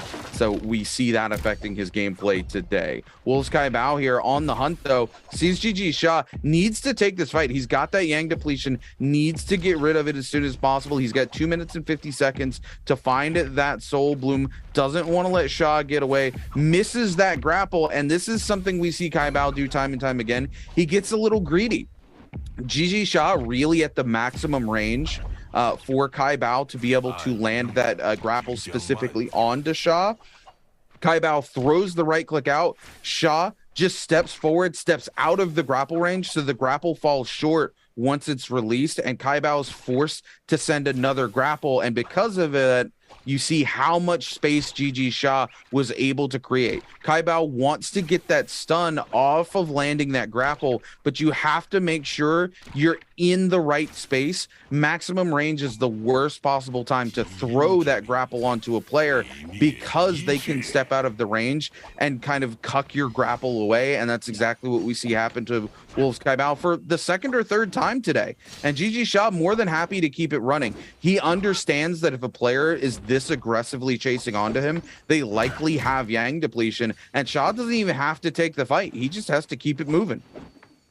Yeah, and he pulled out the staff too. I mean, the movement with the staff is just insane. I mean, you can just continue to stay mobile, and the frames to try to stagger that lunge is very, very, very tight. So the staff is starting to become one of the top 2 weapons for mobility, apart from the dagger. But you can see GG Sha just putting up a lot of pressure onto Kai Bao, and Kai Bao is going to be taken out there by GG Sha. And this is what you were mentioning, Runekeeper. You'd rather see them fight it out until it's over. And we saw it there. He's going to be taken out. GG Sha picking up the elimination there. Super unfortunate. KLA's Fang on the Takeda. So we do have that Takeda out right now. Lone Takeda gets him off that grapple LMB from that roof. Now the Vald's going to go ahead and continue to be mobile. Rexy doing a really good job with the scale rushes here. Down the roller. You got to be real careful. We've seen it before where these players start dropping down and the roller just... Oh my God, Fang is so quick with the scale rush. Just look at him. He's so much faster than Rexy there. And he catches him, and he catches the next scale rush to avoid the spike roller there as well. Fang showing up who is the dagger master here, and he's showing it big here in game number 5. KLA's Fang forcing that F out of the Valda, and once again the scale rush battle. Fang trying to catch up here onto Rexy, and look at Fang being super fast here with the kicks here from that dagger scale rush. He catches him there once again. Rexy's gonna be dropped down, and the roller's gonna pass by once again. No connections off of it this time around. Fang now once again, it's just a race. Fang trying to catch up once again on the skill rushes. He's gonna get turned back this time around. He reds him. He said 3rd time's a charm. And now he knocks him down into the roller, and Fang's gonna take a lot of damage. With Rexy as well ended up taking a lot of damage. So he is gonna be forced to try to back up, try to get a reset. Need to be real careful because there's still 11 players here in game number 5. So if anybody hears any movement down here, down the puzzle, a lot of players are going to start moving on in. I mean, we've seen these players not be afraid of the roller. A lot of these players like to get aggressive down in this area. And once again, the skill rush battle. Fang is so quick with those skill rushes. Jesus, he is so fast with those skill rushes. He caught up to Rexy all 3 times that they've done this before.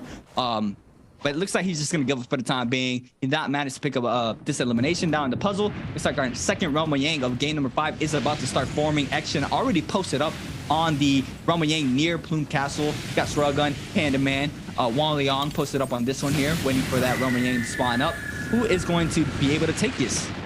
That Wang Liang made it, and Shruggun as well. This is our second Realm of Yang of game number 5, Roomkeeper.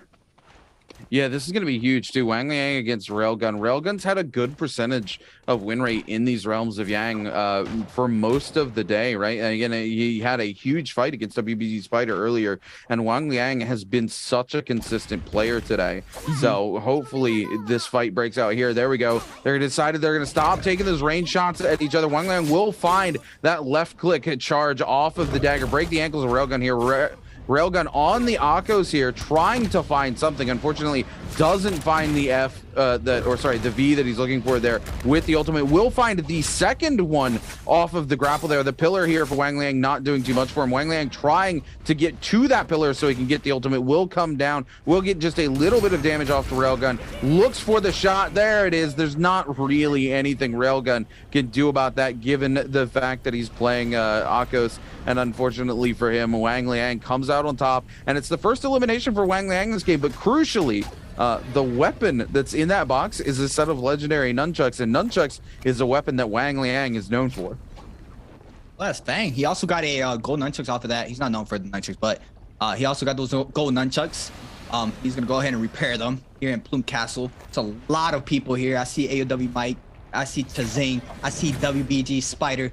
It's a lot of people in Plume Castle, as well as this water pond here. Panda Man, Shruggun, and GG Shaw in the mix. Looks like Panda Man is getting aggressed on by 2 other players. Does have those gold dual blades in hand. Gonna get aggressed on still. Losing 2 blocks of armor. Looks like Shruggun is a catch prowl onto GG Shaw. GG Shaw is going to go ahead and invest that Tarka ultimate very quickly, running that fireball Tarka here.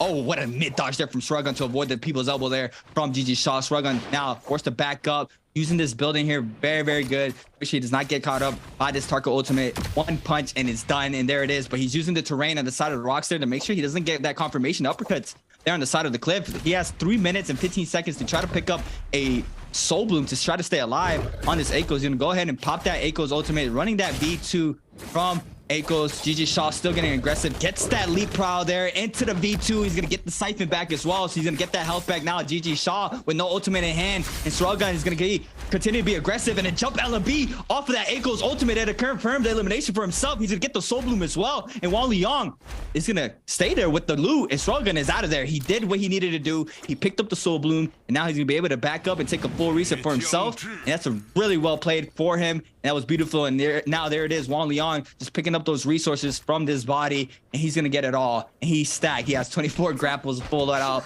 10 blues, 4 whites, putting up a lot of resources there for himself. WBG Spider here in the mix against AOW's Mike. This is a big scrap off. We missed this one. This is a quick replay from earlier. WBG Spider here trying to find an opening against AOW's Mike while the blessing spawned. Then looks like some pistol shots were connecting onto AOW's Mike. 2 jump LMB there's onto AOW's Mike. Even though he had that F2 bubble, it was putting up a lot of damage. RB prior to the scale rush there. AOW's Mike was trying to double hold, did not manage to do it. The LMB 1.0 release there for Spider onto Mike to pick up that elimination. And Runekeeper Spider, he's on it now. He's feeling it for sure. Oh yeah, absolutely. And again, this is what I talked about, right? As soon as Spider is able to find that momentum, just look at the way he's taking these fights. He plays so much more confidently once he starts to do well. And when he plays confidently, he's a completely different player. He is an absolute demon. So that's the thing, right? Players like JDG's Chu Zhang recognize this and know that they have to put a dent in that confidence to get him back down to that sort of level where the rest of the lobby can take fights and confidently win them against Spider. When he's like this right now, and there's nobody to kind of sort of dethrone him from the amount of damage that he's putting out and the way he's playing these fights. He just gets to keep playing at a level that outpaces most of the rest of the lobby. Kaylee's Fang here trying to find something here. The Valda missing that ultimate, misses the spear. Fong actually going to get caught up there on terrain. If you notice, he was stuck in a little falling animation there for just a second. Reki trying to get away here, forced to pop the F3 just to keep it moving. And unfortunately, Reki, no ultimate, no F in the tank either. This is a difficult situation to be in. These sort of buttery rocks that's very hard to maneuver around here. And you've got 3 other players looking to come and pick you up. Their best opportunity is to get somebody else low, take the attention off of themselves. You see them trying to do that with the dagger there. You see them trying to find a little bit of space to get a heal off. They do get a heal off. They're looking for another one. Those pistol shots going to come through. They're going to be forced to stop that shield bot just so that they can get away from the potential damage coming through. Fang still giving chase to Reki here. The rest of these players trying to do the same. Reki going to use the bubbles there to actually extend their time in the air so that they can get away from the grapple coming in from KLA's Fong. Reki still just holding it together. We're going to see a massive pistol shot come through, and that's going to be it, as Reki is going to go down to WBG Spider. Finally, in the end, somebody able to pick up that elimination, but props to Reki for keeping it alive for so long. And we see WBG Spider starting to pull away from second place right now, currently with 41.4 total points here in game number 5. And right below, it's Wang Liang with 36.9. The gap is not super large right now, but Spider starting to really pull away right now here in these games, and he's playing very well here in game 5 as well as he did in game 4, and he's picking up those eliminations. And I was noticing that he was really getting very aggressive there. He was playing more of the outskirts of that chase, make sure he doesn't get caught up in the third party right after the elimination came into play. WBG Spider just playing that perfectly well there, knowing that he cannot be taken out now and that he really needed to pick up that elimination and stay alive, and he did a beautifully job doing it. He's still up now with the purple staff in hand. Now Panda Man is going to take out TT25 in the kill feed, so that is going to be TT25's game number 5. He's going to be taken out in this game here in Holleroth. We also have Spider picking up some resources here, buying up some soul jades, just roaming around right now. This is the time where probably gonna start slowing down. We do have a scrap off right now. Sorrel Gun against Wang Liang. We have a random Bane spawning, and this might be very dangerous for somebody. Sorrel Gun just trying to play around this Bane. He's getting chased by Spider and Wang Liang, and this is a very good opportunity here for WBG Spider to start taking that lead even further for himself with that gold pistol in hand. Sorrel Gun popping that 8 goals ultimate, does manage to get a purple armor swap, but it was not full. It only has 2 stacks of armor, and look who it is. Spider very quickly on the trail. Sorrel Gun trying to stay mobile here with this 8 goals ultimate. We know how good it is for mobility, but how long is it going to last? You see the ultimate already going down. He still has those V's. There it is. The Siphon is going to come into play. He is going to get that health back from the 8 goals ult. Sorrel Gun now needs to be real careful. Chazing's in the mix as well. He's going to go ahead and spin back the V2 once again, this time around to Spider once again. So Spider's going to be taking up some damage, and looks like an LB is going to connect her onto Spider from Wang Liang, and now Spider he's going to be forced to pop that Zapingo ultimate. He needs to be real careful, make sure he does not get caught up in this third party, and he needs to stay alive, doing a really good job playing on the side of these rocks. We have Wang Liang getting aggressive onto Spider, and Spider doing a really good job, as always, with the movement, with the dagger, staying up, managing to reposition, make sure he can take a repair on his pistol. He's going to go ahead and pick up more resources off that blessing as well, so he's going to top off his health. 5 eliminations, W Spider. 3 for KLA's Fang. XCG's Wang Liang with 1. Panda Man, once again, with 3 eliminations. He's been staying consistent, how Roomkeeper has been stating. I mean, Panda Man has been playing very well. If I say so myself, he's been really very well this finals. Staying in that top 5. AOW's Might getting taken out very early still. But only 1 elimination, now dropped down to 4th place. I mean, he wasn't 3rd, but looks like Wang Liang is going to go ahead and snag that positioning from him.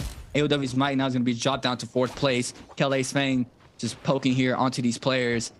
And this is it's just once again waiting game. We usually see it here in zone 5. We have a scrap off here in this hut. Looks like KLA's Fang is trying to get aggressive onto WBG Spider. WBG Spider can't catch a break currently right now. He's gonna get caught up with that LMB charge, and look at Fang putting up a lot of damage there from the soul break, from that LMB charge release, from that dagger, putting up a lot of damage onto WBG Spider. But Spider is on that Zaping, and we know the sustain of Zaping is just insane. So it's gonna be a very high task to try to eliminate Spider with the movement, with the hero he's on. But these players are really focusing him right here. We see cannon shots flying in onto Spider. KLA Fang just grapple spamming. Now he's gonna go ahead and run inside this hut. Looks like it's Panda Man. He's gonna eat up some damage there from WBG Spider, and WBG Spider has that F2 once again, and it's just constant. And now that's a big pair from Panda Man onto KLA Fang. He's gonna be forced to pop that F to make sure he doesn't take any damage from the cannon. That's the F3 coming out from Fang. It's a Furman, but he's not gonna capitalize off of that. He's gonna use that to back up, and Panda Man has that Tarka ultimate, and Fang has to be real careful. Now the tables have turned. Fang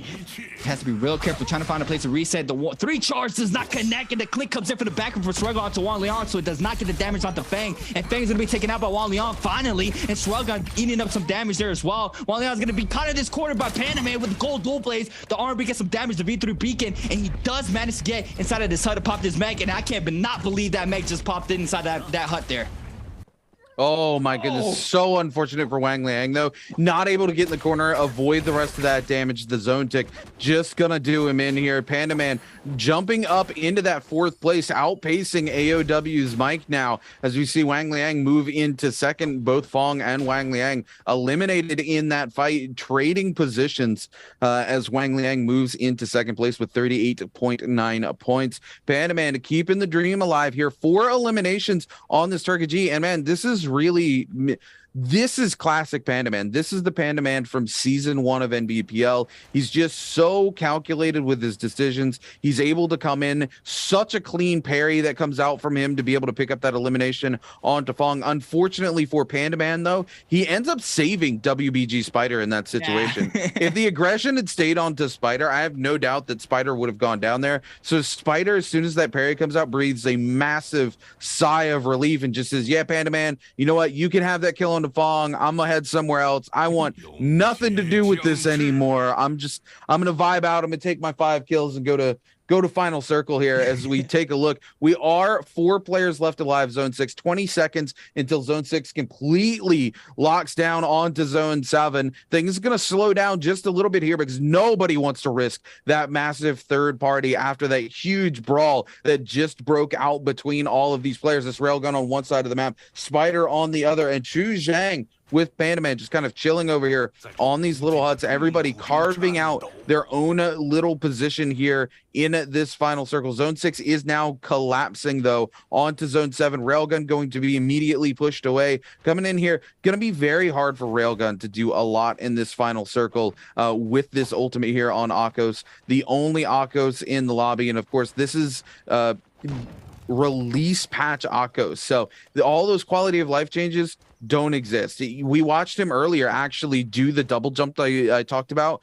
where he was getting chased and he was trying to keep that momentum going, and he accidentally goes into the double jump and cancels out the speed boost momentum from the ultimate. So it's something these players have to really adjust for, because every bit of practice that they get is on live patch, and it is such a different hero compared to the current live patch here on the patch in the NBPL. We're going to see Spider start to take some cannon shots, and it looks like the rest of the lobby wanting to start to turn their attention this direction. It is a Z-Ping, and this is who you want to eliminate before the very final moments. You do not want to have to try to play against the Z-Ping into a heal off in these final moments. Spider trying to use that charge left click to create any sort of distance for himself here, trying to catch these players out, turn the attention away from himself, but he's forced to burn both the F and the ultimate. Spider, the big attention on him in the lobby here. That ultimate and that F going to get him a lot of healing. Panda Man going to be able to pick up the elimination onto Chu Zhang, who also goes low. Spider almost full heal here, but the poison splash coming through from Chu Zhang going to do a lot of damage. He does not have the ultimate. That F is probably going to come off cooldown very soon, but Panda Man with the vertical longsword slash into Spider picks up the elimination, picks up a massive parry onto TE's S. Railgun, and Panda Man trying to climb to that top position here. We see the first ult come out from Railgun, nowhere near Panda Man, doesn't even come close to colliding onto him. The second one will, though. The healing going to come through, and Panaman sent quite literally into oblivion by Railgun. Panaman with the ultimate will find his way back into the circle. Just needs to get control of the neutral onto Railgun here. Railgun trying to make this Akko's pick work. Will catch the uppercut, come back in. Panaman, though, finds it, goes into the uppercut, goes to knock him into the zone. He needs one more hit. Oh my God, Panaman does it. What a mad lad. Oh my God. Oh my God. We had it right in front of us. Tarka v Akos in a 1v1 in the final circle. That was an insane fight, but no, OUG Pandaman making a statement here in game 5, winning with that signature Tarka. Woo! Rootkeeper, that was insane. You haven't said a word. Are you okay? Please say something. Oh my God, this. Oh, Pandaman. Nah, that was insane. With this, Pandaman might find himself in second position right now. Wow. Just barely behind WBG Spider. This could be Pandaman's bi-weekly final. That's massive. I'm not gonna lie, I was hoping for the Akos to win because it would have been history. It would have been the first NBPL Akos dub. But that was insane. We're gonna have to watch that back in the replay. There was a lot of stuff happening there, a lot of micro adjustments from both sides there to avoid getting eliminated there. Super unfortunate for the Akos getting taken out, but Pandaman doing a really good job there, staying up, popping that ultimate at the perfect timing, staying composed. Pandaman showing out here in game 5, and he's here to play, and he's making a statement. Oh my God, dude, what a game. I love it. Pandaman today absolutely coming in. That's going to be a second MVP of the day for OUG's Pandaman. The absolute mad lad. You looked at his face after that first game. He was just dialed straight in the zone. And I mean, we talked about it, right? You know, typically you see Pandaman, he's got a big smile on his face. He's got a cheeky grin. He's laughing. He's having a good time. That is not the Pandaman we are seeing today. He is dialed in and ready to go. Pandaman. What's the back-to-back Tarko wins for Pandaman? Pandaman. All right, like I don't know what Pandaman had for breakfast, but like I'm gonna need that for tomorrow. I need what Pandaman was eating for breakfast. I mean, Pandaman just outstanding, just doing a really good job in the beginning of the game, mid-game, end-game, staying up, winning that big 1v1 in the end circle. That was massive for Pandaman. I mean, that's insane. Pandaman, he's making a statement right now. He's making a statement. Absolutely. And I mean, in that fight with Akos, I thought it was over. Akos gets him with that second V from the ult. He panic ults. He throws the first one. It's nowhere near Pandaman, right? They get back engaged in that fight. He sees the opportunity. He grabs him. When he throws him that deep in the zone, I'm like, it's over. There's no hope for Pandaman to come back from that. He pops the ult, runs straight in and says, I do not care. Takes back control of the neutral, gets knocked in the zone again, is able to tiptoe from the zone, walk back in from the zone during the tick, gets knocked back out, releases the longsword slash anyway, is able to catch just enough clink damage to pick up the elimination before the zone kills him. And I mean, just absolutely wild. OUG's Pandaman playing out of his mind today. Somebody put this man on a Wheaties box. Man, I need to see the replay. I need to see the replay. I need to see the replay. I need to see that again. It's playing in my head. You know, it just plays over and over in your head, but you can't see it vividly. I need to see the replay for game number 5. But what an insane game number 5 that was. I mean, we saw a lot of plays being unfold. We're going to go ahead and check our scores for game number 5. And look who it is. The big man, OUG Pandaman, coming in hot with that first place. Finished with that 7 eliminations, 15.2 game score. And coming in second place, WBG Spider with 5 eliminations, 9.5 game score. And we got KLA Spang coming in third with that 3 eliminations, 5.2 game score. Now overall top 3. And what a switch up so far, Rootkeeper. Look at this. This is getting spicy. Bro, you know, I'll say it. I've always been a big fan of OC's Zhang Yu. And today, I came in today, I wanted to see him have a repeat performance of the performance he had this week. I knew the playstyle had its weaknesses. I knew Zhang Yu wasn't going to have time to adapt. I wanted him to really pop off. He's not made it. I couldn't be happier about the fact that it's OUG's Panda Man who's popping off instead. A 15.2 game score is the highest single individual game score we have seen all day. Yep. That's this insane. Is absolutely massive for OUG's Panda Man. And we're talking about a player, again, we're talking about the player who missed qualifying for Worlds by a single elimination. Wow. What a difference in performance coming out from Panda Man here in the spring split. Absolutely just playing his mind out. You love to see it. Yeah. OUG's Panda Man, just a fan favorite here in NA too. So I know all the NA fans absolutely loving it. Look at this. Panda Man plays on the edge every single time, man. I love it. Kaylee's Fang here with a clean combo on to Wolves Kaibao as well. This fight between J-Team's Action and, of course, GD's Jonky. We're going to see the F bubble come out. Just immediate hot swap there into the musket to pick up some eliminations. This was super clean by Railgun as well. Utilizing that ult to extend the combo there. Using the tap dodge there to get a little bit of tech chase onto GG Shot. Cleans it up in the end here. And then this Panda Man, the target selection. Again, look at this. Panda Man comes to the other side. Just tap dodges back in before it. But just enough tick damage that comes through from the fire to secure the elimination. It's so clean. I love it. OUG's Panda Man. Wow. Always a player after my heart. 20,000 damage, 7 eliminations. Mwah. Wow. What I wanted to point out was the Echoes also popped that F1 and had that 30% damage reduction, and it was still not enough for the fire of the Tarka from Panda Man.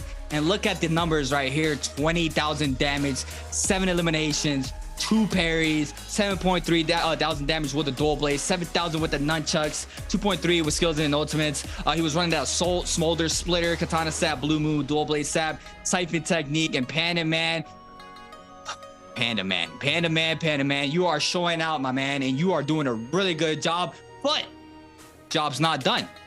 Job is not done, Panda Man. You still have one more game to be played out. You are right there, and all you have to do is play like you just did, and it's coming. It's coming from Panda Man. It's gonna be super exciting. We're gonna have to wait and see. We have one more final game, Roomkeeper. This is insane. We saw a lot of upsets there. That was insane. AOW's Might and take it out very early. He did only manage to pick up 1 elimination. He dropped down, I believe, to 4th or 5th. So that's very tough for him. A lot of these players are starting to move on up. A lot of these players are starting to heat up. I mean, like we stated, moving on into game number 4, the halfway point, a lot of these players start changing up their strats, their momentum. A lot more players start getting more aggressive. A lot more players start playing more passive. It's a lot of changes coming from every player in the server there, and we clearly see that Panda Man has turned that to the max, and he's on it. Oh yeah, dude, Panda Man on a tear here in this game. And again, this is a lesson we talked about, these players learning to have these sort of consistency games. Even when they're not popping off, they're still putting points on the board. But we've got a short video before we come back and lock in for our 6th and final game, so don't go anywhere.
Welcome back, ladies and gentlemen, to the NARAKA Blade Point Pro League. As we take a look at our scores thus far, we're 5 games deep. We're taking a look at the bottom 8 here. Zhang Yu, man, again, I really, such a rough day for this player, right? It's so unfortunate to see that he's falling victim to this sort of play style. But again, this is something, it's not an easy adaptation, right? We talk about players who are able to adapt are the players who really stand out amongst the crowd. But even players like WBG Spider, it's taken him a long time to figure out that sort of adaptation to this aggression playstyle, where you still have to allow yourself to have these sort of middling games so it's not so feast or famine. Yeah. So Zhang Yu, got to be proud of his performance this week. You know, he came in and he break records against these top players. So it can't be that bad. Oh my God, it's a perfect tie between WBG Spider and OUG's Panda Man. 43.4 for both players. Whoever scores more points in game 6 walks away the winner. Oh my God. The top 2, same score. The third place is like 3 eliminations. I mean, it's not that much. I mean, he's 38.9. Top 2 is 43.9. I mean, this is gonna be insane. I was just saying this, Rookie, but I just told you this is gonna be one of these finals, and we're gonna go ahead and all we're gonna be doing is staring at that left side, looking at the overall scores, and it's gonna come down to the T. Hopefully Panda Man can stay up. I mean, he's had a hot game 5. He's winning those Tarka games. Unfortunately enough, he cannot play that Tarka no more, but he is contesting, and he's contesting the big man WBG Spider. And now we're moving on into game number 6, and we're going back to Morris Isle, and it's gonna be a show. It's gonna be a show. Oh yeah. Like, I didn't think it was that close. I didn't think. We talked about this during our little break earlier. Dude, we are so blessed when it comes to NARAKA Blade Point. You know, a lot of other esports, hold that thought. We got a quick question for you guys in chat. Which hero did TES Railgun pick in game number 5? Was it A, Justina, B, Valda, C, Matari, or D, Akos? Go ahead and lock your answers in here. I think everybody knows the answer to this question. So I'm going to let chat take this one away, and I'm going to go back to my point here. We've been really, really blessed in terms of NARAKA every single season. Yes. Lots of other esports, by the time you get to games 5 and 6, the last 2 games of the day, you kind of know who's going to win. Yeah. You know where these teams are. There's so many points ahead, especially in terms of battle royales. NARAKA really falls in this unique category where it's always close. Every single final, it's coming down to the last kills of the final game, and this one's gonna be no different. We're literally coming in with a 2-way tie for first place between WBG Spiders and OUG's Panda Man. Legit, whoever survives the longest and gets the most eliminations walks away the winner here. It all comes down to this final game. It's gonna be very interesting. I'm trying to calculate it in my head right now. If somebody picks up 7 eliminations, gets taken out top 5, top 6, they can still potentially win if Panda Man, for example, is still up with only 3 eliminations, getting good placement. Yeah. So it's gonna be a lot of this is a whole nother mind game now in the aspects for these players, for WBG Spider and Panda Man. Now they're gonna be worried about, hey, what is Panda Man doing? Hey, what is Spider doing? Oh, he just picked up elimination. I need to respond. I need to pick up an elimination myself as well. Oh, he just died. I need to stay up. I gotta make sure I do not feed anybody kills. I need to make sure I do not get taken out early game. And wow, this is a scary sight once again from WBG Spider. Did he get penalized? I don't know, but this is a very scary sight. He's locked in. Yeah, we always see him chilling. This is the thing about WBG Spider. He knows once that last game is played out, he's not done. He still has a lot to do. We know it's only one more game being played out, but job's not finished. We see WBG Spider, natural habitat, locked in. He's just chilling, waiting for the next final game to start up. And Panda Man as well, he's had this face all day, Rookie Bear, and you be talking about it. You've been talking about his face. He's got such a good poker face. Again, because you look at Panda Man in any of his, VCRs or the promotional material stuff, he's laughing, he's having a good time. But look at, this is the face of a killer right here. Oh, He is dead locked in. This is not somebody you want to be in a staring contest with, because that expression alone, you're just gonna be like, nah, dog, you win. I'm gonna tap out. I don't know if I can sit here and look at you. He's got the, you know what the Kubrick stare is, right? Where you tilt your head down and you stare through your eyebrows. He's got that on lock, bro. Man is ready to take kneecaps coming into this last and final game. It's going to be such a good game. I'm so excited. Yeah. You know, these players are locked in. And you know what's great is, you know, we're talking about the tie between WBG Spider and OUG's Panda Man. All the way down to AOW's Mike still has a chance to win this game. Yes. Like, the scores are super tight between these top 5 players. If Mike has a big pop-off game and Spider and Panda Man go out early, he could easily still move back into first place and take the bi-weekly championship. It is going to come down to the very final moments of this game, and that is one of the things I love so much about casting NARAKA BLADEPOINT, is the fact that it just comes down to these super tight games, and every single decision these players make is the decision between walking home the bi-weekly champion or walking home second place. Yes, sir. I'm super grateful being here, especially with you today. I'm super grateful to be able to cast the Pro League, the mainland. I mean, everybody, shout out to everybody in the Pro League. I mean, it's not easy being in the Pro League. The caliber that these players are is just insane. And me personally, knowing how much other people dedicate their time and everything they can to this game, and these players also doing that, it's just extraordinary, and it's incredible to watch. And I'm just very grateful to see it firsthand here, being able to cast it to everybody at home.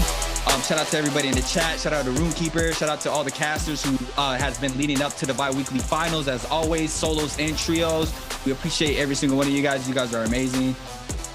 This is insane. We're loading in Roomkeeper to our last and final game of the night, back in Morris Isle. Wow, this is a buzzer beater if I ever seen one myself.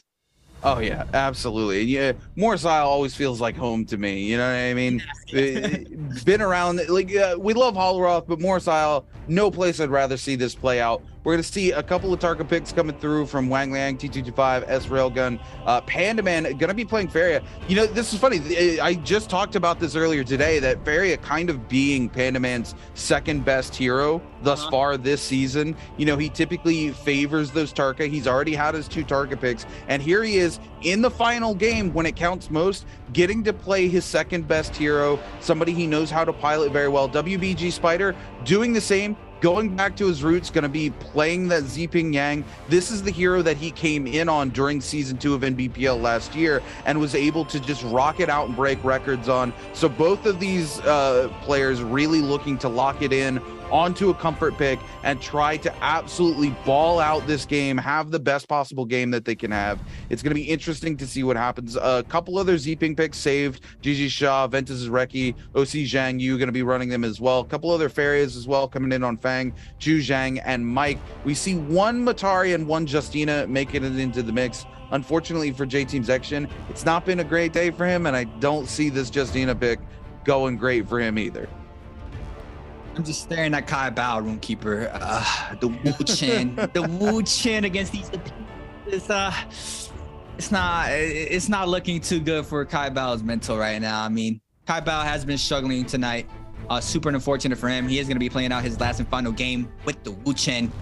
But we have our drops here for game number 6. Look at the top side of Morris Isle. We have 4 players landing there.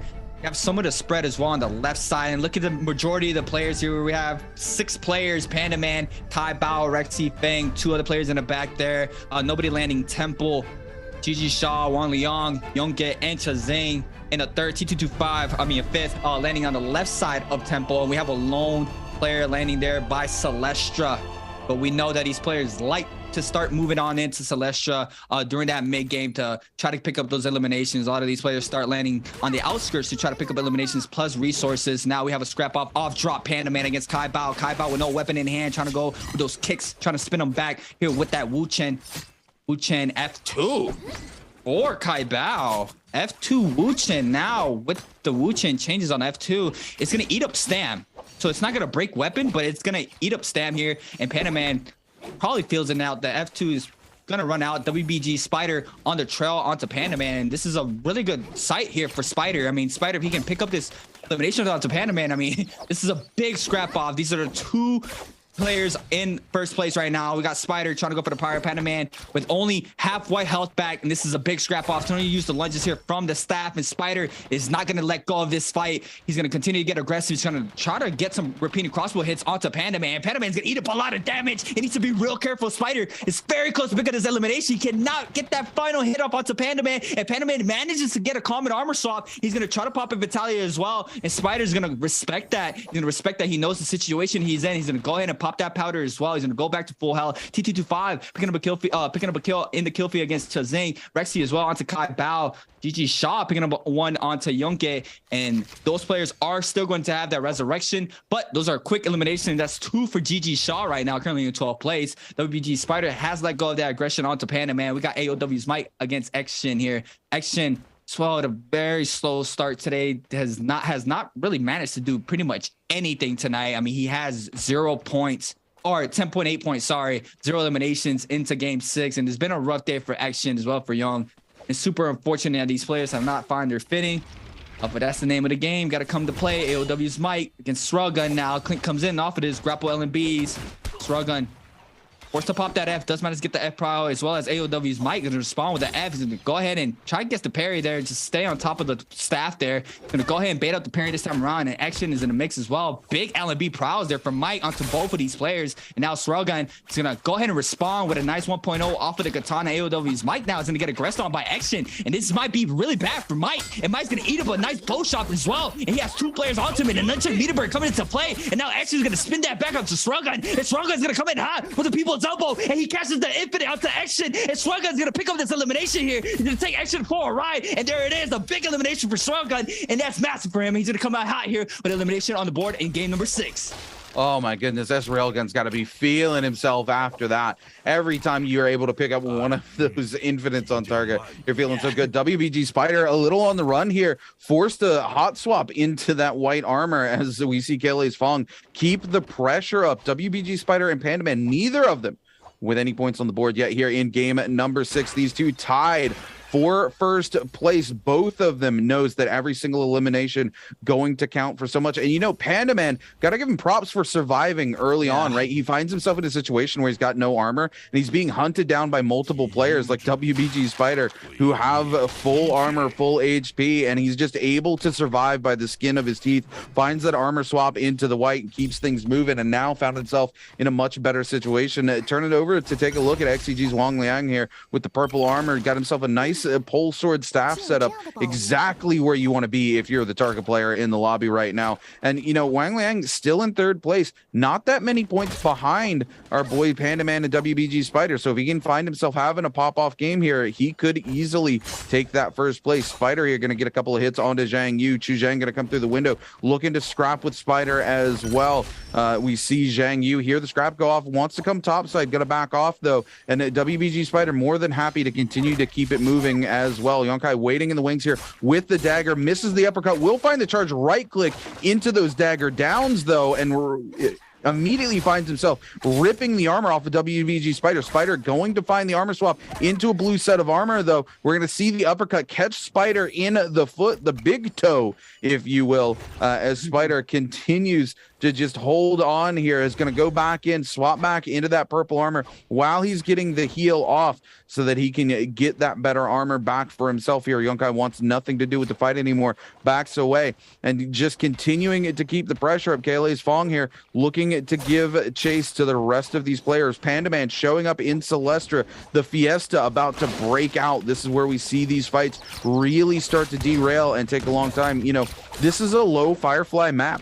And this is typically what we see happen on these maps. A lot of these players come here looking to take those sort of scraps, trying to keep their momentum alive here because they have so much maneuverability in Celestra. Unfortunately, we see Kai Bao go down in the feed, and that means the bet that was in chat, whether the Wu Chen was going to be able to survive for 20 minutes or not, already over. because Kai Bao sent back to the lobby here. And like you said, I think he let the mental get to him. You know, Kai Bao had a good week this week and then just not able to find anything for himself here in today in the bi-weekly final. Very typical for Wolves Kai Bao, unfortunately. XCG's Wang Liang on the move, still got that purple armor, has swapped his weapon setup here. Going to be using that blue dagger, likely just for movement at the moment. Just wants to get as much movement as he can as GG Shaw gives chase here.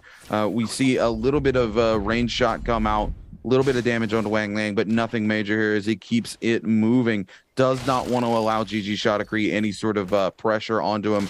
Wants to get into that realm of Yang. We're see Wang Liang, T225, and Ventus's Reki all looking to get inside that realm of Yang. OUG's Panda Man also looking to find a realm of Yang, as well as J Team's Action. Panda Man, Mike, Chu Zhang, and Spider all going to be fighting over this portal here for the realm of Yang. And the question is, who's going to be able to get inside for these players? AOW, Mike, sitting pretty nearby here. This is a money spot, as we like to call it, where this realm of Yang getting ready to come through.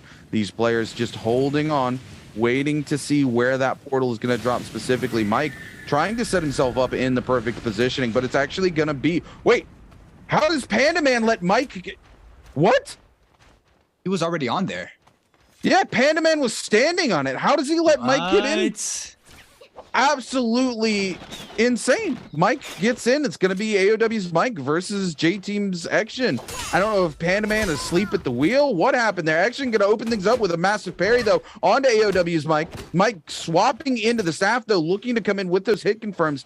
Doesn't have the pole sword, it looks like, to be able to weapon swap into that extra damage, though. And J Team's Action going to try to take advantage of that. Action not having a great game, gets eliminated earlier. Going to go for the extension, though, in to the weapon swap for the katana. You know, we've talked a lot about weapon swaps today, and all of it's been the staff into pole sword or great sword. But there is another weapon swap that exists in the game, and you just saw it here, and it's those dual blade uppercuts into the grapple extension weapon swap into the katana. It's a much harder weapon swap to pull off, but God, does it do a lot of damage.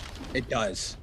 You can also do it with a great sword. So if you get the prio with the katana and go into the grapple, you can weapon swap into the grapple into a R&B release off of the grapple hit from a great sword, and it does a ton of damage as well. So there's a lot of versatilities here with the weapon pick, and we're starting to see that a lot of these players are very quick swapping from those weapon double melee weapons into a range whenever they need it. And these players are super quick, swap on over, always being tactile, make sure they have the weapon they need. If they need a range, they're so fast to swap on over to that. But we have Fang and a scrap off against Shrug Gun. Fang here with that purple dagger in hand. He also has a pair of gold nunchucks in the back pocket. Fang is going to go ahead and just back up for the time being. He's just testing the waters against Shrug Gun. So both of these players are going to get a full reset, and GG Shaw now is going to be caught out here, but a big LMB charge here from Wang Liang. The arm release does not connect down the cliff, and now Wang Liang and everybody showing up onto GG Shaw, and GG Shaw is very weak here with no armor left. He's forced to grapple on out. We got AOW's Mike showing up, trying to get pry off of the R&B, but Wang Liang with a big LMB charge there onto Mike. He's gonna put up some damage, and Wang Liang doing a really good job with the dagger, staying mobile, using those LMB charges off of the trees and scale rushes to continue to get that height. He's going to go ahead and pop that Tarka ultimate. He's going to go ahead and swap on over to the pole sword as well. We've seen the quick pole swords hits and cancels from that Tarka ultimate. We know it does a lot of damage, but look at the mix here. We got WG Spider actually eating up a lot of damage there. He's going to be taking out all his armor. WG Spider as well, losing some health with only 3 blocks left of that armor. GG Shaw with only 2 blocks. Wang Liang still in that Tarka ultimate for it. Tries to get that burn damage onto the Justina. Wang Liang, though, still the aggression here onto everybody. WG Spider being really good here. Make sure he does not get caught up. He does not want to be taken out here in game number 6. The souls are out, so he needs to be real careful. Vermilion's Burst Might still here for Action and the Mystic Might here for Fang. Both players are gonna have that buff. We have the B3 beacon spawn on in. GG Shaw trying to lay down some cannon shots. Action, look at everybody moving on in. Spider trying to pick up the elimination in the back end. KLA's Fang is gonna be forced to run into the V3 beacon. He's gonna be able to mech up, and now all these players are still getting aggressive, and it's a showdown here at Sunwing. Millie's Birds might call out for action. Spider picking up another elimination. Oh no, that's his first elimination, and now takes the lead against Panda Man, and we're seeing it, Runekeeper. They're respecting each other, and they're not really trying to get super aggressive. They're trying to get aggressive, but not to the point where it's potential death, you know? So these players are really respecting this this total points right now, and you can see it currently here in Game 6. Yeah, absolutely. Panda Man needs to find his way into an elimination to tie things back up with WBG Spider, as Spider was able to come in and kind of picks up a cheeky third-party elimination for himself there. And sometimes that's the decision maker. You know, just one elimination is all it's going to take for these players to walk away victorious here. Wang Liang versus AOW's Mike. Wang Liang going to get sent knocked flying by that V3 pillar that comes out, and it's WBG Spider who slides in again for a cheeky third-party elimination. He's gonna find another one. Oh my goodness, just like that, WBG Spider off the back of some cheeky third parties finds not one but two eliminations, and then while he's still in the mix, another player who stays around too long, Spider is able to pick up the elimination off of that as well. Spider now with 3 eliminations takes a huge lead in the overall standings. Panda Man needs to find at least 3 eliminations if he wants to have any chance of walking away our bi-weekly champion. WBG Spider now just realistically needs to play for late game. He's on Zeeping. He has the elimination lead. He's been watching the kill feed. He knows Panda Man hasn't picked up the eliminations. So now it's Panda Man who has to put the work in. And if I'm WBG Spider, I'm trying to figure out who Panda Man's playing, trying to figure out where his position is, and I'm going to try to grief him the rest of this game, because that's the easiest way for Spider to pick up the win. And now that he has a massive 3-kill lead over Panda Man, GD's Yonkai trying to get away from this fight breaking out down here in Sunwing. WBG Spider trying to capitalize on that, trying to create some pressure here. Just going to go ahead and heal up. Looks to keep the pressure up on the rest of the lobby. Panda Man, oh my goodness, not a good position to be in. AOW's Mike is gone. Wang Liang is gone. The only other person who could potentially win out and take away that first place position would be KLA's Fong, but he's going to have to put a ton of eliminations in if he wants to make that happen. He will find his way into the second realm of Yang for the day here as he gets ready to go head to head with J Team's Action, you know, struggling to find his pacing all day. Here he is, Game 6, finally starting to come alive a little bit as he now goes head to head with Fong. Fong gonna go ahead and pop that F, forced to use it to get away from that potential TOD there from J Team's Action going to use the F there to go ahead and get some armor back. Both of these players going back to neutral. Fong still has Pillar available to him. Action with ult still available as well. We're gonna see Fong putting in work with the dagger, gonna use the Pillar to cancel out Action there, get a huge, oh my goodness, huge advantage. And for some reason, J Team's Action just refuses to pop ultimate. That's very tough. That's very tough. Not sure if he had it. He might not have. I didn't see him burn it before he goes into the realm of Yang there, but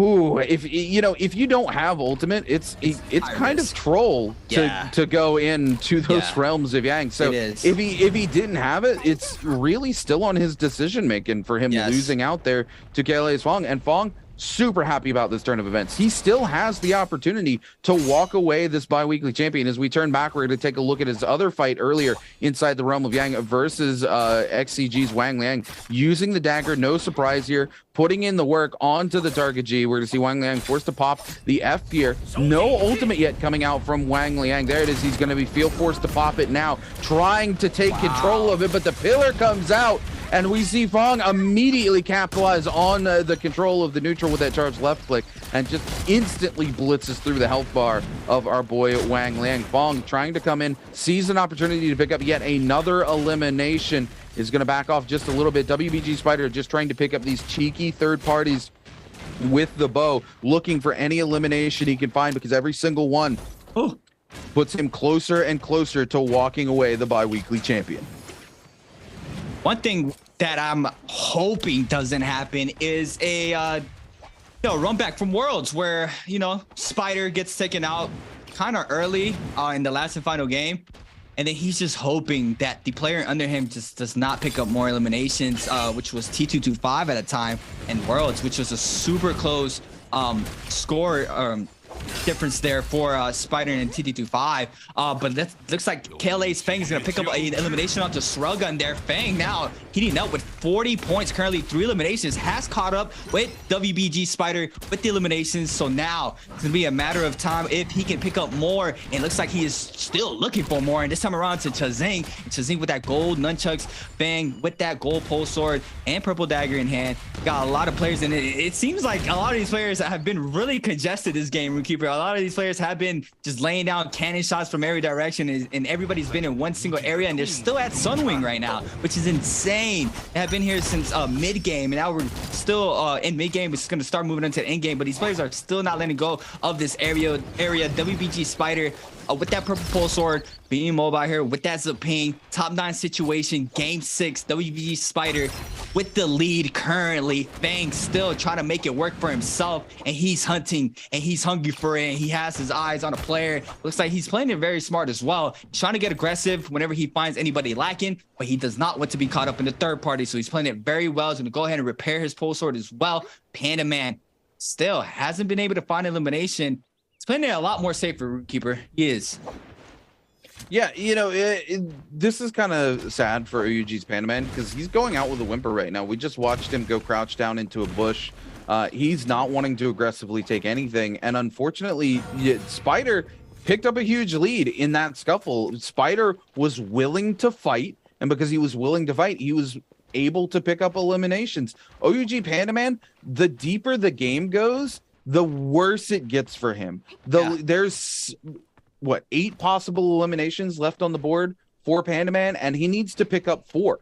And he needs to see Spider eliminated before he goes out. So he needs to get out here and start looking to pick up eliminations. Spider, on the other hand, is quite comfortable. He hasn't seen Panda Man pop up in the kill feed. He's got a 72% chance of walking away the bi-weekly champion right now. Fong, starting to pick up eliminations, has started to catch up to our top players, but still has a lot of work to do. WBG Spider here, as we cut back to this replay, just comes in onto J-Team section, is able to pick up that elimination. And then again, the cheeky little third party here where he's able to slide in, picks up that elimination onto Mike, and Wang Liang, who's overcommitted to this fight so low, goes down to the scale rush. And again, that's all it takes. That one quick skirmish was where WBG Spider picked up all 3 of his eliminations. He came in, he saw Action took a hit. He was willing to commit to that fight. He backs out, sees another fight breaks out, waits for the opportunity, comes in for the third party, picks that one up, sees somebody else has gone low for overcommitting to that third party into his own fight. Spider gets up underneath, waits for the opportune moment, launches that scale rush, picks up the 3rd elimination. And then again, this is going to cost Panda Man because Panda Man is playing so passively. He's so worried about maintaining his position that he's not thinking the way a champion thinks. At the end of the day, you have to be willing to get in there, mix it up, and take fights. Yes. Right? If you, especially if you're tied coming into the last game, you can't be worried about being eliminated. You have to be worried about finding points for yourself on the board. And because of that, WBG Spider has easily taken the lead over OUG's Panda Man. Correct. The situation WBG Spider was in, as well as Panda Man, Spider has been playing this out perfectly. Like you said, he picked up those 3 eliminations where the chaos was happening in Sunwing, and now he can just play around everybody. He can be around them and not get aggressive, but he can try to keep picking up these eliminations. He already has 3. He is currently he's currently winning right now. So as long as he does not get eliminated early, this mid game, he is in a perfect spot right now. WBG Spider playing it perfectly right now with the situation that was in front of him, and you can just see it here, game number 6. I mean, somehow, some way, WBG Spider is always on top. I mean, what else do we have to say? Week after week, who's gonna dethrone him?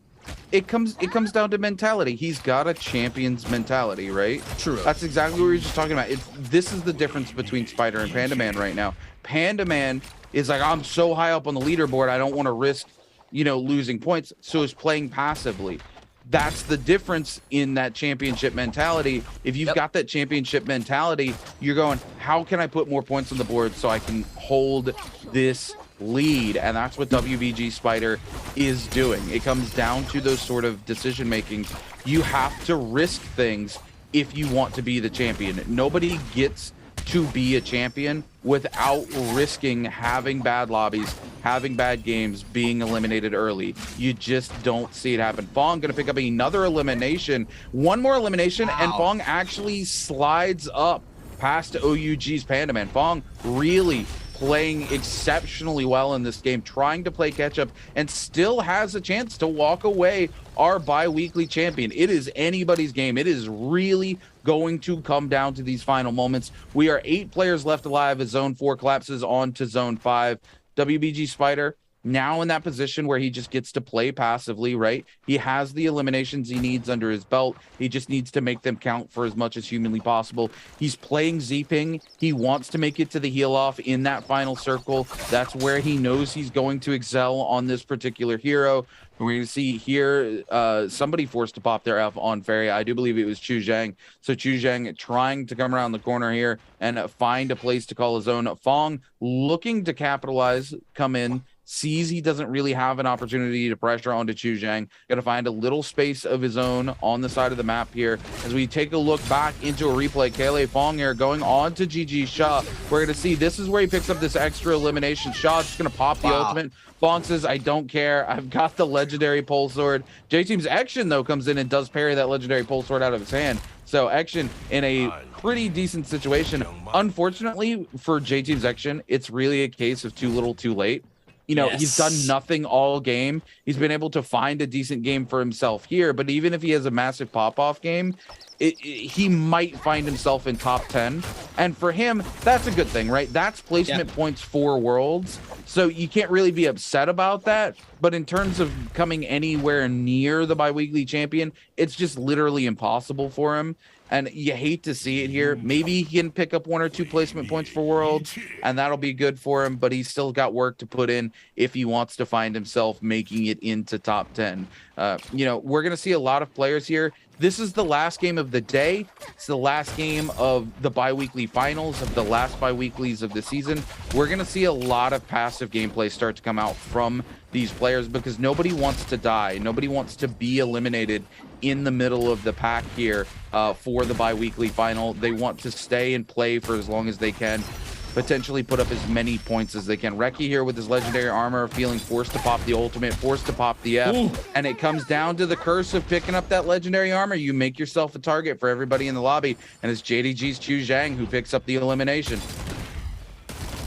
It's about to unfold. We have WBG Spider still in the mix. Shazang gonna be forced to get inside the mech. He barely makes it. Spider trying to lay down some bow shots as well as the rest of the lobby. Spider's gonna pick up his 4th elimination, and look how drastically that win percentage just went up from 60 to 80. That was insane. What was like 68. But yeah, now 80% win rate for WBG Spider with 4 eliminations. Fang with 4 as well.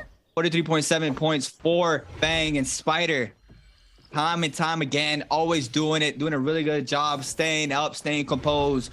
That mentality of WBG Spider has unfolded. I personally did not even know that he struggled because, these games are late for me and I have not been around since the beginning, but thankfully enough, Runekeeper has, and he has the information, and he let me know that WBG Spider has been he did deal with those issues before, and now seeing WBG Spider evolve and being a lot more comfortable with his gameplay and his games it's very, very beautiful to watch. You see WBG Spider now Screw selling now with 50 total points. Pandaman with 44.4. Haven't seen much from Pandaman, which is super unfortunate. I was hoping Pandaman was going to still be on the roll after that game 5. But unfortunate enough, he decided to play it slow. He decided to play it more slow. Probably did not plan out. Well, obviously didn't really work out how he expected it to.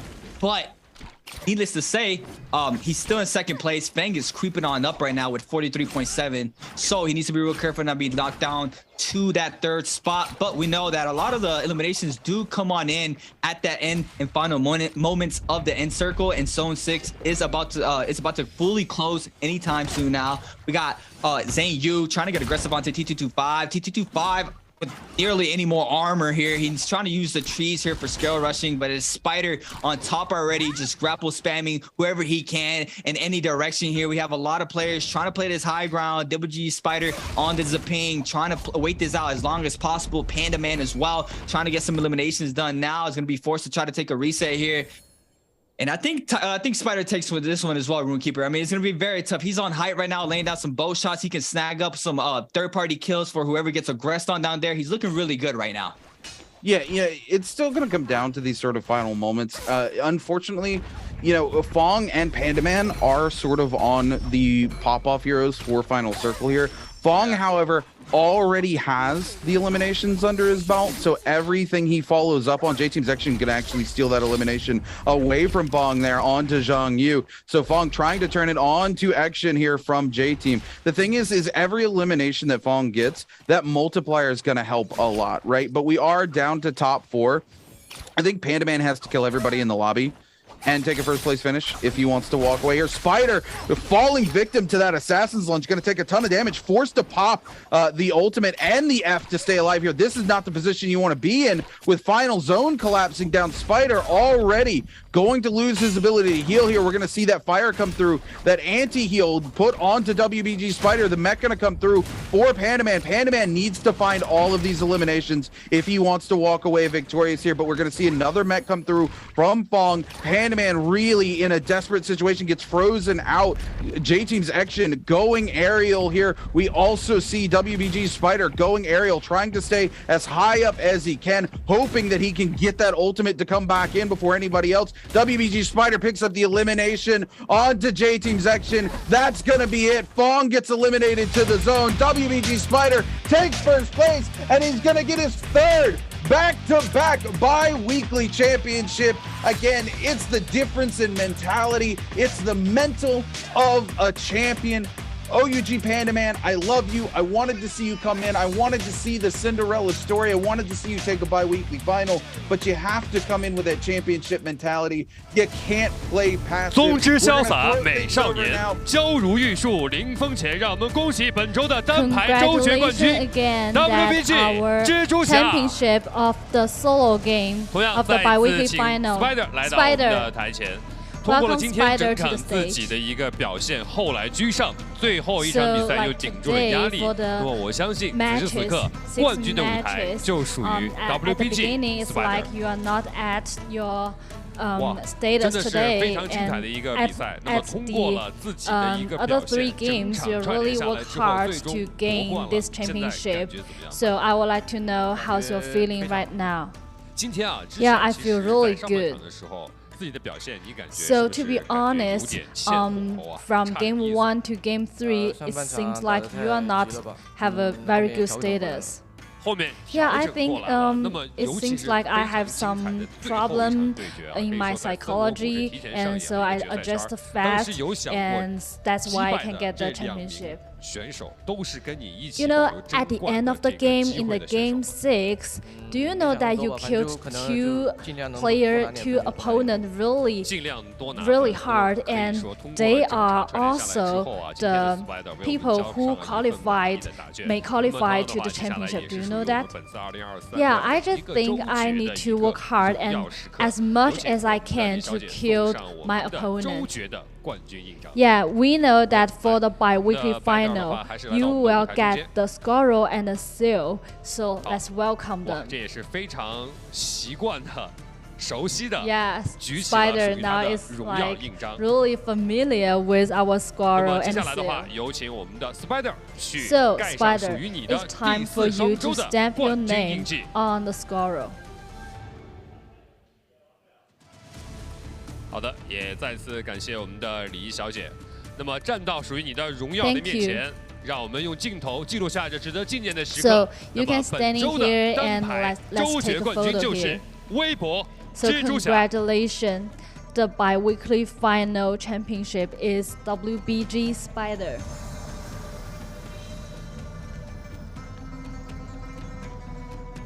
通过了整场比赛的一个完美的演绎 ，Spider 再一次在常规赛为所有支持他、喜爱他的灯牌的粉丝玩家以及喜爱永无限的玩家粉送上了精彩的一场6场的比赛。那么我相信啊。 此时此刻，我们的 Spider 也有很多对自己支持的玩家，包括支持你的粉丝们的话。因为其实我今天啊也是特意去看了你的这个直播，包括是你在社交媒体上留下的一些自己想说的话。有一句话印象非常深刻，你说了一句说任何不能把你打倒的。 Everyone who can defend you and will make you stronger. I would like to know why you just write down this sentence. 其实也就是看到别人发了这么一句，然后 Yeah, in my opinion, I think this sentence is really meaningful, and I just copy it. 但是我相信啊，这个复制粘贴肯定给你也是在赛场上带来了更多的 you said it's a copy, but I know this sentence must give you a power on the stage and here. And we know that we are going fast. We are going to have our final. And I would like to know how you prepared. I think I need to keep my status and psychology, and I still want the championship of the new season. 那么可以看到今天的一个周决啊，那么所有的选手都是发挥出 I know, like today for the solo game bi-week final, every player is really working hard and struggle, and they just show their ability in the solo game. So, do you have anything you want to say to this player, like Mike, like KRA Phone? You want to say to them? 比较意外，就是他平常也比较努力嘛，然后也一直在就偶尔也会一直来问我。I think it's like accident because I think he is a really hard-working guy, and I think it's really surprised me because at the rest of time, he will learn a lot from me. Yeah, and we know that today we can see a video that, like, you know, the video for the last week, set your flag for the last week, that you and Panaman, you guys just cooplay and have like BLADEPOINT together. So how you guys like cooperate? And who you think is the first NARAKA? 现在觉得是潘达曼，我觉得也是通过了我们的 Spider 的自己的这番话语啊，也是让潘达曼可以接下来继续发扬他的太刀之火。那么也是一样，所有的其他的选手们也都值得被我们认可。晋级的选手好好去备战这次的一个单排总决赛，其他选手不要放弃，还有复活赛等待你来挑战。让我们再次恭喜我们第4双周的单排周决冠军，他就属于 WBG bi-weekly final Nbpl Spring 2023 Championship Spider.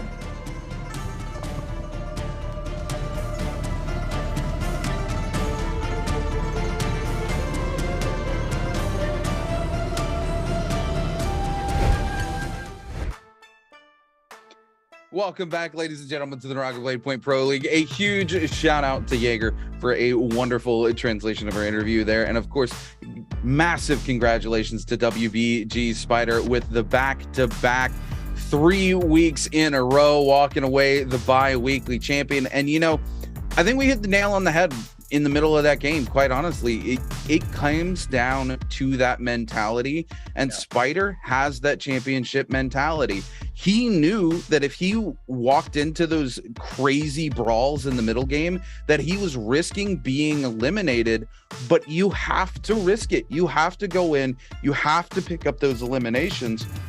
Because if you don't, if you do what OUG's Panda Man does and you just try to coast into late game and make something happen late game, there's no guarantee you can make it happen. Panda Man even has a fairly optimal, you know, Ferial in that final zone, and he's just not able to find even a single elimination off of it. And sometimes that's just the way it happens. You know, we saw during season 1 and season 2 of the NBPL, a lot of these late game strategies come through. A lot of people, you know, playing Yodohime, especially after a buff, and a lot of people kind of banking on, okay, I'm just going to make it to late game and I'm going to pick up a ton of eliminations in the final circle. But we saw the cracks in that strategy. And really it comes down to, you're not always going to be the person to pop off. If other people are playing that same strategy, you might pick up one elimination and find yourself eliminated in the middle of the pack. So you really have to bank points throughout the match to try to find yourself walking away in those final circles with as many points as you can for that multiplier that you're getting. If you're Panda Man in this final one, you know, the placement points are nice, but that's not enough to make you walk away the champion. And that mentality is why WBG Spider comes out on top and takes a third bi-weekly championship. One thing I'd like to add on as well, if you're moving on into game number 6, and you're 8th and below, pretty much know that you're not really going to be on that top side of the leaderboard.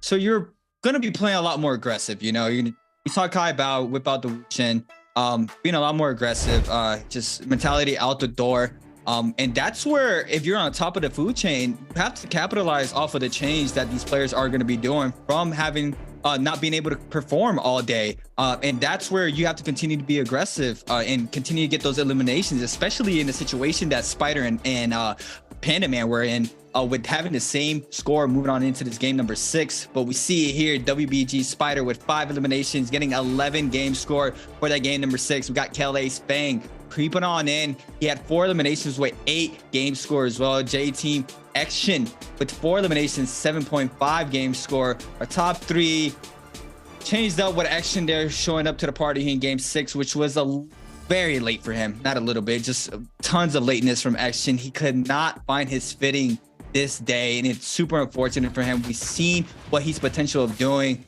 Go ahead and take a quick replay at our fights here from game number 6. This was the nice People's Elbow conversion to the infinite from Sorrel Gun onto Action. Action getting taken out. This was Action this time around going for the grapple swap there into the gold blades onto AOW's mic. He managed to get the aerial grapple into the 1.0 release, which was disgusting. Nice job from Action. Like I said, we see what he's potential of doing. Fang against Wang Liang here. Wang Liang trying to catch that crouch on the Nbpl, but Fang, the dagger demon here, coming in hot, reading all the movements into the V3 beacon there to get the Prowl there for the final hit. Spider here picking up 2 quick eliminations here. One with the R&B, and he charges up the scale rush and perfectly times Wang Liang's grapple there and capitalize off of that. And Fang here picking up elimination onto GG Shaw with that gold pole sword, putting up a lot of damage onto GG Shaw. I believe that's where he gets parried and loses the pole sword. Spider with the nice elimination there onto the mech here in the final moments of game number 6. It's just chaos, but Spider managing to stay alive at the last and final moments, and super unfortunate for Panda Man not being able to put up any eliminations to contest Spider. But the back-to-back winner, WBG Spider, making a statement. Here's what we talked about, by the way. J-Team's Action manages to slide into 10th place. He's going to get 1 placement point towards going to World Cup. But again, I mean, you said it perfectly. It's too little, too late for him to be having a performance. And unfortunately, OC Zhang Yu, this is what we talked about. This is what Spider used to suffer with this feast or famine playstyle. And Zhang Yu has not had the time to make the adaptation. This was the first week he played this style. He's not had to play it from behind, and that comes back to bite him in the ass today. WBG Spider at the very top here with 54.4 points. Will be walking away with 10 ranking points for Worlds. I don't think there's any question after this season whether WBG Spider has qualified for Worlds or not. He's put up 30 points in the, you know, these weeks, and I think he picked up quite a few during the first bi-weekly as well. OUG's Panda Man, though, this is a player who, you know, missed out qualifying for Worlds by a single elimination during rep change leading into the World Championship. So for him to pick up 9 placement points to get him locked in for going to the World Championship, he's got to be super happy about his performance today. The only thing I think Panda Man needs to change is he needs to go into these final games with that championship mentality. You can't go in and rest on your laurels and be like, I don't want to play risky because I've played so well today and I want to make those, you know, points count for as much as possible. Yeah, you get to keep second place that way. You don't get to take the championship that way. And it's very unfortunate. OUG's Panda Man, I think he needed this. I think he realistically, if he had walked away the bi-weekly champion, it would have been such a boon for him as a player. You know, it's the difference between one placement point for Worlds, but it is a whole world of difference in terms of your mentality as a player when you go from being somebody who misses out on qualifying to Worlds by a single elimination to coming in and taking one of these bi-weekly champions the next season. That's such a boon towards your mental, towards your ability to go forward and keep playing in these sort of spaces. So sad to see that Panda Man doesn't, you know, quite clutch it out here in game number 6. But I think these are some important lessons for OUG's Panda Man to learn, and happy to see him come in and just perform as well as he did today. 100%. I mean, we also saw WBG Spider saying that kind of struggled on his mentality his first couple of games and turned it around. You saw it. I mean, it was like a switch. After game 3, game number 4 came on in. Spider came in hot, started picking up his eliminations. I believe it was 7 eliminations for that game 4 for WBG Spider. Yeah, I mean, that's the mentality that you were speaking about, RuneKeeper. That's the differences between these players. Are you able to have that winners champions mentality? Are you going to be able to stay composed? And WBG Spider, once again, back to back 3 times in a row, winning the bi-weekly finals. And what a statement from WBG Spider. I mean, we know how much an amazing player. I always say this, WBG Spider on finals days, he's insane. He's a whole completely different demon on finals day. And we clearly see it every week. Super unfortunate for AOW's Mike, did not get that that oomph that he needed for his games. He does get dropped down there in the last and final game. Fang moving on in, picking up those eliminations there. Panda Man, super unfortunate, was not able to close that out. But with that alone, I do believe Panda Man has received a lot more courage and a lot more confident with himself, knowing that one of the tops as well. He can be up there with the big dogs. You know, and I've really got to give it to Panda Man as well, because, you know, Tarka was a hero that he sort of pioneered into the meta. A lot of people during season 1 didn't really think Tarka was very viable. He proved that Tarka could be viable in the NBPL. And there's been a lot of talks recently of Tarka no longer really being a viable pick in the NBPL, because Tarka has been the target of some massive nerfs. You know, patch after patch after patch, we've seen him really sort of start to fall off. But Panda Man, not only having the confidence to pick Tarka into the NBPL, but pilots him, and in both the games that he plays Tarka, he walks away the MVP of. That says a lot about this player. You're able to come in on a less than optimal hero, but still make that hero work for you. It says so much about his character and his skill as a player. And we love to see it coming out. We love to see Panda Man finally, you know, it's an underdog story. Even if he takes second place today, he's got to be proud of his performance. Again, though, WBG Spider breaking records, coming in, you know, back to back, 3 in a row bi-weekly championships. You saw it on the scroll there, all 3 of those stamps coming through. He's got to be so happy with himself, and he's learned so much as a player. You know, this is somebody who struggled with that same sort of mentality we saw Zhang Yu fall victim to today. And WBG Spider, typically in the past, if we had seen him struggle throughout his first 3 games, would not have come back in, you know, his last 3 games. But we've seen that shift. We've seen throughout the spring split season where WBG Spider can struggle in those first 3 games and still pull it back in the last 3. And that's that mentality. That's the thing that, you know, he talked about during the World Championship. His coach helped him with a lot, being able to just not let that mental make him suffer the way it has before. And all he needs to find is that space where he gets a little bit of momentum and he turns into a totally different player. And those games that he played okay in, make those games where he turns into a demon count for so much more. And that's why we see him consistently sitting at the top of the leaderboard, and that's why I see him walking away with 3 bi-weekly champions this spring split. Someone get this man 3 rings. Give them to him now. Just give him the 3 rings. He deserves it. He deserves it. I mean, we've seen it. Once again, I feel like we're like a broken record. The 3-time. He's the 3-time. I'm not even gonna call him Spider anymore. I'm gonna call him the 3-time, back-to-back. Spider, always finding that way for himself, and it's just incredible to watch how composed he can stay, even after like not finding those good games in the beginning. And once again, that's what sets him apart from everybody. And you see it every bi-weekly final that he shows up, stays composed, he picks up those good games when he has them, and it's very impactful, like RuneKeeper has been mentioning. And what a day it's been. RuneKeeper, it has been a pleasure. It's been a pleasure. Oh, absolutely. You know, it's been a fantastic season of NARAKA. Don't get me wrong, season 1, season 2 of NBPL, World Championship, all of those games were incredible. But this season, I don't know, something seems different this season. Yes, we've had meta shifts where NBPL sort of has its own ethos, its own meta that's constantly developing. But this bi-weekly split, it seems like that meta has shifted so fast. It's constantly shifting. It's almost like every week has its own new meta going into it, even when it's the same bi-weekly. The players making these adaptations, you know, we saw it in game 1 today from Pandaman, where he locks in Tarka knowing that we're going to see so many Justinas, and it feels like just last week or the week before that was when we were starting to see those Justinas come out. So these players making these sort of adaptations, I said it at the beginning of the day, it's the players who are able to adapt on the fly that are really separating themselves from the pack. And that adaptation is very clear in how quickly we've seen the meta shift here. And I really have to say, I love that so much.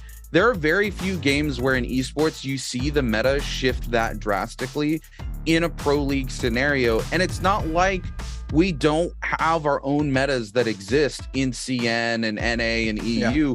We have those sort of metas, and those metas don't typically shift very quickly. We see them shift when a patch comes through, or, you know, we typically get what I call a little patch, and then we get a big boy patch. And typically for that whole month, a meta exists, and when the big boy patch comes through and makes a lot of changes, that's when you see the meta shift.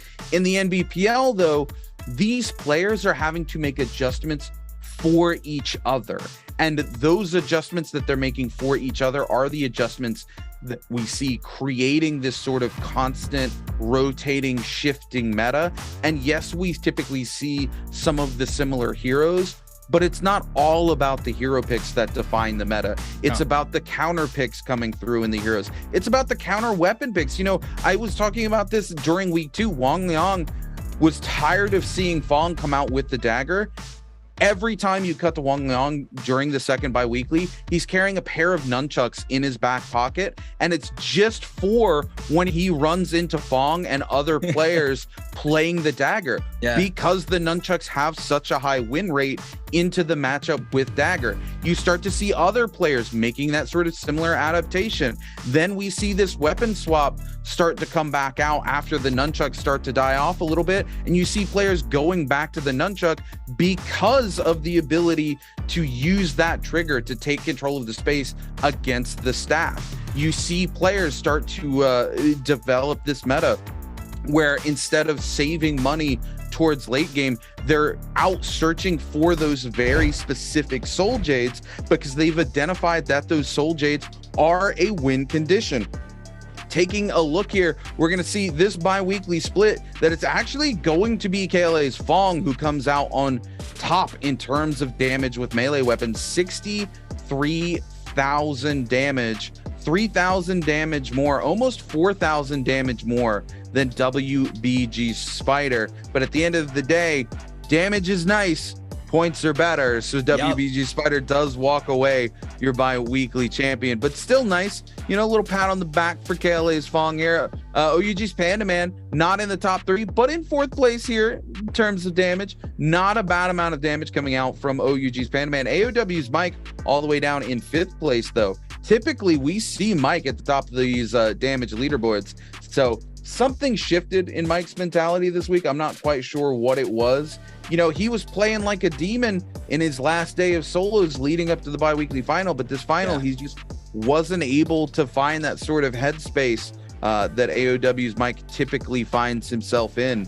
So it's been interesting to see that sort of shift. We're going to take a look at the overall stats here for WBG Spider, and Dagger being the one that he finds the most damage with this week, shortly followed up by Nunchucks, Staff, and Pole Sword a little bit lower on the list here. You know, Spider not really favoring that sort of swap combo. We see him do it a couple of times and execute it well, but Spider typically likes to stay towards his more Nunchuck Dagger sort of space, and it pays dividends for him here. Just taking a look at the damage charts, man.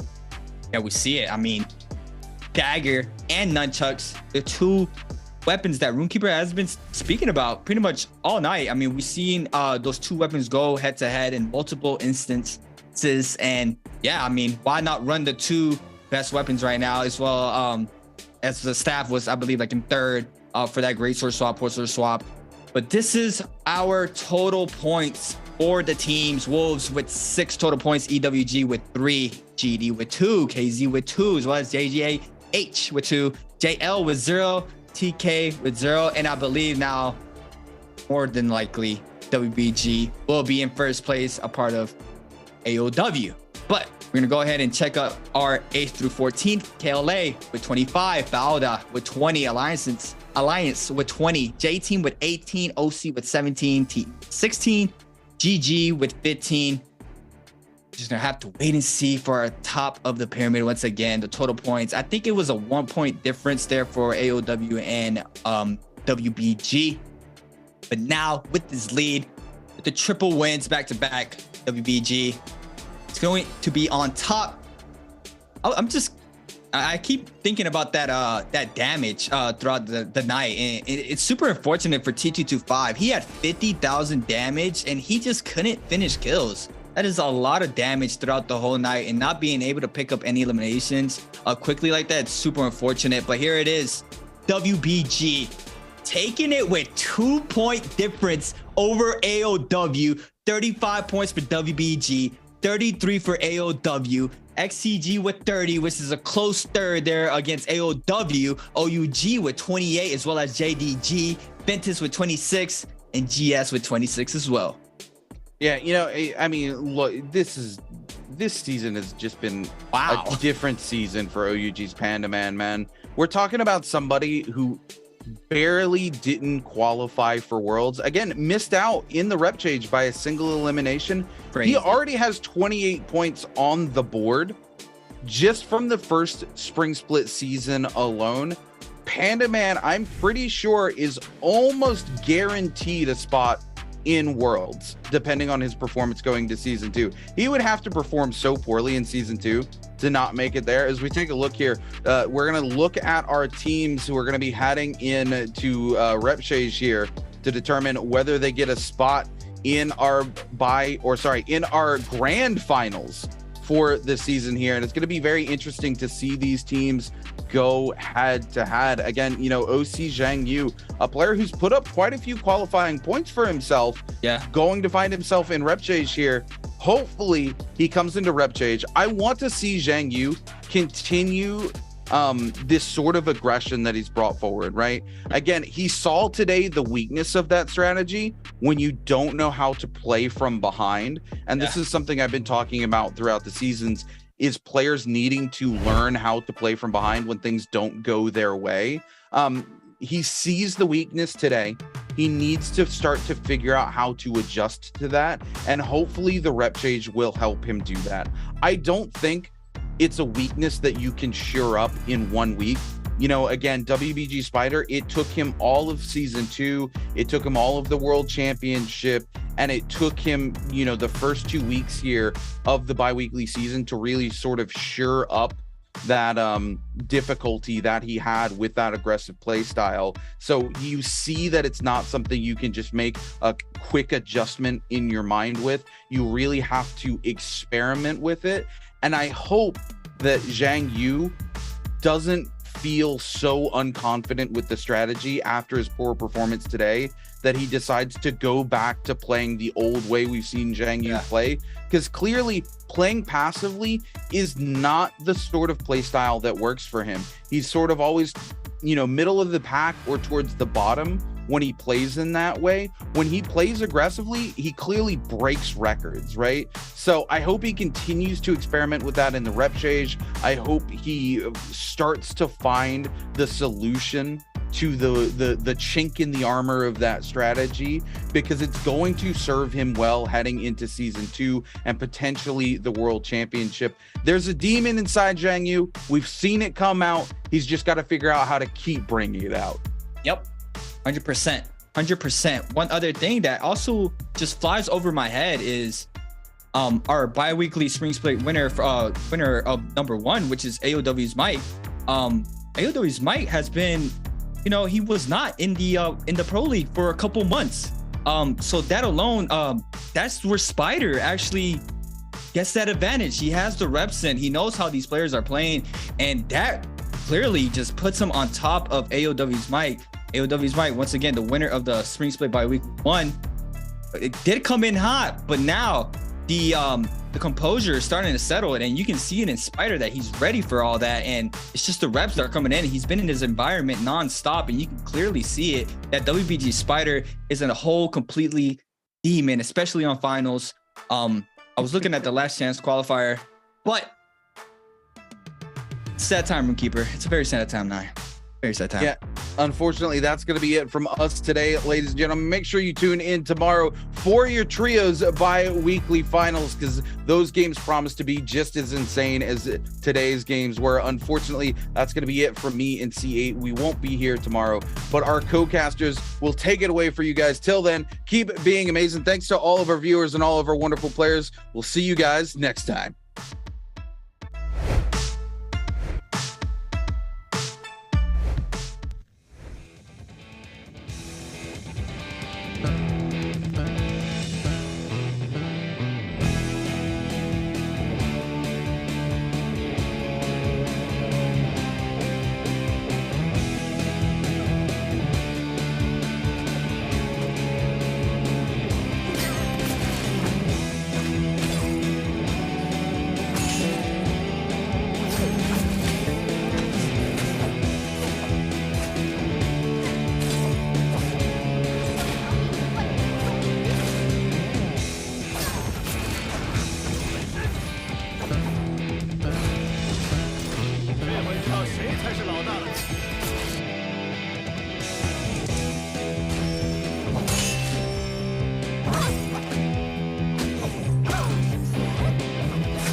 Though the odds aren't in my favor, I will soar above the mountain. I won't give in nor surrender. I'm the phoenix in my head. All the scars beneath my armor, I will wear them like an honor. They remind me to be stronger, like the phoenix in my head. And they can try to bring me down or push me